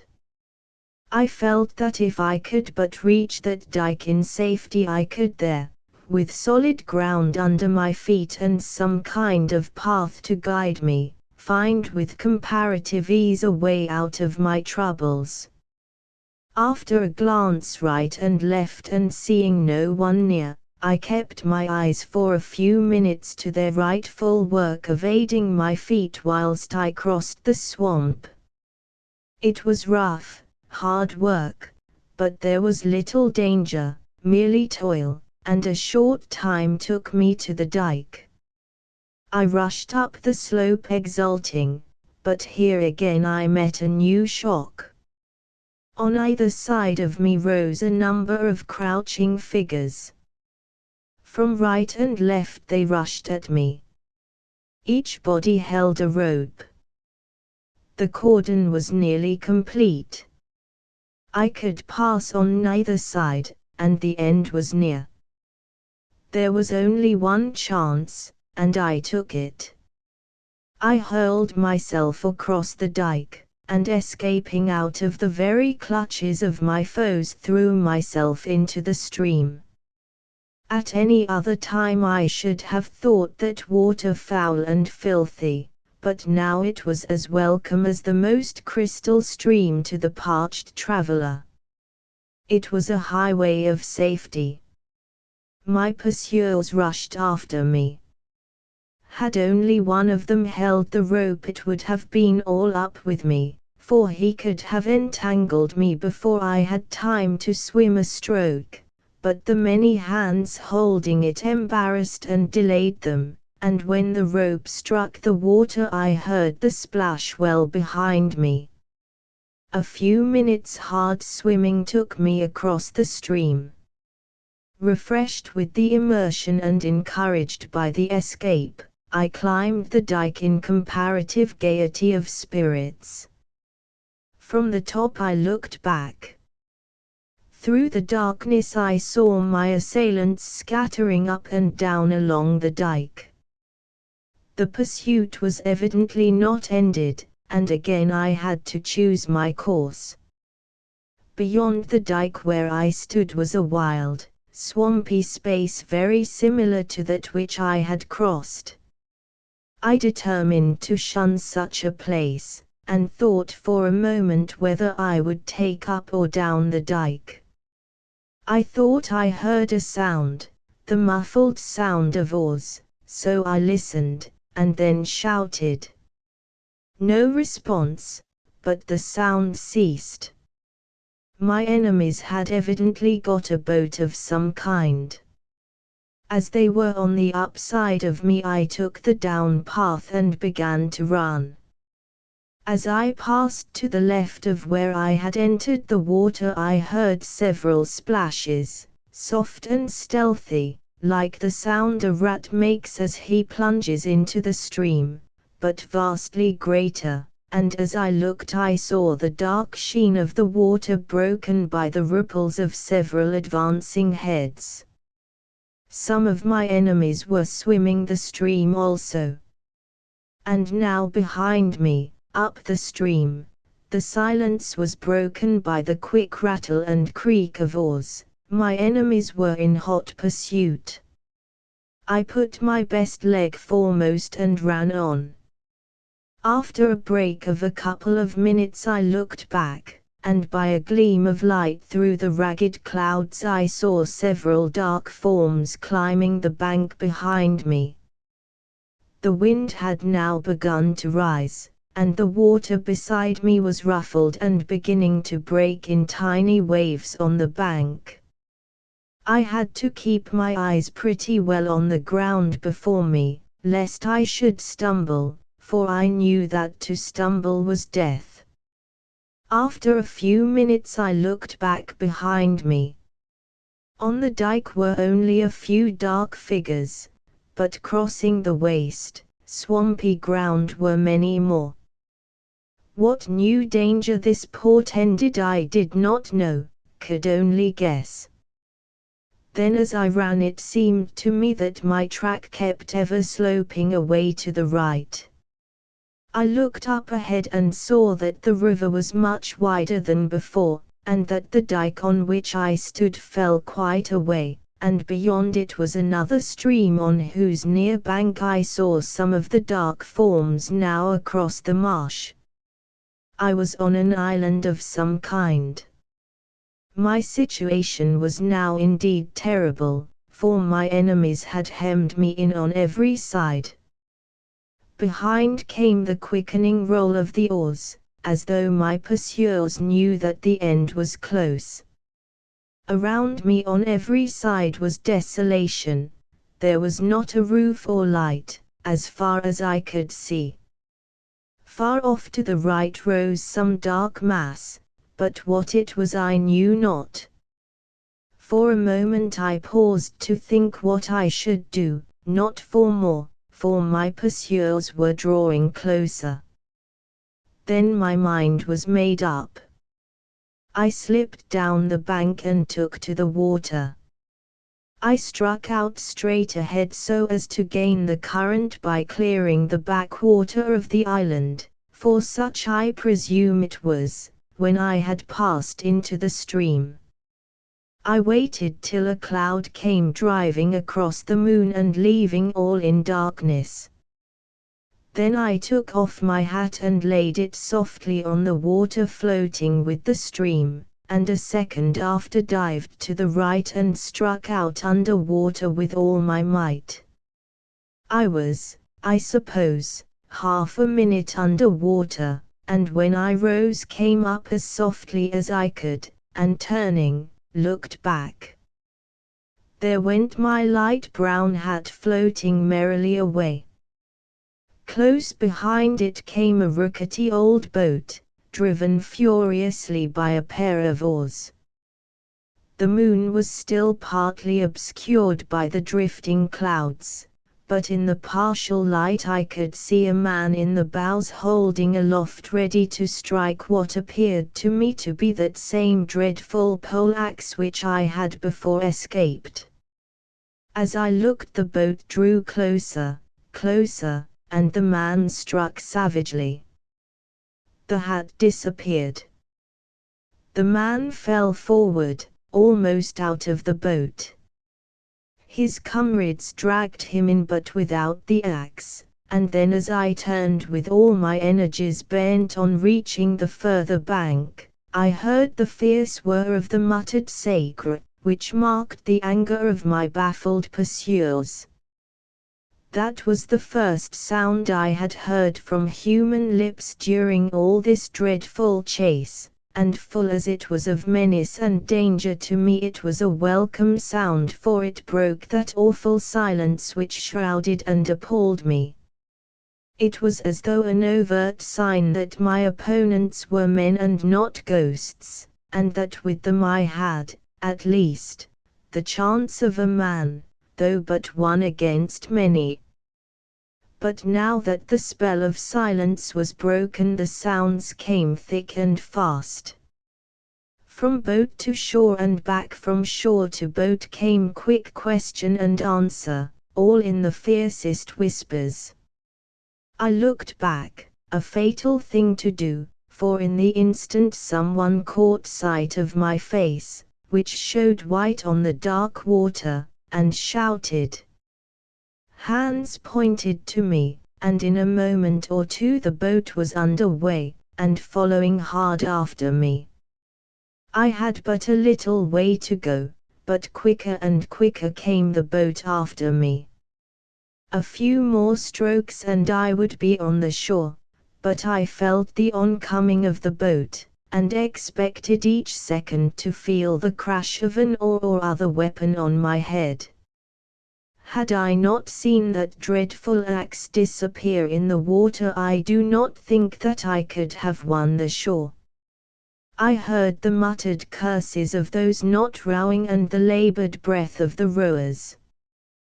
With one supreme effort for life or liberty, I touched the bank and sprang up it. There was not a single second to spare, for hard behind me the boat grounded and several dark forms sprang after me. I gained the top of the dike, and keeping to the left ran on again. The boat put off and followed down the stream.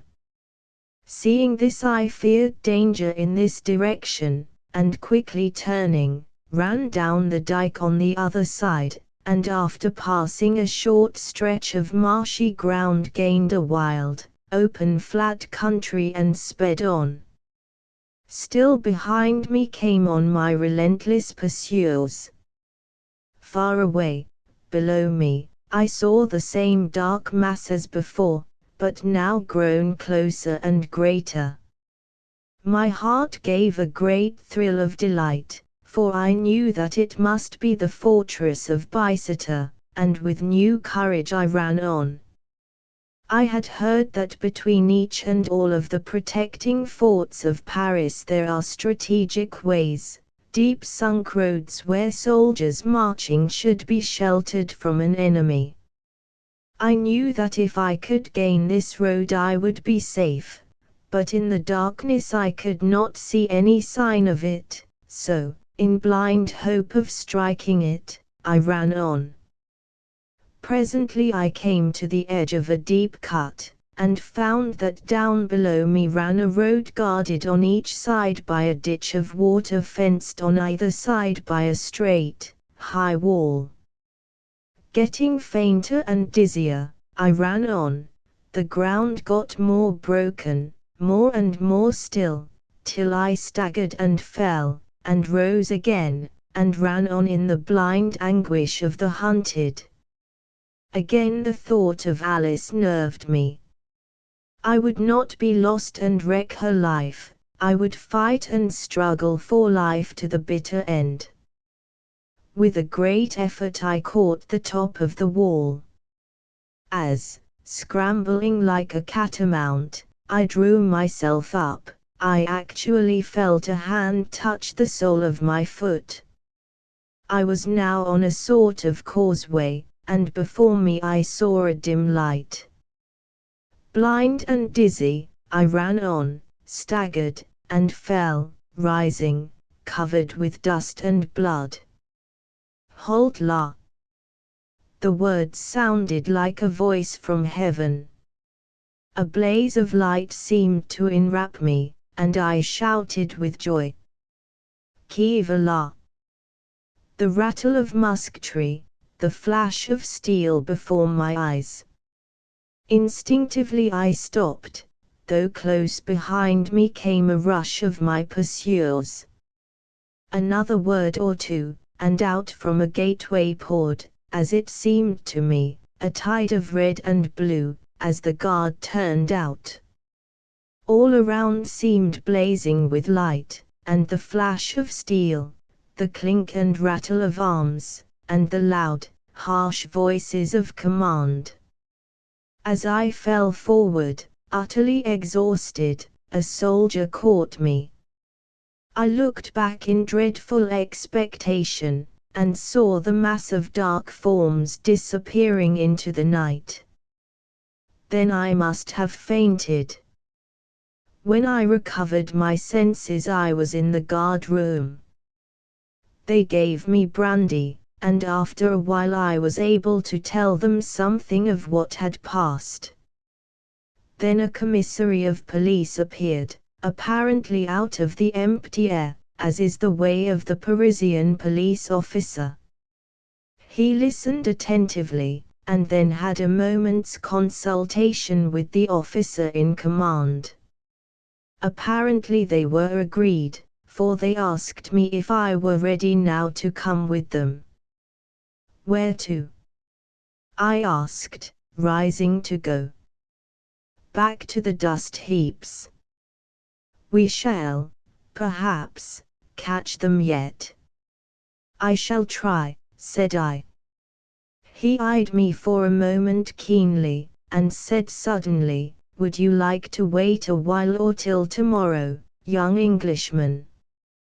This touched me to the quick, as, perhaps, he intended, and I jumped to my feet. Come now, I said, now. An Englishman is always ready for his duty. The commissary was a good fellow, as well as a shrewd one. He slapped my shoulder kindly. Brave Garcon, he said.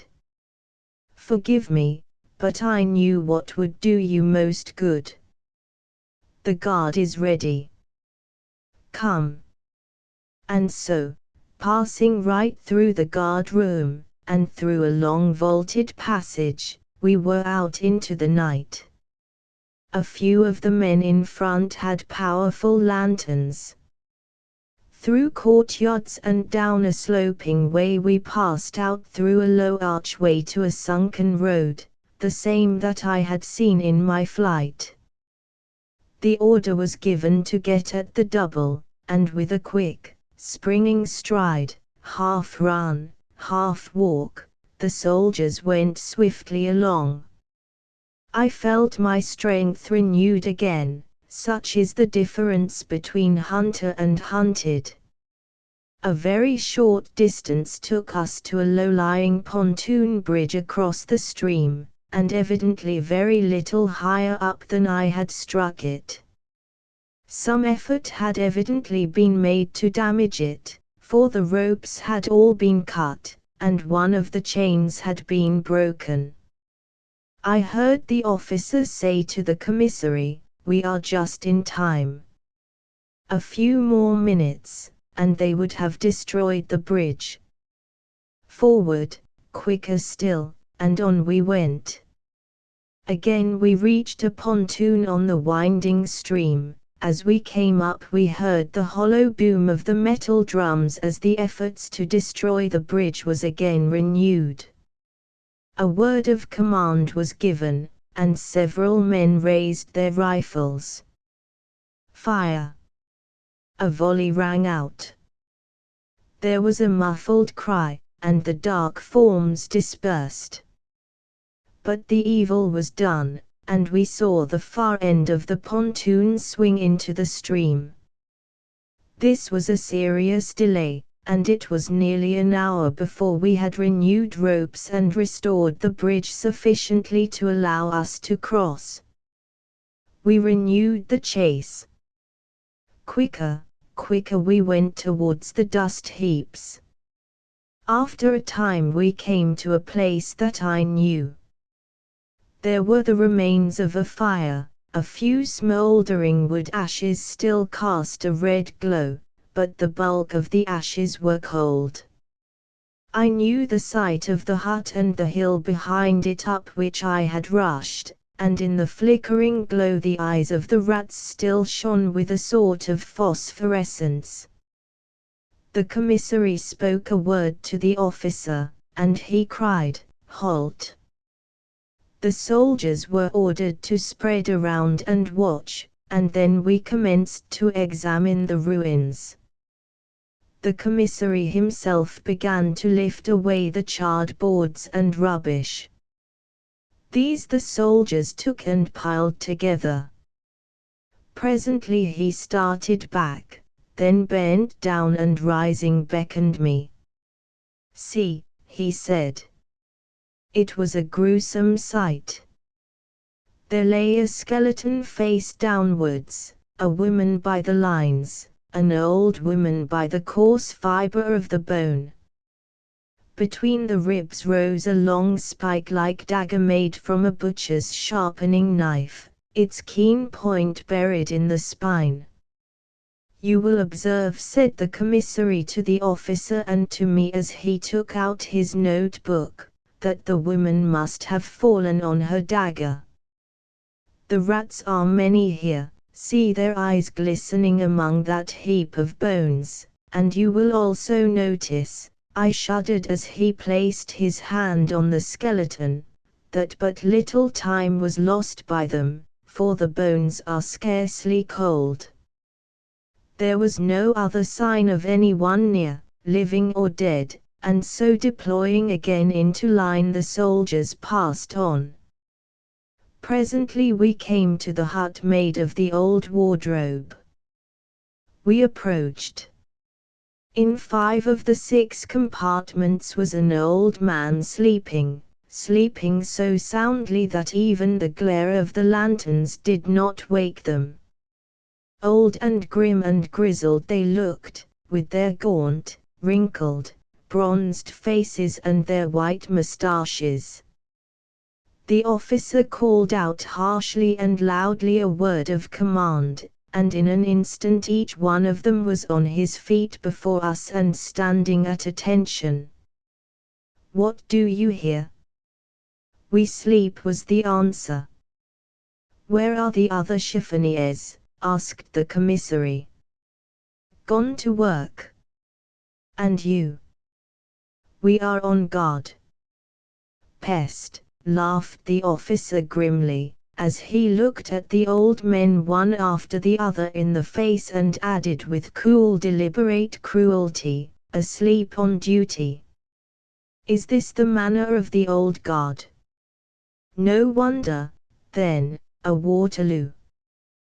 By the gleam of the lantern I saw the grim old faces grow deadly pale, and almost shuddered at the look in the eyes of the old men as the laugh of the soldiers echoed the grim pleasantry of the officer. I felt in that moment that I was in some measure avenged. For a moment they looked as if they would throw themselves on the taunter, but years of their life had schooled them and they remained still. "You are but 5, said the commissary, "where is the 6th? The answer came with a grim chuckle. "He is there," and the speaker pointed to the bottom of the wardrobe. He died last night. You won't find much of him. The burial of the rats is quick. The commissary stooped and looked in. Then he turned to the officer and said calmly, "We may as well go back. No trace here now, nothing to prove that man was the one wounded by your soldiers' bullets. Probably they murdered him to cover up the trace. See." Again he stooped and placed his hands on the skeleton. "The rats work quickly and they are many. These bones are warm." I shuddered, and so did many more of those around me. "Form," said the officer, and so in marching order, with the lanterns swinging in front and the manacled veterans in the midst, with steady tramp we took ourselves out of the dust heaps and turned backward to the fortress of Bicester. My year of probation has long since ended, and Alice is my wife. But when I look back upon that trying 12-month, one of the most vivid incidents that memory recalls is that associated with my visit to the City of Dust. A Dream of Red Hands. The first opinion given to me regarding Jacob Settle was a simple descriptive statement, "He's a down-in-the-mouth chap," but I found that it embodied the thoughts and ideas of all his fellow workmen. There was in the phrase a certain easy tolerance, an absence of positive feeling of any kind, rather than any complete opinion, which marked pretty accurately the man's place in public esteem. Still, there was some dissimilarity between this and his appearance which unconsciously set me thinking, and by degrees, as I saw more of the place and the workmen, I came to have a special interest in him. He was, I found, forever doing kindnesses, not involving money expenses beyond his humble means, but in the manifold ways of forethought and forbearance and self-repression which are of the true charities of life. Women and children trusted him implicitly, though, strangely enough, he rather shunned them, except when anyone was sick, and then he made his appearance to help if he could, timidly and awkwardly.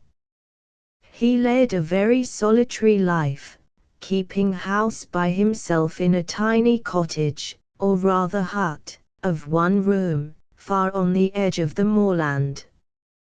His existence seemed so sad and solitary that I wished to cheer it up, and for the purpose took the occasion when we had both been sitting up with a child, injured by me through accident, to offer to lend him books. He gladly accepted, and as we parted in the grey of the dawn I felt that something of mutual confidence had been established between us. The books were always most carefully and punctually returned, and in time Jacob Settle and I became quite friends. Once or twice as I crossed the moorland on Sundays I looked in on him, but on such occasions he was shy and ill at ease so that I felt diffident about calling to see him. He would never under any circumstances come into my own lodgings. One Sunday afternoon, I was coming back from a long walk beyond the moor, and as I passed Settle's cottage stopped at the door to say "How do you do" to him. As the door was shut, I thought that he was out, and merely knocked for form's sake, or through habit, not expecting to get any answer. To my surprise, I heard a feeble voice from within, though what was said I could not hear. I entered at once, and found Jacob lying half-dressed upon his bed. He was as pale as death, and the sweat was simply rolling off his face. His hands were unconsciously gripping the bedclothes as a drowning man holds on to whatever he may grasp. As I came in he half arose, with a wild, hunted look in his eyes, which were wide open and staring, as though something of horror had come before him, but when he recognized me he sank back on the couch with a smothered sob of relief and closed his eyes. I stood by him for a while, quite a minute or two, while he gasped.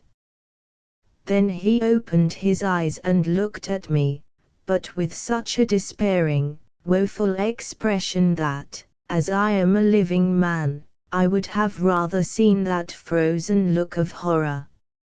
I sat down beside him and asked after his health.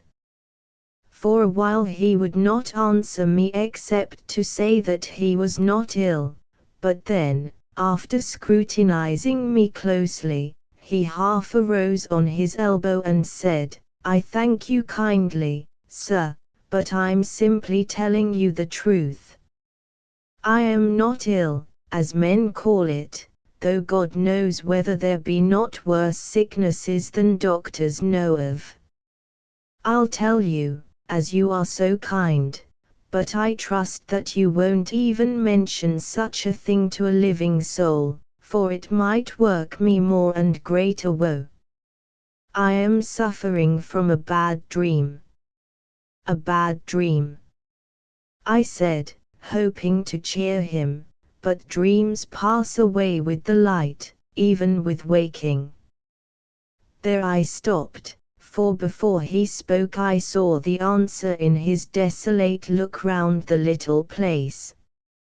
"No, no, that's all well for people that live in comfort and with those they love around them. It is 1,000 times worse for those who live alone and have to do so. What cheer is there for me, waking here in the silence of the night, with the wide moor around me full of voices and full of faces that make my waking a worse dream than my sleep? Ah, young sir, you have no past that can send its legions to people the darkness and the empty space, and I pray the good God that you may never have." As he spoke, there was such an almost irresistible gravity of conviction in his manner that I abandoned my remonstrance about his solitary life. I felt that I was in the presence of some secret influence which I could not fathom. To my relief, for I knew not what to say, he went on, "2 nights past have I dreamed it. It was hard enough the first night, but I came through it. Last night the expectation was in itself almost worse than the dream, until the dream came, and then it swept away every remembrance of lesser pain. I stayed awake till just before the dawn, and then it came again, and ever since I have been in such an agony as I am sure the dying feel, and with it all the dread of tonight." Before he had got to the end of the sentence my mind was made up, and I felt that I could speak to him more cheerfully. "Try and get to sleep early tonight, in fact, before the evening has passed away. The sleep will refresh you, and I promise you there will not be any bad dreams after tonight." He shook his head hopelessly, so I sat a little longer and then left him. When I got home I made my arrangements for the night, for I had made up my mind to share Jacob Settle's lonely vigil in his cottage on the moor. I judged that if he got to sleep before sunset he would wake well before midnight, and so, just as the bells of the city were striking 11, I stood opposite his door armed with a bag, in which were my supper, an extra large flask, a couple of candles, and a book. The moonlight was bright, and flooded the whole moor, till it was almost as light as day, but ever and anon black clouds drove across the sky, and made a darkness which by comparison seemed almost tangible. I opened the door softly, and entered without waking Jacob, who lay asleep with his white face upward. He was still, and again bathed in sweat.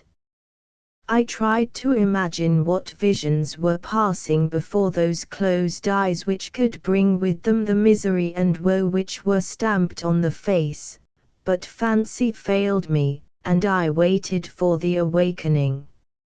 It came suddenly, and in a fashion which touched me to the quick, for the hollow groan that broke from the man's white lips as he half arose and sank back was manifestly the realization or completion of some train of thought which had gone before.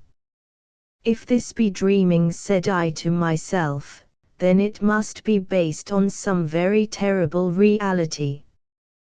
What can have been that unhappy fact that he spoke of? While I thus spoke, he realized that I was with him. It struck me as strange that he had no period of that doubt as to whether dream or reality surrounded him which commonly marks an expected environment of waking men.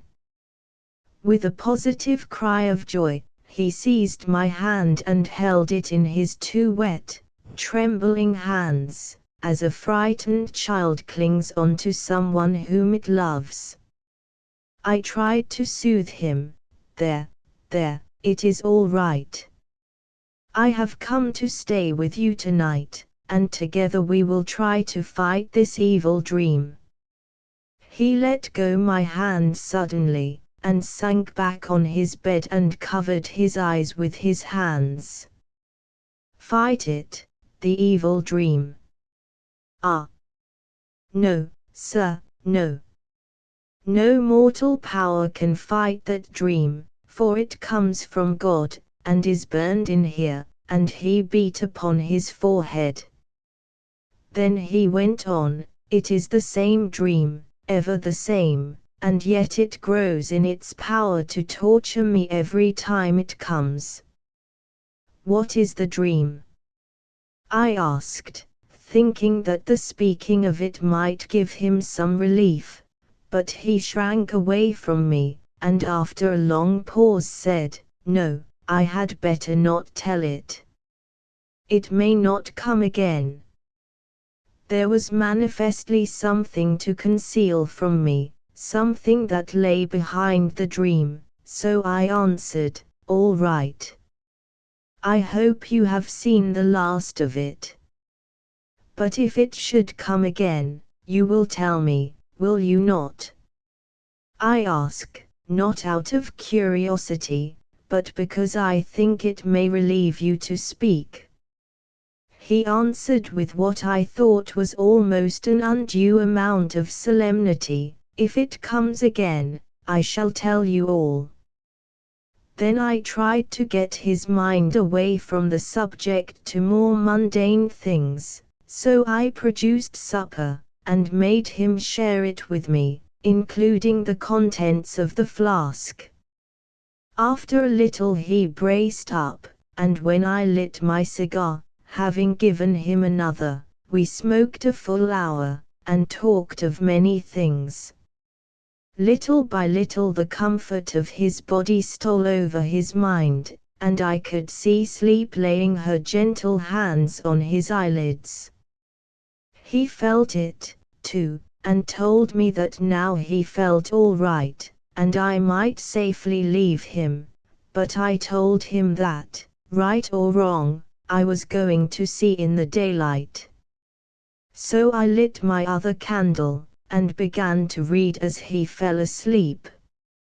By degrees I got interested in my book, so interested that presently I was startled by its dropping out of my hands. I looked and saw that Jacob was still asleep, and I was rejoiced to see that there was on his face a look of unwonted happiness, while his lips seemed to move with unspoken words. Then I turned to my work again, and again woke, but this time to feel chilled to my very marrow by hearing the voice from the bed beside me, not with those red hands. Never. Never. On looking at him, I found that he was still asleep. He woke, however, in an instant, and did not seem surprised to see me. There was again that strange apathy as to his surroundings. Then I said, "Settle, tell me your dream. You may speak freely, for I shall hold your confidence sacred. While we both live I shall never mention what you may choose to tell me." He replied, "I said I would, but I had better tell you first what goes before the dream, that you may understand. I was a schoolmaster when I was a very young man. It was only a parish school in a little village in the West Country. No need to mention any names. Better not. I was engaged to be married to a young girl whom I loved and almost reverenced. It was the old story. While we were waiting for the time when we could afford to set up house together, another man came along. He was nearly as young as I was, and handsome, and a gentleman, with all a gentleman's attractive ways for a woman of our class. He would go fishing, and she would meet him while I was at my work in school. I reasoned with her and implored her to give him up. I offered to get married at once and go away and begin the world in a strange country, but she would not listen to anything I could say, and I could see that she was infatuated with him. Then I took it on myself to meet the man and ask him to deal well with the girl, for I thought he might mean honestly by her, so that there might be no talk or chance of talk on the part of others. I went where I should meet him with none by, and we met.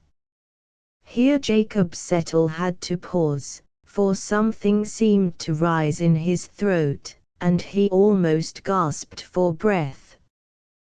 Then he went on, "Sir, as God is above us, there was no selfish thought in my heart that day. I loved my pretty Mabel too well to be content with a part of her love, and I had thought of my own unhappiness too often not to have come to realize that, whatever might come to her, my hope was gone.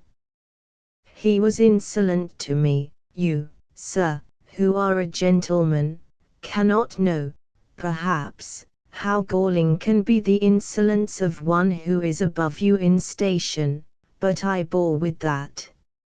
I implored him to deal well with the girl, for what might be only a pastime of an idle hour with him might be the breaking of her heart.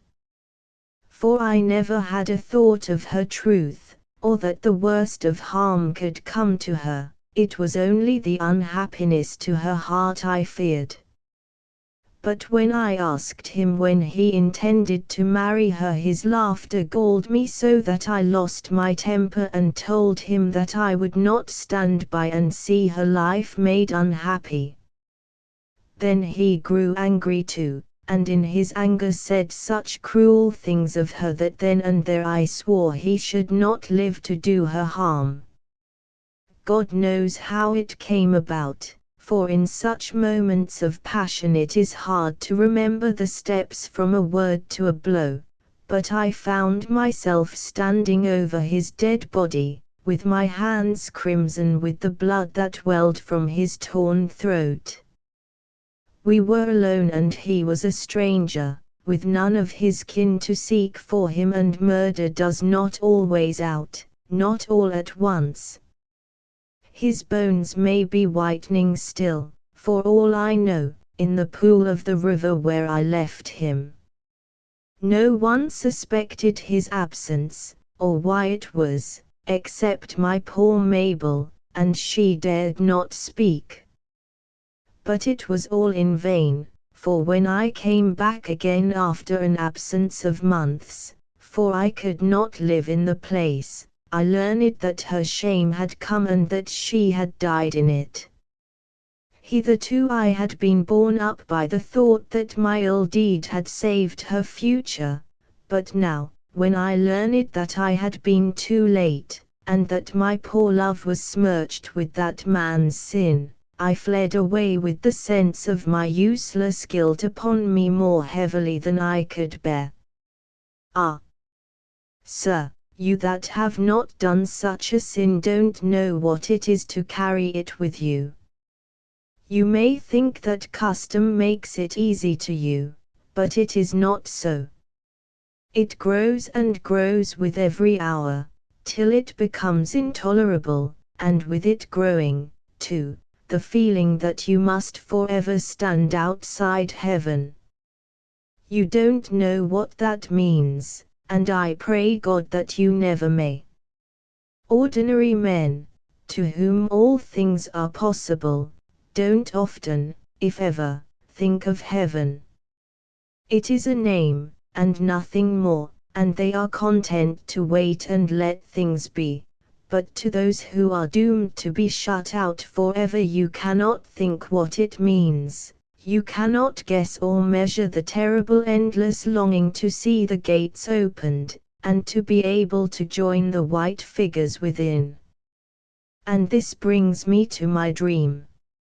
It seemed that the portal was before me, with great gates of massive steel with bars of the thickness of a mast, rising to the very clouds, and so close that between them was just a glimpse of a crystal grotto, on whose shining walls were figured many white-clad forms with faces radiant with joy. When I stood before the gate, my heart and my soul were so full of rapture and longing that I forgot. And there stood at the gate two mighty angels with sweeping wings, and, oh, so stern of countenance. They held each in one hand a flaming sword, and in the other the latchet, which moved to and fro at their lightest touch. Nearer were figures all draped in black, with heads covered so that only the eyes were seen, and they handed to each who came white garments such as the angels wear. A low murmur came that told that all should put on their own robes, and without soil, or the angels would not pass them in, but would smite them down with the flaming swords. I was eager to don my own garment, and hurriedly threw it over me and stepped swiftly to the gate, but it moved not, and the angels, loosing the latchet, pointed to my dress. I looked down, and was aghast, for the whole robe was smeared with blood. My hands were red, they glittered with the blood that dripped from them as on that day by the river bank. And then the angels raised their flaming swords to smite me down, and the horror was complete. I awoke. Again, and again, and again, that awful dream comes to me. I never learn from the experience, I never remember, but at the beginning the hope is ever there to make the end more appalling. And I know that the dream does not come out of the common darkness where the dreams abide, but that it is sent from God as a punishment. Never, never shall I be able to pass the gate, for the soil on the angel garments must ever come from these bloody hands. I listened as in a spell as Jacob Settle spoke. There was something so far away in the tone of his voice, something so dreamy and mystic in the eyes that looked as if through me at some spirit beyond, something so lofty in his very diction and in such marked contrast to his work-worn clothes and his poor surroundings that I wondered if the whole thing were not a dream. We were both silent for a long time. I kept looking at the man before me in growing wonderment.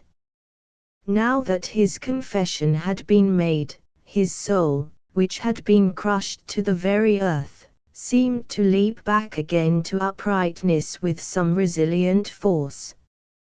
I suppose I ought to have been horrified with his story, but, strange to say, I was not. It certainly is not pleasant to be made the recipient of the confidence of a murderer, but this poor fellow seemed to have had, not only so much provocation, but so much self-denying purpose in his deed of blood that I did not feel called upon to pass judgment upon him. My purpose was to comfort, so I spoke out with what calmness I could, for my heart was beating fast and heavily. You need not despair, Jacob Settle. God is very good, and His mercy is great. Live on and work on in the hope that someday you may feel that you have atoned for the past. Here I paused, for I could see that deep, natural sleep this time was creeping upon him. Go to sleep, I said. I shall watch with you here and we shall have no more evil dreams tonight. He made an effort to pull himself together, and answered, I don't know how to thank you for your goodness to me this night, but I think you had best leave me now. I'll try and sleep this out. I feel a weight off my mind since I have told you all.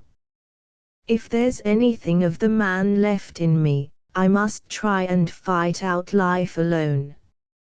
I'll go tonight, as you wish it, I said, but take my advice, and do not live in such a solitary way.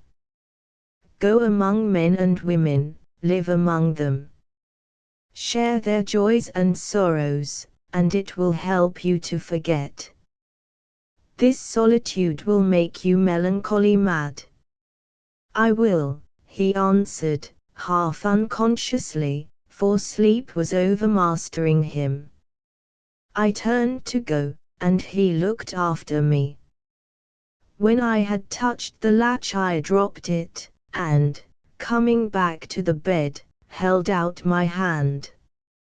He grasped it with both his as he rose to a sitting posture, and I said my good night, trying to cheer him. Heart, man, heart.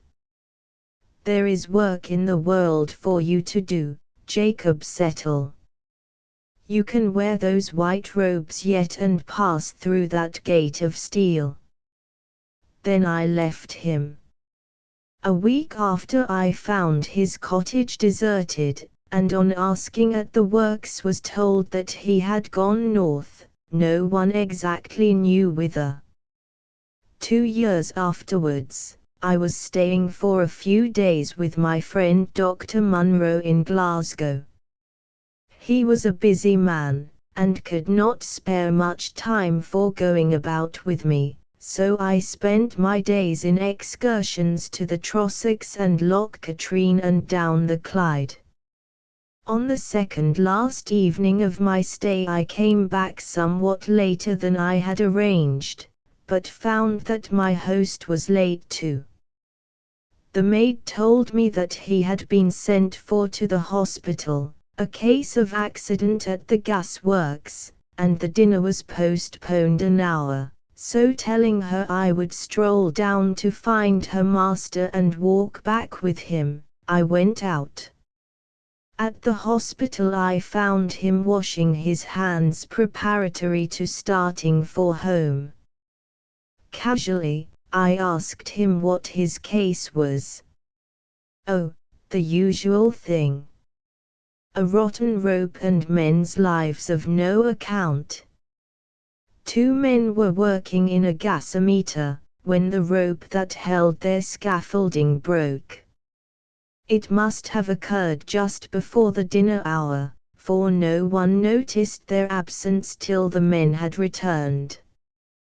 There was about 7 feet of water in the gasometer, So they had a hard fight for it, poor fellows. However, one of them was alive, just alive, but we have had a hard job to pull him through. It seems that he owes his life to his mate, for I have never heard of greater heroism. They swam together while their strength lasted, but at the end they were so done up that even the lights above, and the men slung with ropes, coming down to help them, could not keep them up. But one of them stood on the bottom and held up his comrade over his head, and those few breaths made all the difference between life and death. They were a shocking sight when they were taken out, for that water is like a purple dye with the gas and the tar. The man upstairs looked as if he had been washed in blood. Ah! And the other? Oh, he's worse still. But he must have been a very noble fellow. That struggle under the water must have been fearful. One can see that by the way the blood has been drawn from the extremities. It makes the idea of the stigmata possible to look at him. Resolution like this could, you would think, do anything in the world. It might almost unbar the gates of heaven. Look here, old man, it is not a very pleasant sight, especially just before dinner, but you are a writer, and this is an odd case. Here is something you would not like to miss, for in all human probability you will never see anything like it again. While he was speaking he had brought me into the mortuary of the hospital. On the bier lay a body covered with a white sheet, which was wrapped close round it. Looks like a chrysalis, don't it? I say, Jack, if there be anything in the old myth that a soul is typified by a butterfly, well, then the one that this chrysalis sent forth was a very noble specimen and took all the sunlight on its wings. See here. He uncovered the face. Horrible, indeed, it looked, as though stained with blood. But I knew him at once, Jacob Settle. My friend pulled the winding sheet further down. The hands were crossed on the purple breast as they had been reverently placed by some tender-hearted person. As I saw them my heart throbbed with a great exultation, for the memory of his harrowing dream rushed across my mind. There was no stain now on those poor, brave hands, for they were blanched white as snow. And somehow as I looked I felt that the evil dream was all over. That noble soul had won a way through the gate at last. The white robe had now no stain from the hands that had put it on.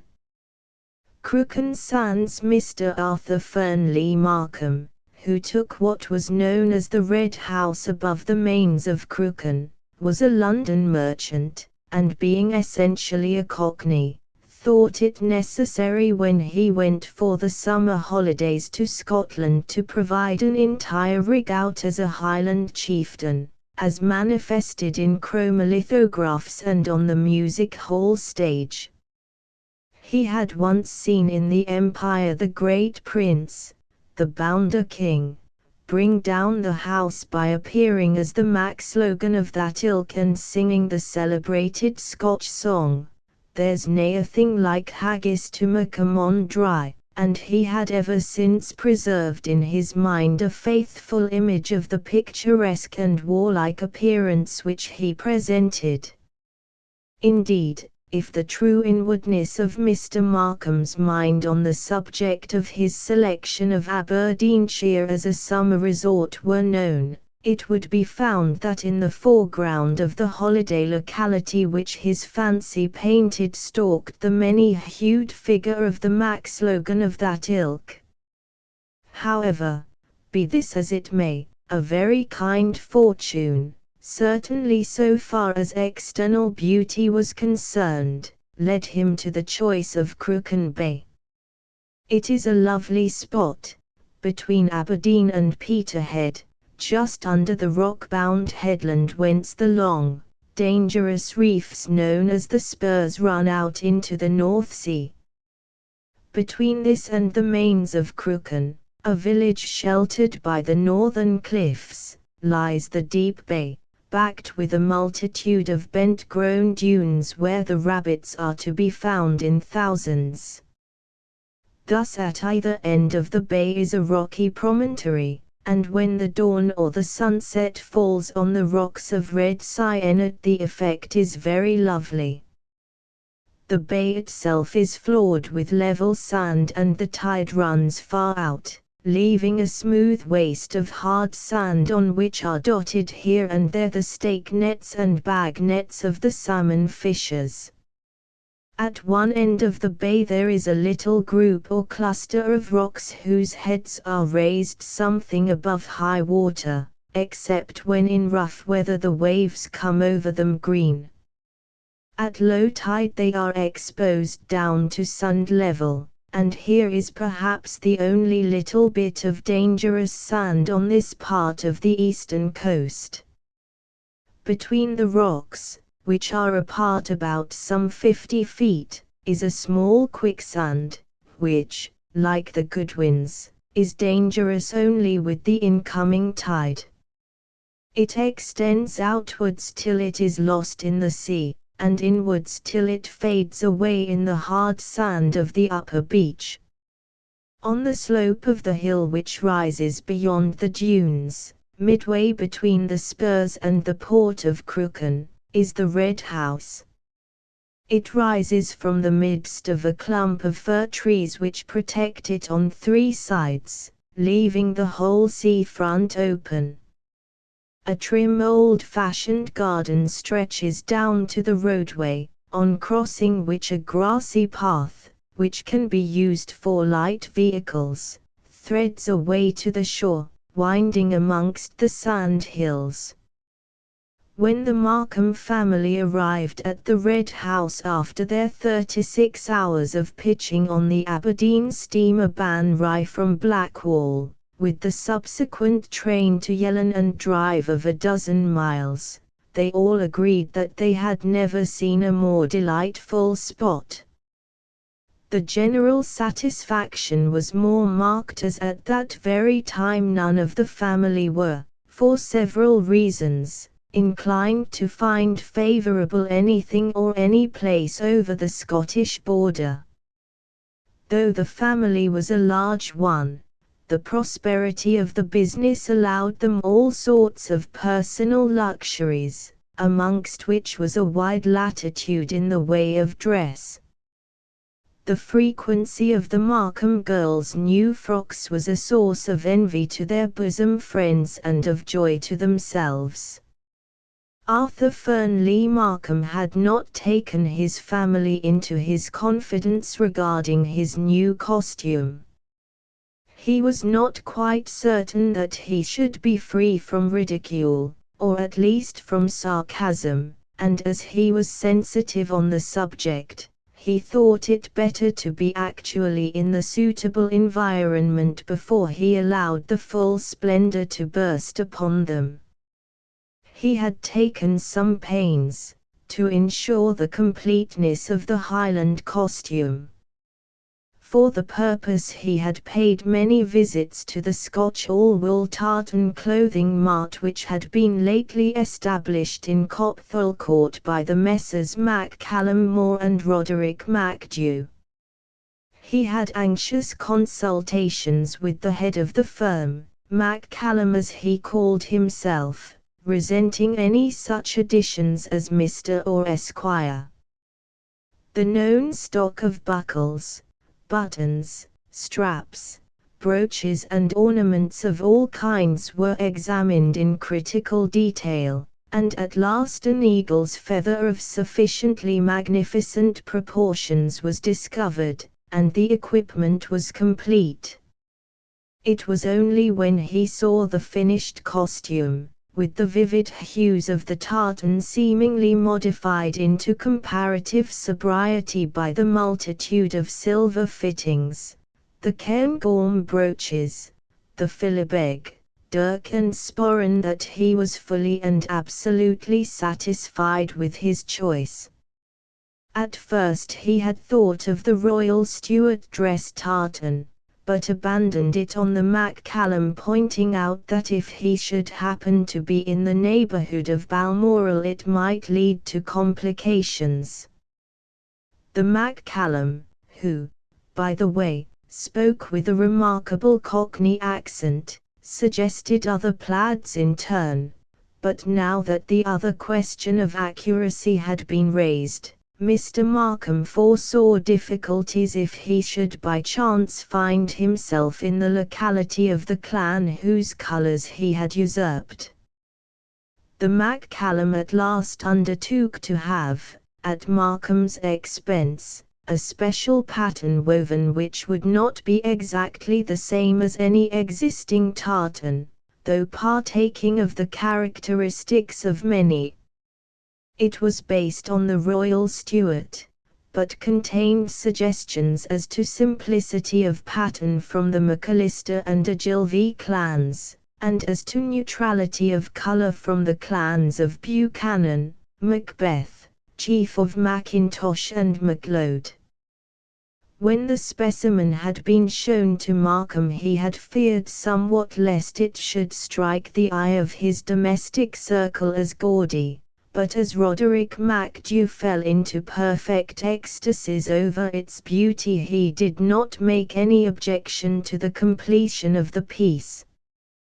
He thought, and wisely, that if a genuine Scotchman like MacDhu liked it, it must be right, especially as the junior partner was a man very much of his own build and appearance. When the MacCallum was receiving his cheque, which, by the way, was a pretty stiff one, he remarked, "I've taken the liberty of having some more of the stuff woven in case you or any of your friends should want it." Markham was gratified, and told him that he should be only too happy if the beautiful stuff which they had originated between them should become a favourite, as he had no doubt it would in time. He might make and sell as much as he would. Markham tried the dress on in his office one evening after the clerks had all gone home. He was pleased, though a little frightened, at the result. The MacCallum had done his work thoroughly, and there was nothing omitted that could add to the martial dignity of the wearer. "I shall not, of course, take the claymore and the pistols with me on ordinary occasions," said Markham to himself as he began to undress. He determined that he would wear the dress for the first time on landing in Scotland, and accordingly on the morning when the Ban Righ was hanging off the Girdleness lighthouse, waiting for the tide to enter the port of Aberdeen, he emerged from his cabin in all the gaudy splendour of his new costume. The first comment he heard was from one of his own sons, who did not recognize him at first. "Here's a guy. Great Scott! It's the governor." And the boy fled forthwith and tried to bury his laughter under a cushion in the saloon. Markham was a good sailor and had not suffered from the pitching of the boat, so that his naturally rubicund face was even more rosy by the conscious blush which suffused his cheeks when he had found himself at once the cynosure of all eyes. He could have wished that he had not been so bold, for he knew from the cold that there was a big bare spot under one side of his jauntily worn Glengarry cap. However, he faced the group of strangers boldly. He was not, outwardly, upset even when some of the comments reached his ears. "He's off his bloomin' chump," said a cockney in a suit of exaggerated plaid. "There's flies on him," said a tall thin Yankee, pale with seasickness, who was on his way to take up his residence for a time as close as he could get to the gates of Balmoral. Happy thought.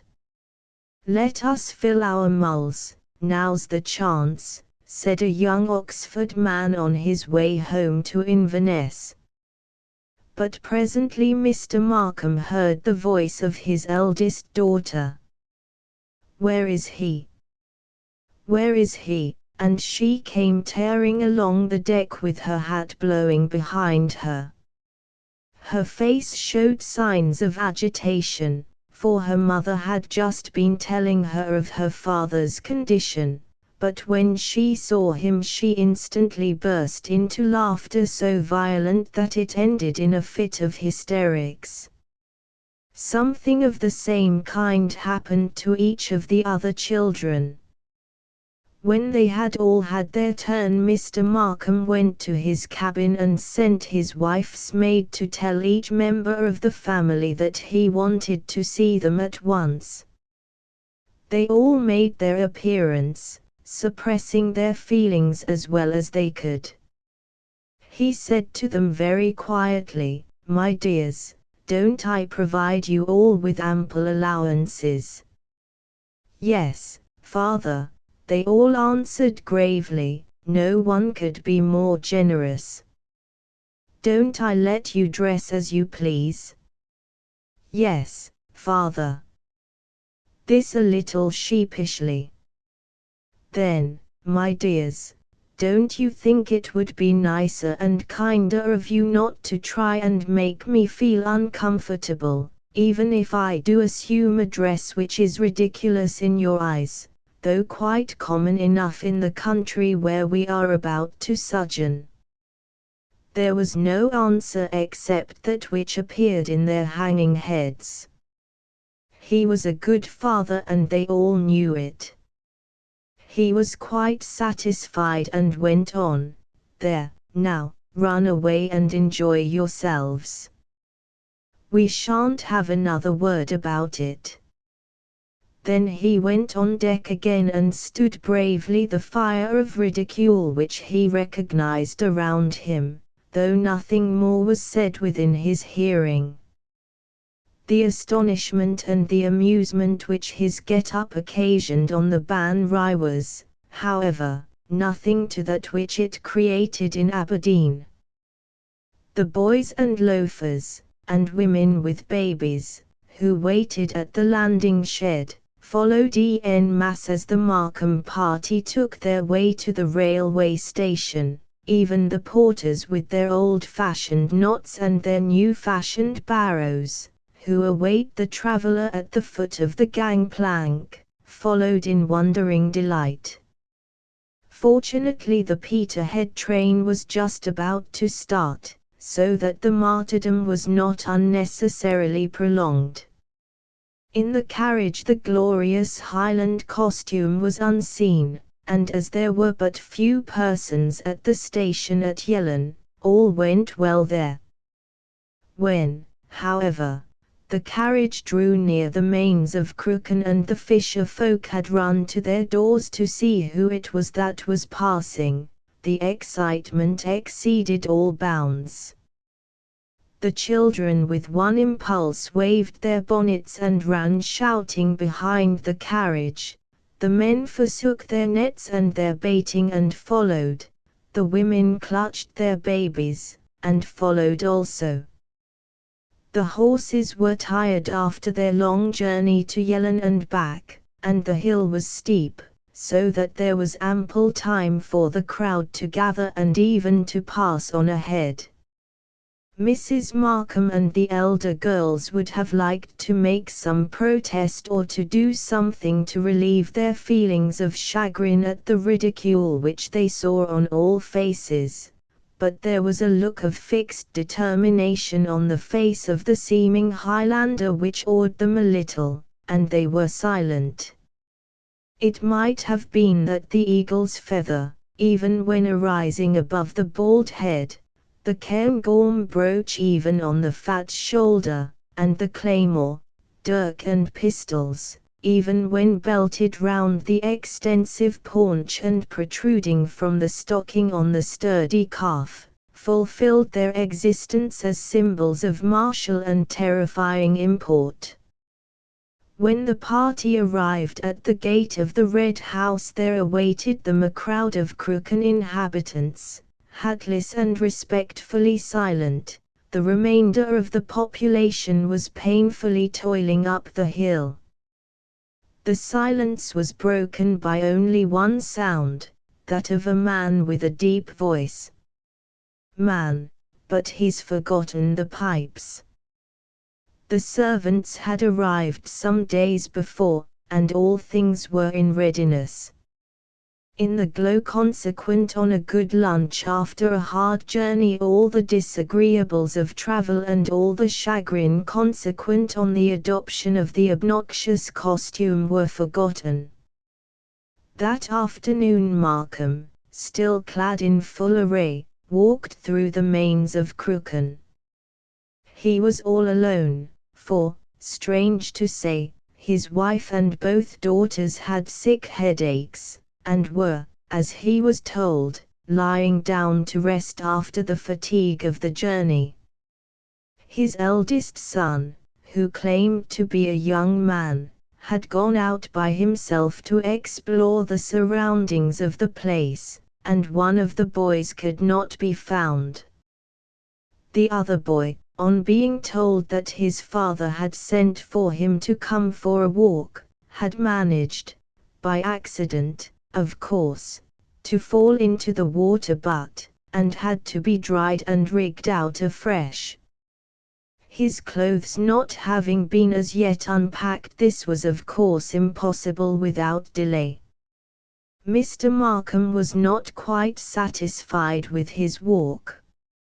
He could not meet any of his neighbors. It was not that there were not enough people about, for every house and cottage seemed to be full, but the people when in the open were either in their doorways some distance behind him, or on the roadway a long distance in front. As he passed he could see the tops of heads and the whites of eyes in the windows or round the corners of doors. The only interview which he had was anything but a pleasant one. This was with an odd sort of old man who was hardly ever heard to speak except to join in the amens in the meeting house.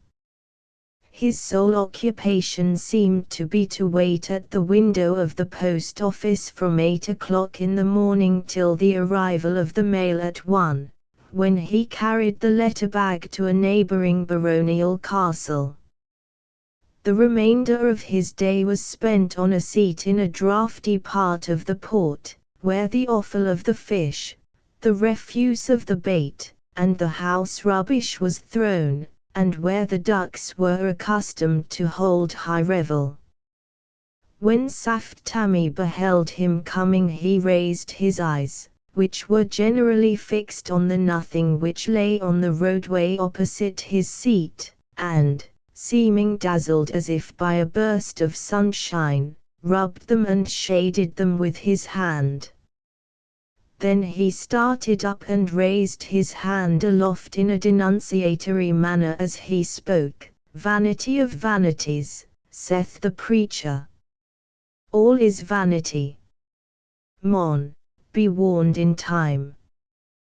Behold the lilies of the field, they toil not, neither do they spin, yet Solomon in all his glory was not arrayed like one of these. Mon, Mon, thy vanity is as the quicksand which swallows up all which comes within its spell. Beware vanity. Beware the quicksand, which yawneth for thee, and which will swallow thee up. See thyself. Learn thine own vanity. Meet thyself face to face, and then in that moment thou shalt learn the fatal force of thy vanity. Learn it, know it, and repent ere the quicksand swallow thee. Then without another word he went back to his seat and sat there immovable and expressionless as before. Markham could not but feel a little upset by this tirade. Only that it was spoken by a seeming madman, he would have put it down to some eccentric exhibition of Scottish humour or impudence, but the gravity of the message, for it seemed nothing else, made such a reading impossible. He was, however, determined not to give in to ridicule, and although he had not yet seen anything in Scotland to remind him even of a kilt, he determined to wear his Highland dress. When he returned home, in less than half an hour, he found that every member of the family was, despite the headaches, out taking a walk. He took the opportunity afforded by their absence of locking himself in his dressing room, took off the Highland dress, and, putting on a suit of flannels, lit a cigar and had a snooze. He was awakened by the noise of the family coming in, and at once donning his dress made his appearance in the drawing-room for tea. He did not go out again that afternoon, but after dinner he put on his dress again. He had, of course, dressed for dinner as usual, and went by himself for a walk on the seashore. He had by this time come to the conclusion that he would get by degrees accustomed to the Highland dress before making it his ordinary wear. The moon was up and he easily followed the path through the sand hills, and shortly struck the shore. The tide was out and the beach firm as a rock, so he strolled southwards to nearly the end of the bay. Here he was attracted by two isolated rocks some little way out from the edge of the dunes, so he strolled towards them. When he reached the nearest one he climbed it, and, sitting there elevated some 15 or 20 feet over the waste of sand, enjoyed the lovely, peaceful prospect. The moon was rising behind the headland of Pennyfold, and its light was just touching the top of the furthermost rock of the spurs some 3/4 of a mile out. The rest of the rocks were in dark shadow. As the moon rose over the headland, the rocks of the spurs and then the beach by degrees became flooded with light. For a good while Mr. Markham sat and looked at the rising moon and the growing area of light which followed its rise. Then he turned and faced eastwards and sat with his chin in his hand looking seawards, and revelling in the peace and beauty and freedom of the scene. The roar of London, the darkness and the strife and weariness of London life, seemed to have passed quite away, and he lived at the moment a freer and higher life. He looked at the glistening water as it stole its way over the flat waste of sand, coming closer and closer insensibly. The tide had turned. Presently he heard a distant shouting along the beach very far off. The fishermen calling to each other, he said to himself and looked around. As he did so he got a horrible shock, for though just then a cloud sailed across the moon he saw, in spite of the sudden darkness around him, his own image.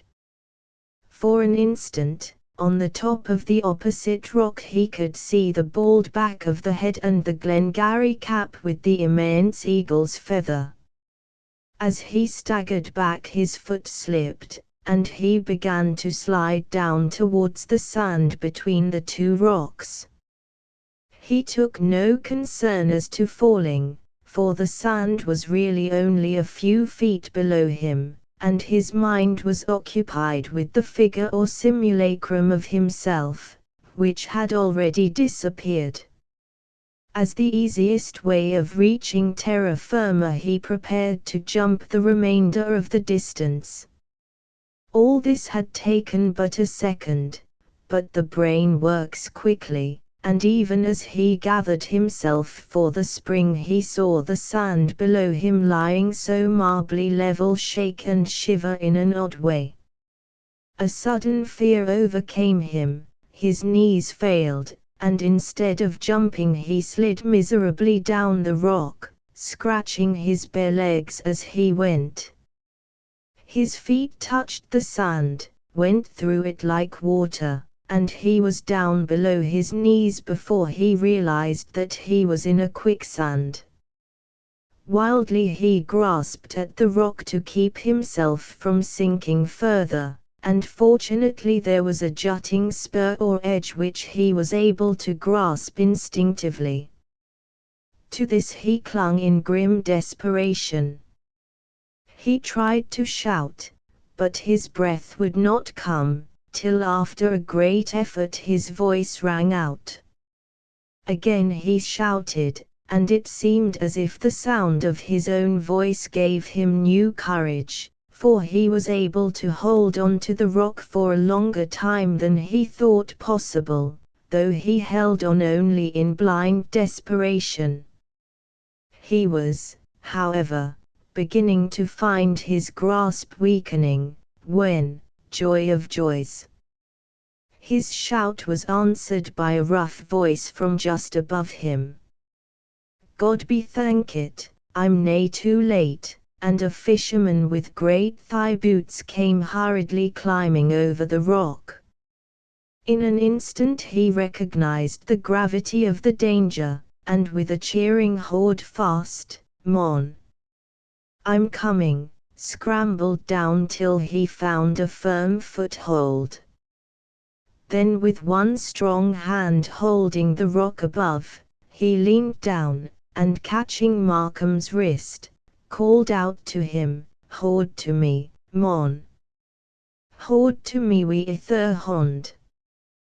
Then he lent his great strength, and with a steady, sturdy pull, dragged him out of the hungry quicksand and placed him safe upon the rock. Hardly giving him time to draw breath, he pulled and pushed him, never letting him go for an instant, over the rock into the firm sand beyond it, and finally deposited him, still shaking from the magnitude of his danger, high upon the beach. Then he began to speak, "Mon, but I was just in time. If I had no laught at yon foolish lads and begun to rin at the first, you'd a been sinkin' doon to the bowels o' the eth be the new. Vully Begree thocht you was a geist, and Tom Macphail swore ye was only like a goblin on a puddick steel."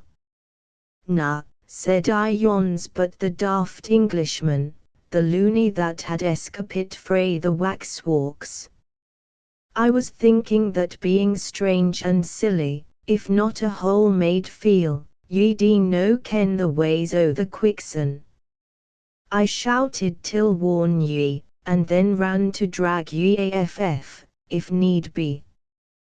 But God be thankit, be ye full or only half daft wi' your vanity, that I was no that late," and he reverently lifted his cap as he spoke.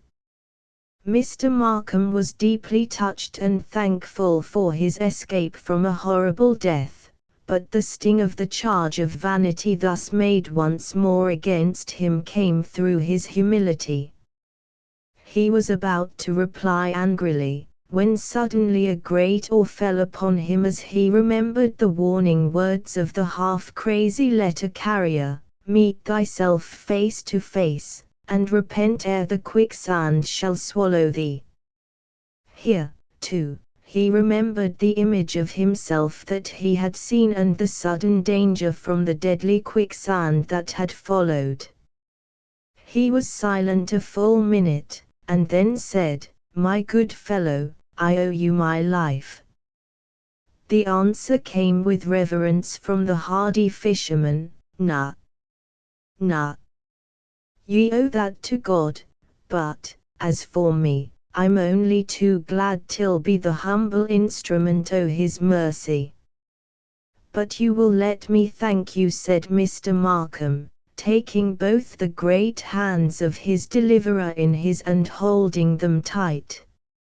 My heart is too full as yet, and my nerves are too much shaken to let me say much, but, believe me, I am very, very grateful. It was quite evident that the poor old fellow was deeply touched, for the tears were running down his cheeks. The fisherman said, with a rough but true courtesy, sir, thank me and ye will, if it'll do your poor heart good. And I'm thinking that if it were me I'd be thankful too. But, sir, as for me I need no thanks. I am glad, so I am. That Arthur Fernley Markham was really thankful and grateful was shown practically later on. Within a week's time there sailed into Port Crooken the finest fishing smack that had ever been seen in the harbour of Peterhead. She was fully found with sails and gear of all kinds, and with nets of the best. Her master and men went away by the coach, after having left with the salmon fisher's wife the papers which made her over to him. As Mr. Markham and the salmon fisher walked together along the shore, the former asked his companion not to mention the fact that he had been in such imminent danger, for that it would only distress his dear wife and children. He said that he would warn them all of the quicksand, and for that purpose he, then and there, asked questions about it till he felt that his information on the subject was complete. Before they parted he asked his companion if he had happened to see a second figure, dressed like himself on the other rock as he had approached to succor him. "Nah, came the answer, there is nae sic another fool in these parts. Nor has there been since the time o' Jamie Fleeman, him that was full to the Laird o' Udney. Why, mon, sic a heathenish dress as ye have on till ye has nae been seen in these parts within the memory o' mon. And I'm thinking that sic a dress never was for sitting on the cord rock, as ye done beyont. Mon. But do ye no fear the rheumatism or the lumbagy we flop in doon onto the cord stands wi' your bare flesh? I was thinking that it was daft ye wore when I see ye the morning doon be the port, but it's full or idio ye maun be for the like o' thought." Mr. Markham did not care to argue the point, and as they were now close to his own home he asked the salmon fisher to have a glass of whisky, which he did, and they parted for the night. He took good care to warn all his family of the quicksand, telling them that he had himself been in some danger from it. All that night he never slept. He heard the hours strike one after the other, but try how he would he could not get to sleep.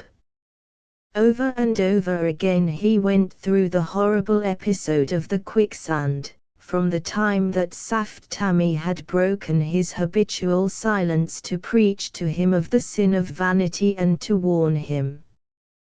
The question kept ever arising in his mind, am I then so vain as to be in the ranks of the foolish? And the answer ever came in the words of the crazy prophet, vanity of vanities. All is vanity.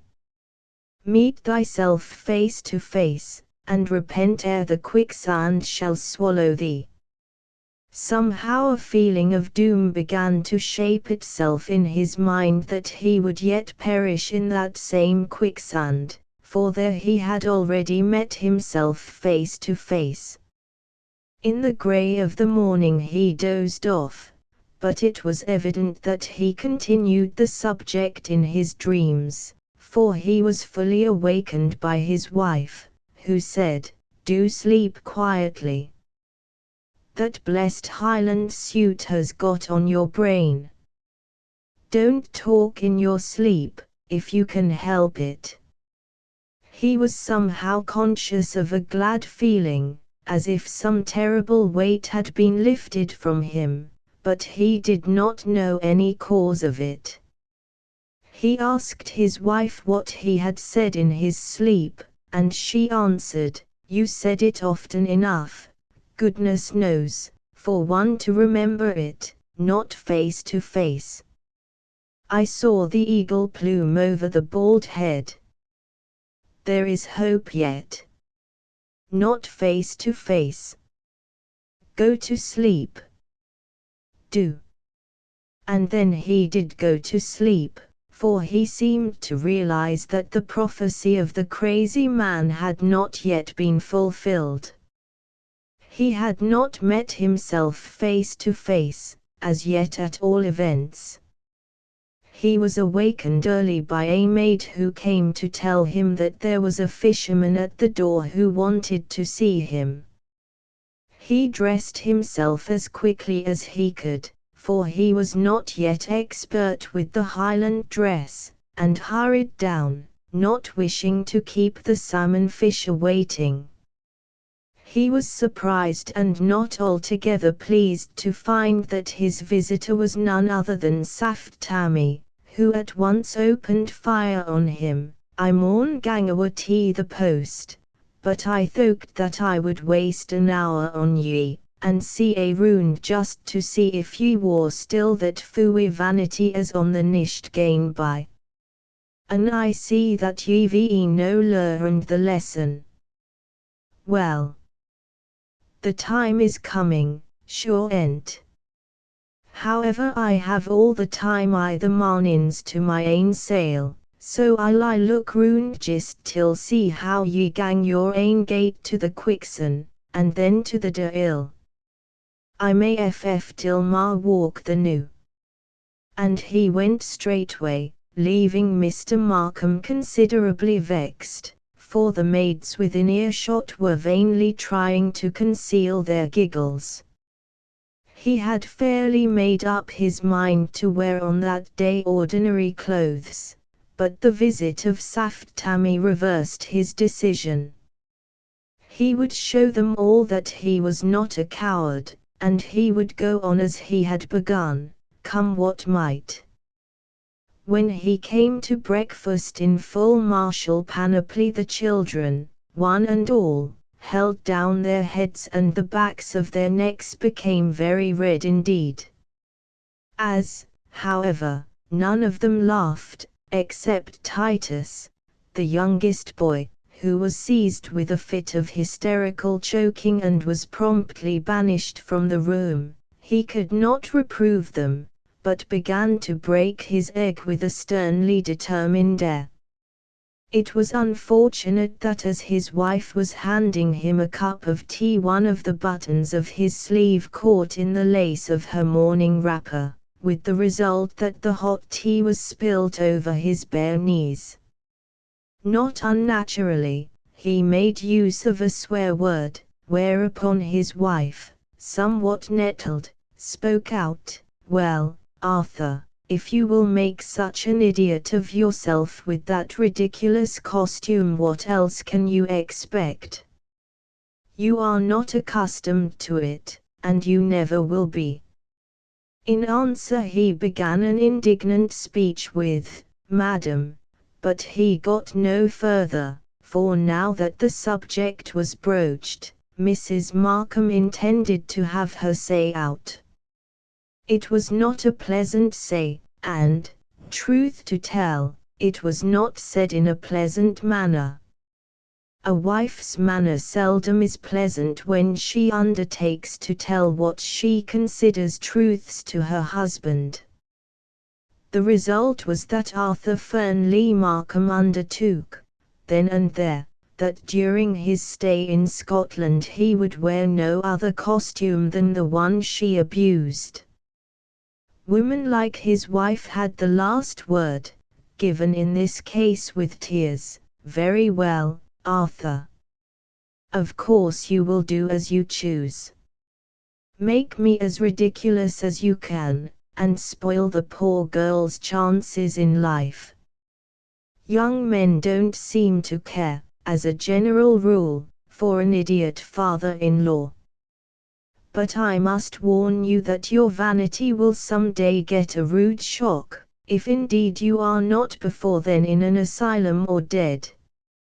It was manifest after a few days that Mr. Markham would have to take the major part of his outdoor exercise by himself. The girls now and again took a walk with him, chiefly in the early morning or late at night, or on a wet day when there would be no one about. They professed to be willing to go out at all times, but somehow something always seemed to occur to prevent it. The boys could never be found at all on such occasions, and as to Mrs. Markham, she sternly refused to go out with him on any consideration so long as he should continue to make a fool of himself. On the Sunday he dressed himself in his habitual broadcloth, for he rightly felt that church was not a place for angry feelings, but on Monday morning he resumed his Highland garb. By this time he would have given a good deal if he had never thought of the dress, but his British obstinacy was strong, and he would not give in. Saft Tammie called at his house every morning, and, not being able to see him nor to have any message taken to him, used to call back in the afternoon when the letter bag had been delivered and watched for his going out. On such occasions he never failed to warn him against his vanity in the same words which he had used at the first. Before many days were over, Mr. Markham had come to look upon him as little short of a scourge. By the time the week was out, the enforced partial solitude, the constant chagrin, and the never-ending brooding which was thus engendered, began to make Mr. Markham quite ill. He was too proud to take any of his family into his confidence, since they had in his view treated him very badly. Then he did not sleep well at night, and when he did sleep he had constantly bad dreams. Merely to assure himself that his pluck was not failing him, he made it a practice to visit the quicksand at least once every day. He hardly ever failed to go there the last thing at night. It was perhaps this habit that wrought the quicksand with its terrible experience so perpetually into his dreams. More and more vivid these became, till on waking at times he could hardly realize that he had not been actually in the flesh to visit the fatal spot. He sometimes thought that he might have been walking in his sleep. One night his dream was so vivid that when he awoke he could not believe that it had only been a dream. He shut his eyes again and again, but each time the vision, if it was a vision, or the reality, if it was a reality, would rise before him. The moon was shining full and yellow over the quicksand as he approached it. He could see the expanse of light shaken and disturbed and full of black shadows as the liquid sand quivered and trembled and wrinkled and eddied as was its wont between its pauses of marble calm. As he drew close to it, another figure came towards it from the opposite side with equal footsteps. He saw that it was his own figure, his very self, and in silent terror, compelled by what force he knew not, he advanced, charmed as the bird is by the snake, mesmerized or hypnotized, to meet this other self.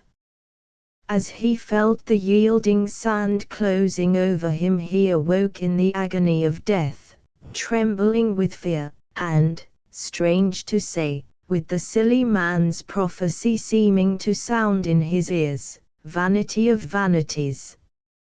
All is vanity. See thyself and repent ere the quicksand swallow thee." So convinced was he that this was no dream that he arose, early as it was, and dressing himself without disturbing his wife took his way to the shore. His heart fell when he came across a series of footsteps on the sands, which he at once recognized as his own. There was the same wide heel, the same square toe. He had no doubt now that he had actually been there, and half horrified, and half in a state of dreamy stupor, he followed the footsteps, and found them lost in the edge of the yielding quicksand.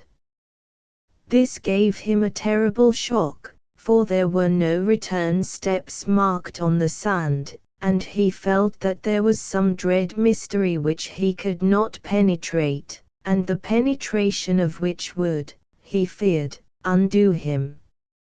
In this state of affairs he took two wrong courses. Firstly, he kept his trouble to himself, and, as none of his family had any clue to it, every innocent word or expression which they used supplied fuel to the consuming fire of his imagination. Secondly, he began to read books professing to bear upon the mysteries of dreaming and of mental phenomena generally, with the result that every wild imagination of every crank or half-crazy philosopher became a living germ of unrest in the fertilizing soil of his disordered brain. Thus negatively and positively all things began to work to a common end. Not the least of his disturbing causes was Saft-Tammie, who had now become at certain times of the day a fixture at his gate. After a while, being interested in the previous state of this individual, he made inquiries regarding his past with the following result. Saft-Tammie was popularly believed to be the son of a laird in one of the counties round the Firth of Forth. He had been partially educated for the ministry, but for some cause which no one ever knew threw up his prospects suddenly, and, going to Peterhead in its days of whaling prosperity, had there taken service on a whaler. Here off and on he had remained for some years, getting gradually more and more silent in his habits, till finally his shipmates protested against so taciturn a mate, and he had found service amongst the fishing smacks of the Northern Fleet. He had worked for many years at the fishing with always the reputation of being a wee bit daft, till at length he had gradually settled down at Crooken, where the laird, doubtless knowing something of his family history, had given him a job which practically made him a pensioner. The minister who gave the information finished thus: "It is a very strange thing, but the man seems to have some odd kind of gift. Whether it be that second sight which we Scotch people are so prone to believe in, or some other occult form of knowledge, I know not, but nothing of a disastrous tendency ever occurs in this place, but the men with whom he lives are able to quote after the event some saying of his which certainly appears to have foretold it. He gets uneasy or excited, wakes up, in fact, when death is in the air." This did not in any way tend to lessen Mr. Markham's concern, but on the contrary seemed to impress the prophecy more deeply on his mind. Of all the books which he had read on his new subject of study, none interested him so much as a German one, Die Doppelgänger, by Dr. Heinrich von Eskenberg, formerly of Bonn. Here he learned for the first time of cases where men had led a double existence, each nature being quite apart from the other, the body being always a reality with one spirit, and a simulacrum with the other. Needless to say that Mr. Markham realized this theory as exactly suiting his own case.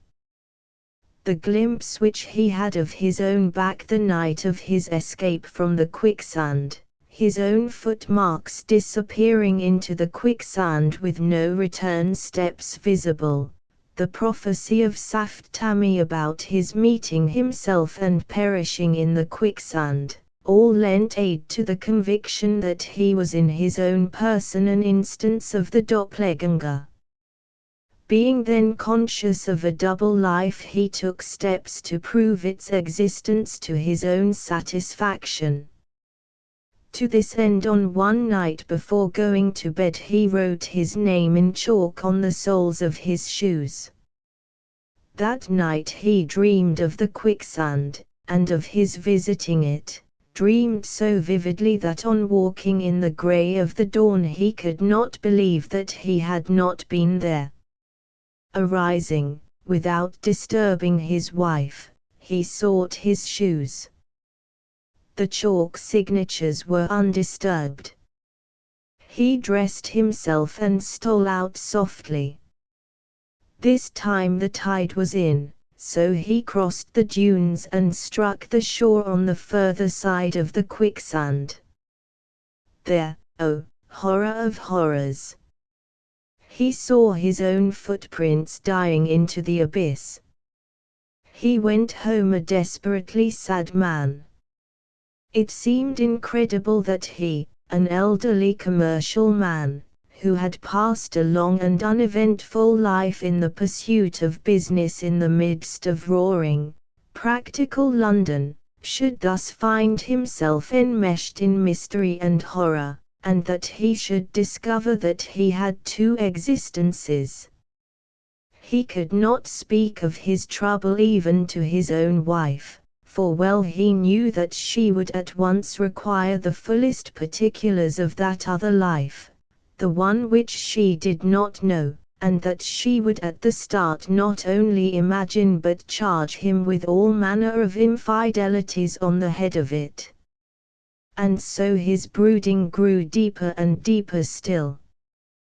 One evening, the tide then going out and the moon being at the full, he was sitting waiting for dinner when the maid announced that Saft Tammie was making a disturbance outside because he would not be let in to see him. He was very indignant, but did not like the maid to think that he had any fear on the subject, and so told her to bring him in. Tammie entered, walking more briskly than ever with his head up and a look of vigorous decision in the eyes that were so generally cast down. As soon as he entered he said, "I have come to see ye once again, and there ye sit, still just like a cockatoo on a peg.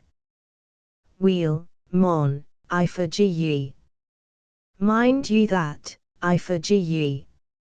And without a word more he turned and walked out of the house, leaving the master in speechless indignation. After dinner he determined to pay another visit to the quicksand. He would not allow even to himself that he was afraid to go. And so, about 9 o'clock, in full array, he marched to the beach, and passing over the sands sat on the skirt of the nearer rock. The full moon was behind him and its light lit up the bay so that its fringe of foam, the dark outline of the headland, and the stakes of the salmon nets were all emphasized. In the brilliant yellow glow the lights in the windows of Port Crooken and in those of the distant castle of the laird trembled like stars through the sky. For a long time he sat and drank in the beauty of the scene, and his soul seemed to feel a peace that it had not known for many days. All the pettiness and annoyance and silly fears of the past weeks seemed blotted out, and a new holy calm took the vacant place. In this sweet and solemn mood he reviewed his late action calmly, and felt ashamed of himself for his vanity and for the obstinacy which had followed it. And then and there he made up his mind that the present would be the last time he would wear the costume which had estranged him from those whom he loved, and which had caused him so many hours and days of chagrin, vexation, and pain. But almost as soon as he arrived at this conclusion another voice seemed to speak within him and mockingly to ask him if he should ever get the chance to wear the suit again, that it was too late, he had chosen his course and must now abide the issue. "It is not too late," came the quick answer of his better self, and full of the thought, he rose up to go home and divest himself of the now hateful costume right away. He paused for one look at the beautiful scene.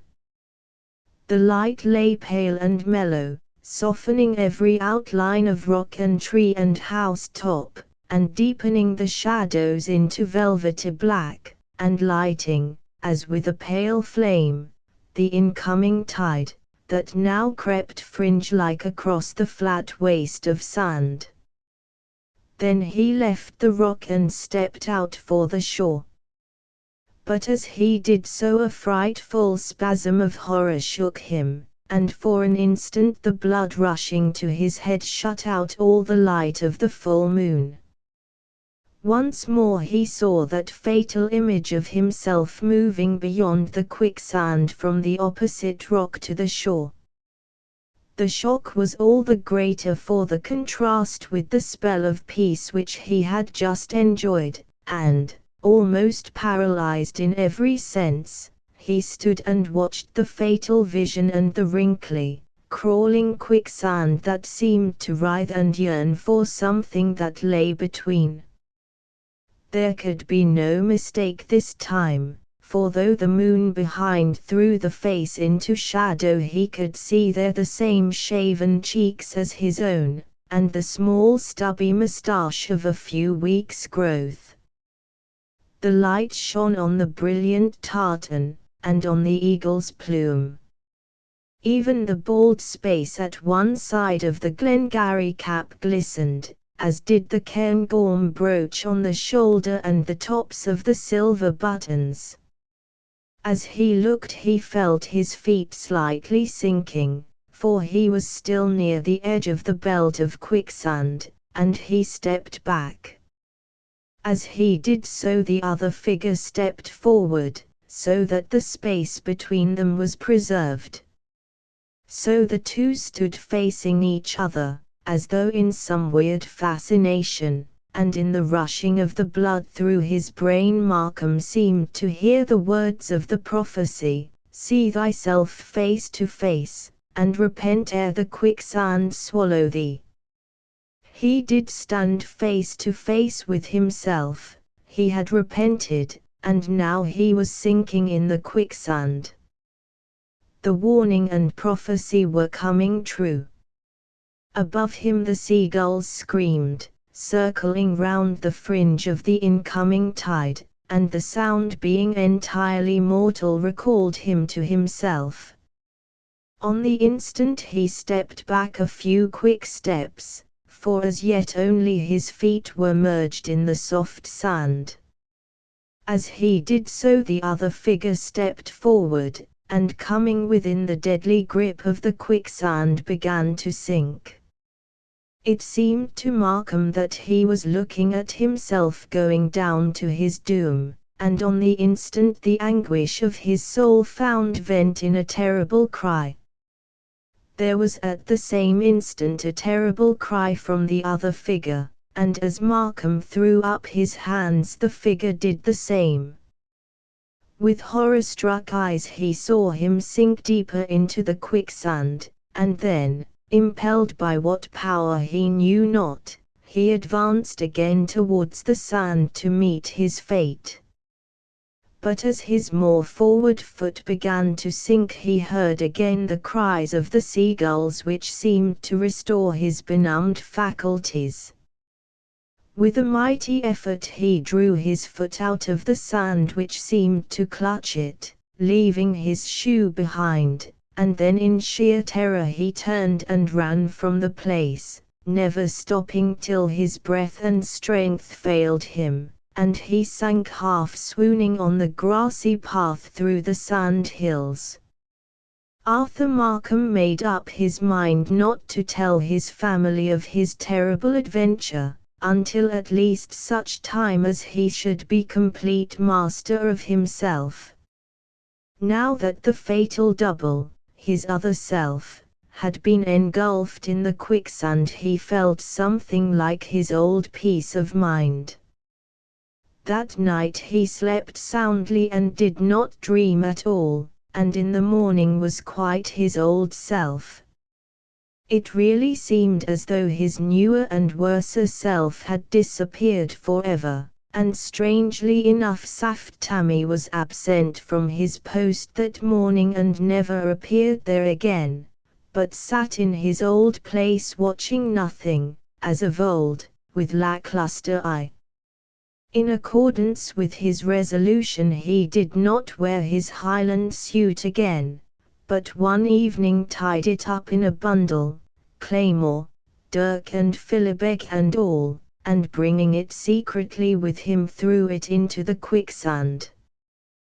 With a feeling of intense pleasure he saw it sucked below the sand, which closed above it into marble smoothness. Then he went home and announced cheerily to his family assembled for evening prayers, "Well, my dears, you will be glad to hear that I have abandoned my idea of wearing the Highland dress. I see now what a vain old fool I was and how ridiculous I made myself. You shall never see it again." "Where is it, father?" asked one of the girls, wishing to say something so that such a self-sacrificing announcement as her father's should not be passed in absolute silence. His answer was so sweetly given that the girl rose from her seat and came and kissed him. "It was in the quicksand, my dear, and I hope that my worser self is buried there along with it, forever." The remainder of the summer was passed at Crooken with delight by all the family, and on his return to town Mr. Markham had almost forgotten the whole of the incident of the quicksand, and all touching on it, when one day he got a letter from the MacCallum More which caused him much thought, though he said nothing of it to his family, and left it, for certain reasons, unanswered. It ran as follows: the MacCallum More and Roderick MacDew. The Scotch all-wool tartan clothing mart. Copthall Court, EC, the 30th of September, 1892. Dear Sir, I trust you will pardon the liberty which I take in writing to you, but I am desirous of making an inquiry, and I am informed that you have been sojourning during the summer in Aberdeenshire, Scotland, N.B. My partner, Mr. Roderick MacDew, as he appears for business reasons on our billheads and in our advertisements, his real name being Emmanuel Moses Marks of London, went early last month to Scotland, N.B., for a tour, but as I have only once heard from him, shortly after his departure, I am anxious lest any misfortune may have befallen him. As I have been unable to obtain any news of him on making all inquiries in my power, I venture to appeal to you. His letter was written in deep dejection of spirit, and mentioned that he feared a judgment had come upon him for wishing to appear as a Scotchman on Scottish soil, as he had one moonlight night shortly after his arrival seen his wraith. He evidently alluded to the fact that before his departure he had procured for himself a Highland costume similar to that which we had the honor to supply to you, with which, as perhaps you will remember, he was much struck.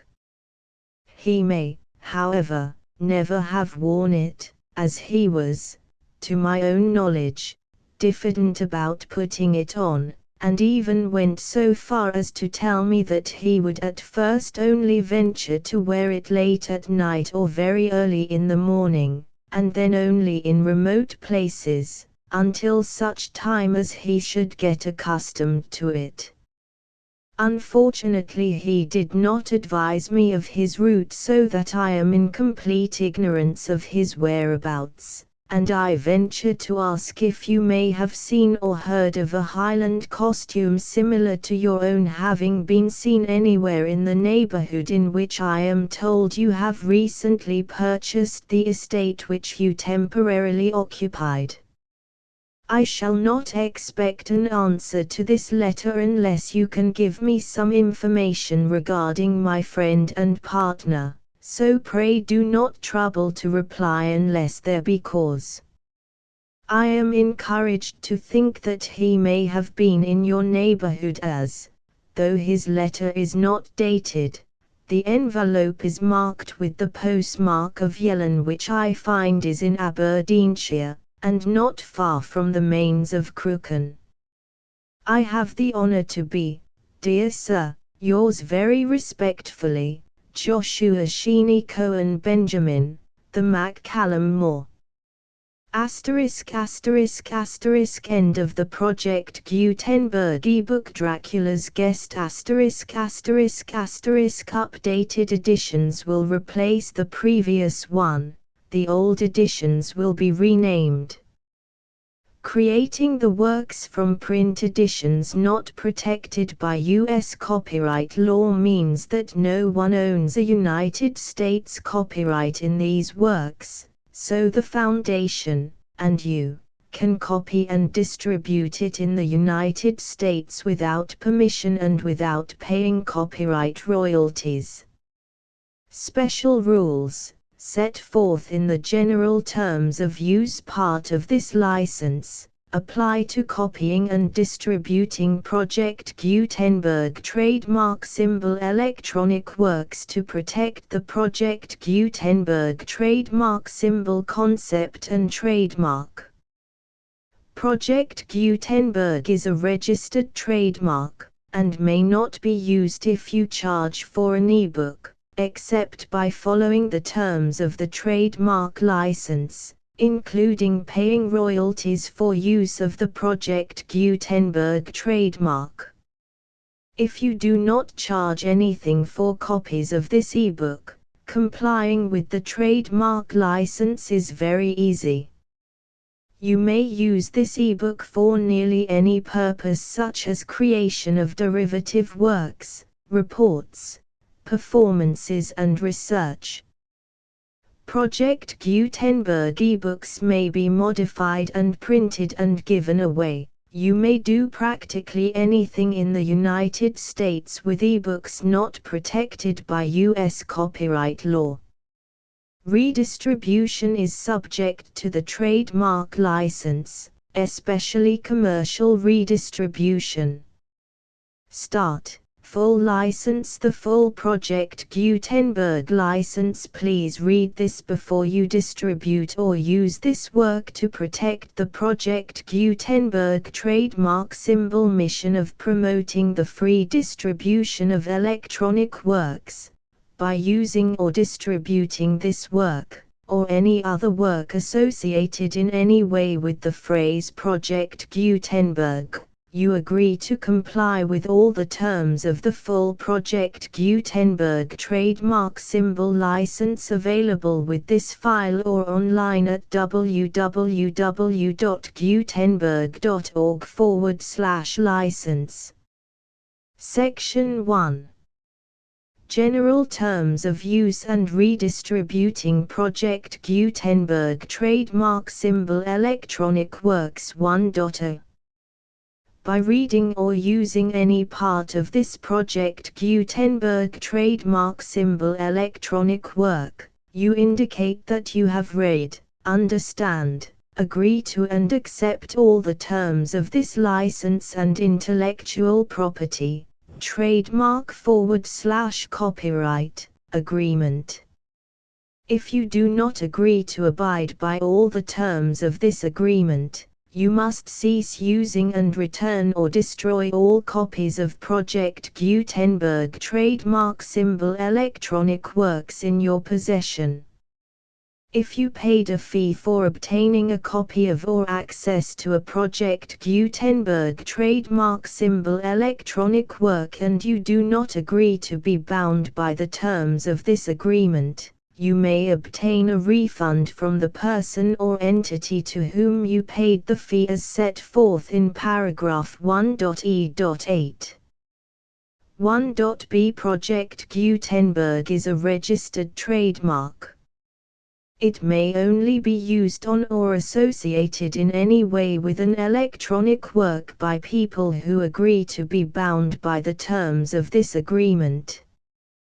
There are a few things that you can do with most Project Gutenberg trademark symbol electronic works even without complying with the full terms of this agreement. See paragraph 1.c below. There are a lot of things you can do with Project Gutenberg trademark symbol electronic works if you follow the terms of this agreement and help preserve free future access to Project Gutenberg trademark symbol electronic works. See paragraph 1.e below. 1.c. The Project Gutenberg Literary Archive Foundation, the Foundation or PGLAF, owns a compilation copyright in the collection of Project Gutenberg trademark symbol electronic works. Nearly all the individual works in the collection are in the public domain in the United States.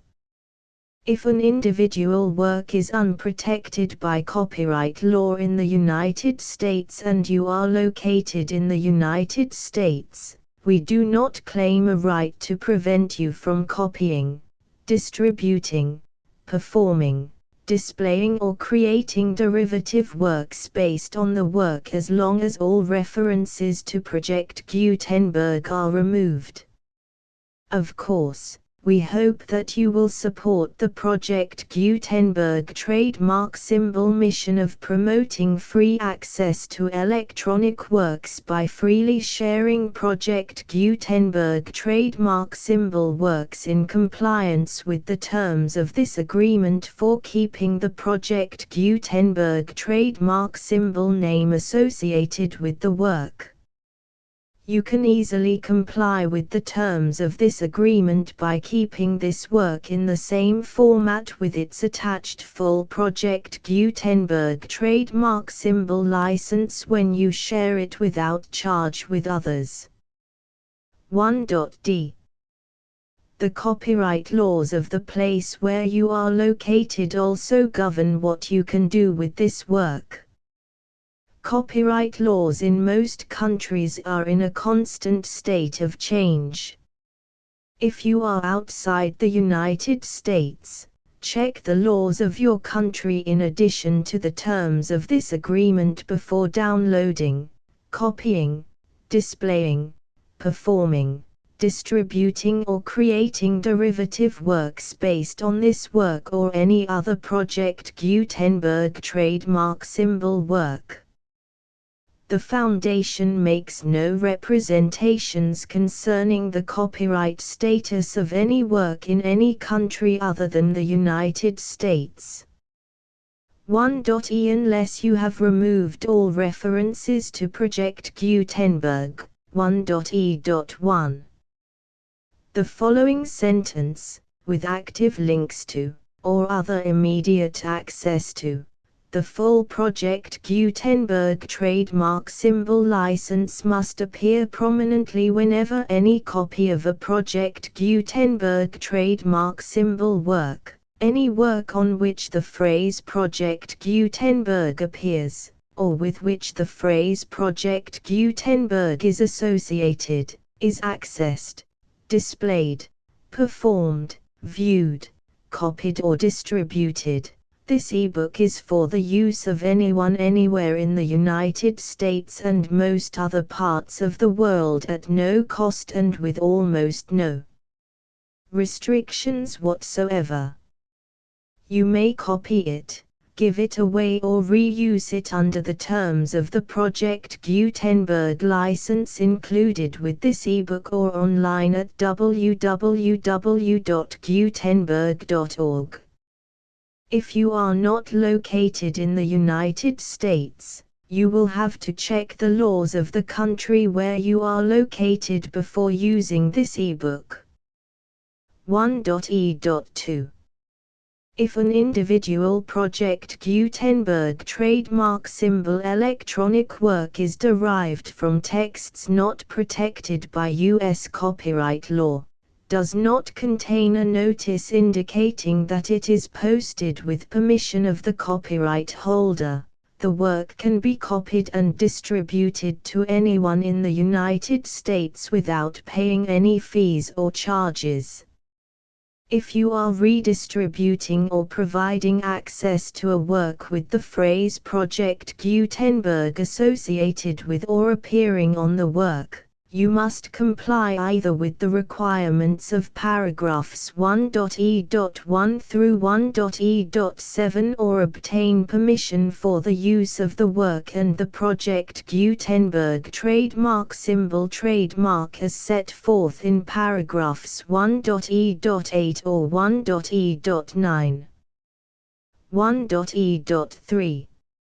If an individual Project Gutenberg trademark symbol electronic work is posted with the permission of the copyright holder, your use and distribution must comply with both paragraphs 1.e.1 through 1.e.7 and any additional terms imposed by the copyright holder. Additional terms will be linked to the Project Gutenberg trademark symbol license for all works posted with the permission of the copyright holder found at the beginning of this work. 1.e.4. Do not unlink or detach or remove the full Project Gutenberg trademark symbol license terms from this work, or any files containing a part of this work or any other work associated with Project Gutenberg trademark symbol. 1.e.5. Do not copy, display, perform, distribute or redistribute this electronic work, or any part of this electronic work, without prominently displaying the sentence set forth in paragraph 1.e.1 with active links or immediate access to the full terms of the Project Gutenberg trademark symbol license. 1.e.6. You may convert to and distribute this work in any binary, compressed, marked up, non-proprietary or proprietary form, including any word processing or hypertext form. However, if you provide access to or distribute copies of a Project Gutenberg trademark symbol work in a format other than plain vanilla ASCII or other format used in the official version posted on the official Project Gutenberg trademark symbol website, www.gutenberg.org, you must, at no additional cost, fee or expense to the user, provide a copy, a means of exporting a copy, or a means of obtaining a copy upon request, of the work in its original plain vanilla ASCII or other form. Any alternate format must include the full Project Gutenberg trademark symbol license as specified in paragraph 1.e.1. 1.e.7. Do not charge a fee for access to, viewing, displaying, performing, copying or distributing any Project Gutenberg trademark symbol works unless you comply with paragraph 1.e.8 or 1.e.9. 1.e.8. You may charge a reasonable fee for copies of or providing access to or distributing Project Gutenberg trademark symbol electronic works provided that you pay a royalty fee of 20% of the gross profits you derive from the use of Project Gutenberg trademark symbol works calculated using the method you already use to calculate your applicable taxes. The fee is owed to the owner of the Project Gutenberg trademark symbol trademark, but he has agreed to donate royalties under this paragraph to the Project Gutenberg Literary Archive Foundation. Royalty payments must be paid within 60 days following each date on which you prepare, or are legally required to prepare, your periodic tax returns. Royalty payments should be clearly marked as such and sent to the Project Gutenberg Literary Archive Foundation at the address specified in Section 4, Information about donations to the Project Gutenberg Literary Archive Foundation. You provide a full refund of any money paid by a user who notifies you in writing, or by email, within 30 days of receipt that he does not agree to the terms of the full Project Gutenberg trademark symbol license. You must require such a user to return or destroy all copies of the works possessed in a physical medium and discontinue all use of and all access to other copies of Project Gutenberg trademark symbol works.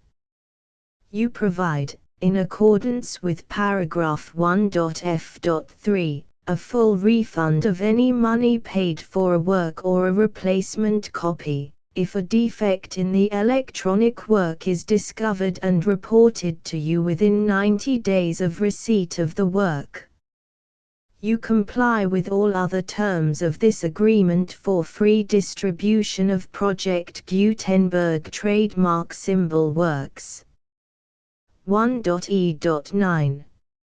If you wish to charge a fee or distribute a Project Gutenberg trademark symbol electronic work or group of works on different terms than are set forth in this agreement, you must obtain permission in writing from the Project Gutenberg Literary Archive Foundation, the manager of the Project Gutenberg trademark symbol trademark. Contact the Foundation as set forth in Section 3 below. 1.f1.f.1. Project Gutenberg volunteers and employees expend considerable effort to identify, do copyright research on, transcribe and proofread works not protected by U.S. copyright law in creating the Project Gutenberg trademark symbol collection. Despite these efforts, Project Gutenberg trademark symbol electronic works, and the medium on which they may be stored, may contain defects such as, but not limited to, incomplete, inaccurate or corrupt data, transcription errors, a copyright or other intellectual property infringement, a defective or damaged disk or other medium, a computer virus, or computer codes that damage or cannot be read by your equipment. 1.f.2. Limited warranty, disclaimer of damages. except for the right of replacement or refund described in paragraph 1.f.3, the Project Gutenberg Literary Archive Foundation, the owner of the Project Gutenberg trademark symbol trademark, and any other party distributing a Project Gutenberg trademark symbol electronic work under this agreement, disclaim all liability to you for damages, costs and expenses, including legal fees. You agree that you have no remedies for negligence, strict liability, breach of warranty or breach of contract except those provided in paragraph 1.f.3. You agree that the Foundation, the trademark owner, and any distributor under this agreement will not be liable to you for actual, direct, indirect, consequential, punitive or incidental damages even if you give notice of the possibility of such damage. 1.f.3. Limited right of replacement or refund. If you discover a defect in this electronic work within 90 days of receiving it, you can receive a refund of the money, if any, you paid for it by sending a written explanation to the person you received the work from. If you received the work on a physical medium, you must return the medium with your written explanation. The person or entity that provided you with the defective work may elect to provide a replacement copy in lieu of a refund. If you received the work electronically, the person or entity providing it to you may choose to give you a second opportunity to receive the work electronically in lieu of a refund. If the second copy is also defective, you may demand a refund in writing without further opportunities to fix the problem. 1.f.4. Except for the limited right of replacement or refund set forth in paragraph 1.f.3, this work is provided to you as is, with no other warranties of any kind, express or implied, including but not limited to warranties of merchantability or fitness for any purpose. 1.f.5. Some states do not allow disclaimers of certain implied warranties or the exclusion or limitation of certain types of damages. If any disclaimer or limitation set forth in this agreement violates the law of the state applicable to this agreement, the agreement shall be interpreted to make the maximum disclaimer or limitation permitted by the applicable state law. The invalidity or unenforceability of any provision of this agreement shall not void the remaining provisions. 1.f.6. Indemnity. You agree to indemnify and hold the Foundation, the trademark owner, any agent or employee of the Foundation, anyone providing copies of Project Gutenberg trademark symbol electronic works in accordance with this agreement, and any volunteers associated with the production, promotion and distribution of Project Gutenberg trademark symbol electronic works, harmless from all liability, costs and expenses, including legal fees, that arise directly or indirectly from any of the following which you do or cause to occur. A. Distribution of this or any Project Gutenberg trademark symbol work. B. Alteration, modification, or additions or deletions to any Project Gutenberg trademark symbol work, and C. Any defect you cause. Section 2.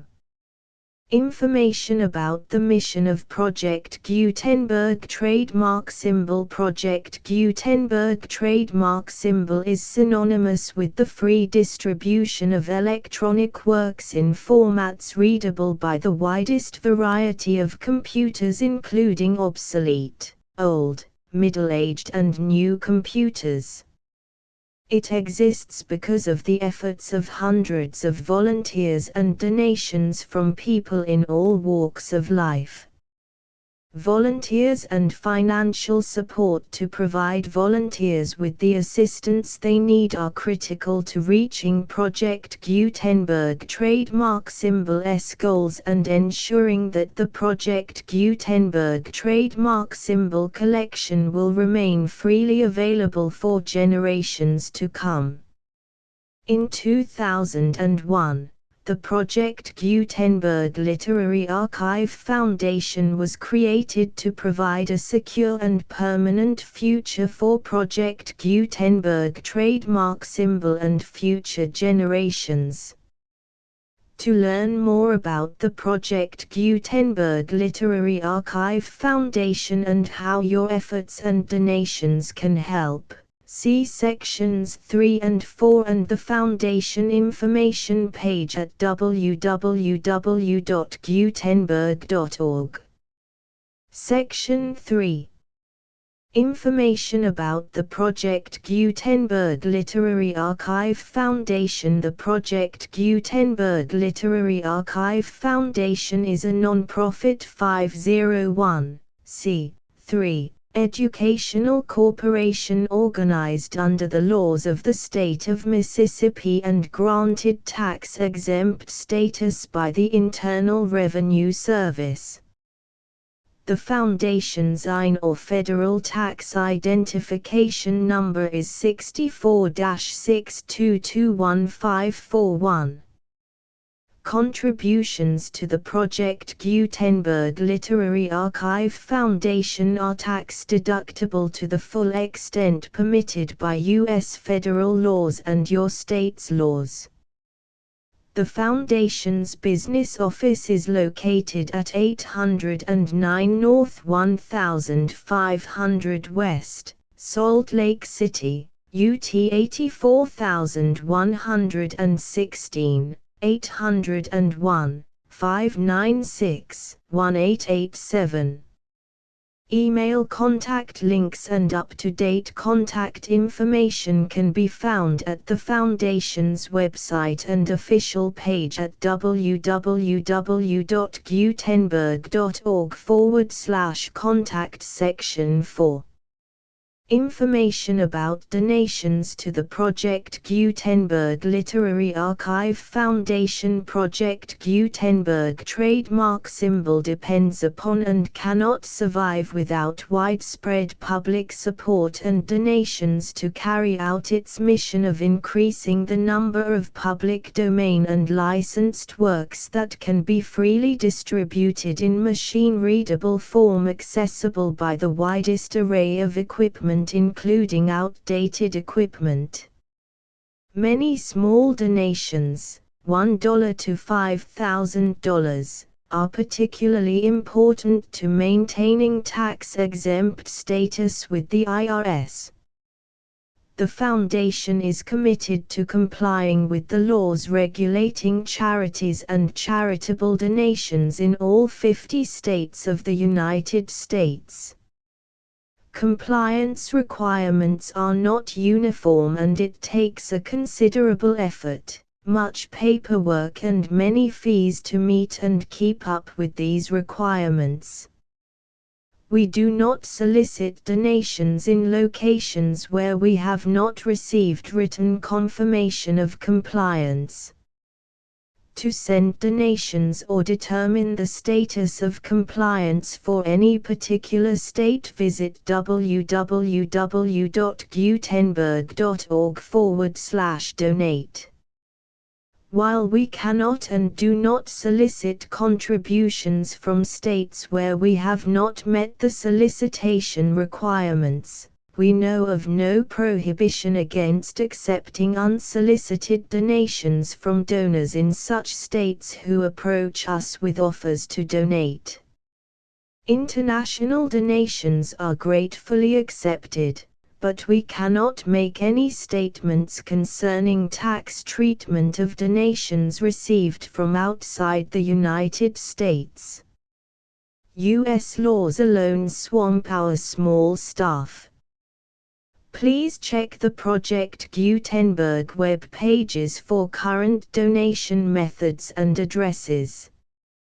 Donations are accepted in a number of other ways, including checks, online payments and credit card donations. To donate, please visit www.gutenberg.org/donate. Section 5. General information about Project Gutenberg trademark symbol Electronic Works. Professor Michael S. Hart was the originator of the Project Gutenberg trademark symbol concept of a library of electronic works that could be freely shared with anyone. For 40 years, he produced and distributed Project Gutenberg trademark symbol ebooks with only a loose network of volunteer support. Project Gutenberg trademark symbol ebooks are often created from several printed editions, all of which are confirmed as not protected by copyright in the US unless a copyright notice is included. Thus, we do not necessarily keep ebooks in compliance with any particular paper edition. Most people start at our website, which has the main PG search facility, www.gutenberg.org. This website includes information about Project Gutenberg trademark symbol, including how to make donations to the Project Gutenberg Literary Archive Foundation, how to help produce our new ebooks, and how to subscribe to our email newsletter to hear about new ebooks.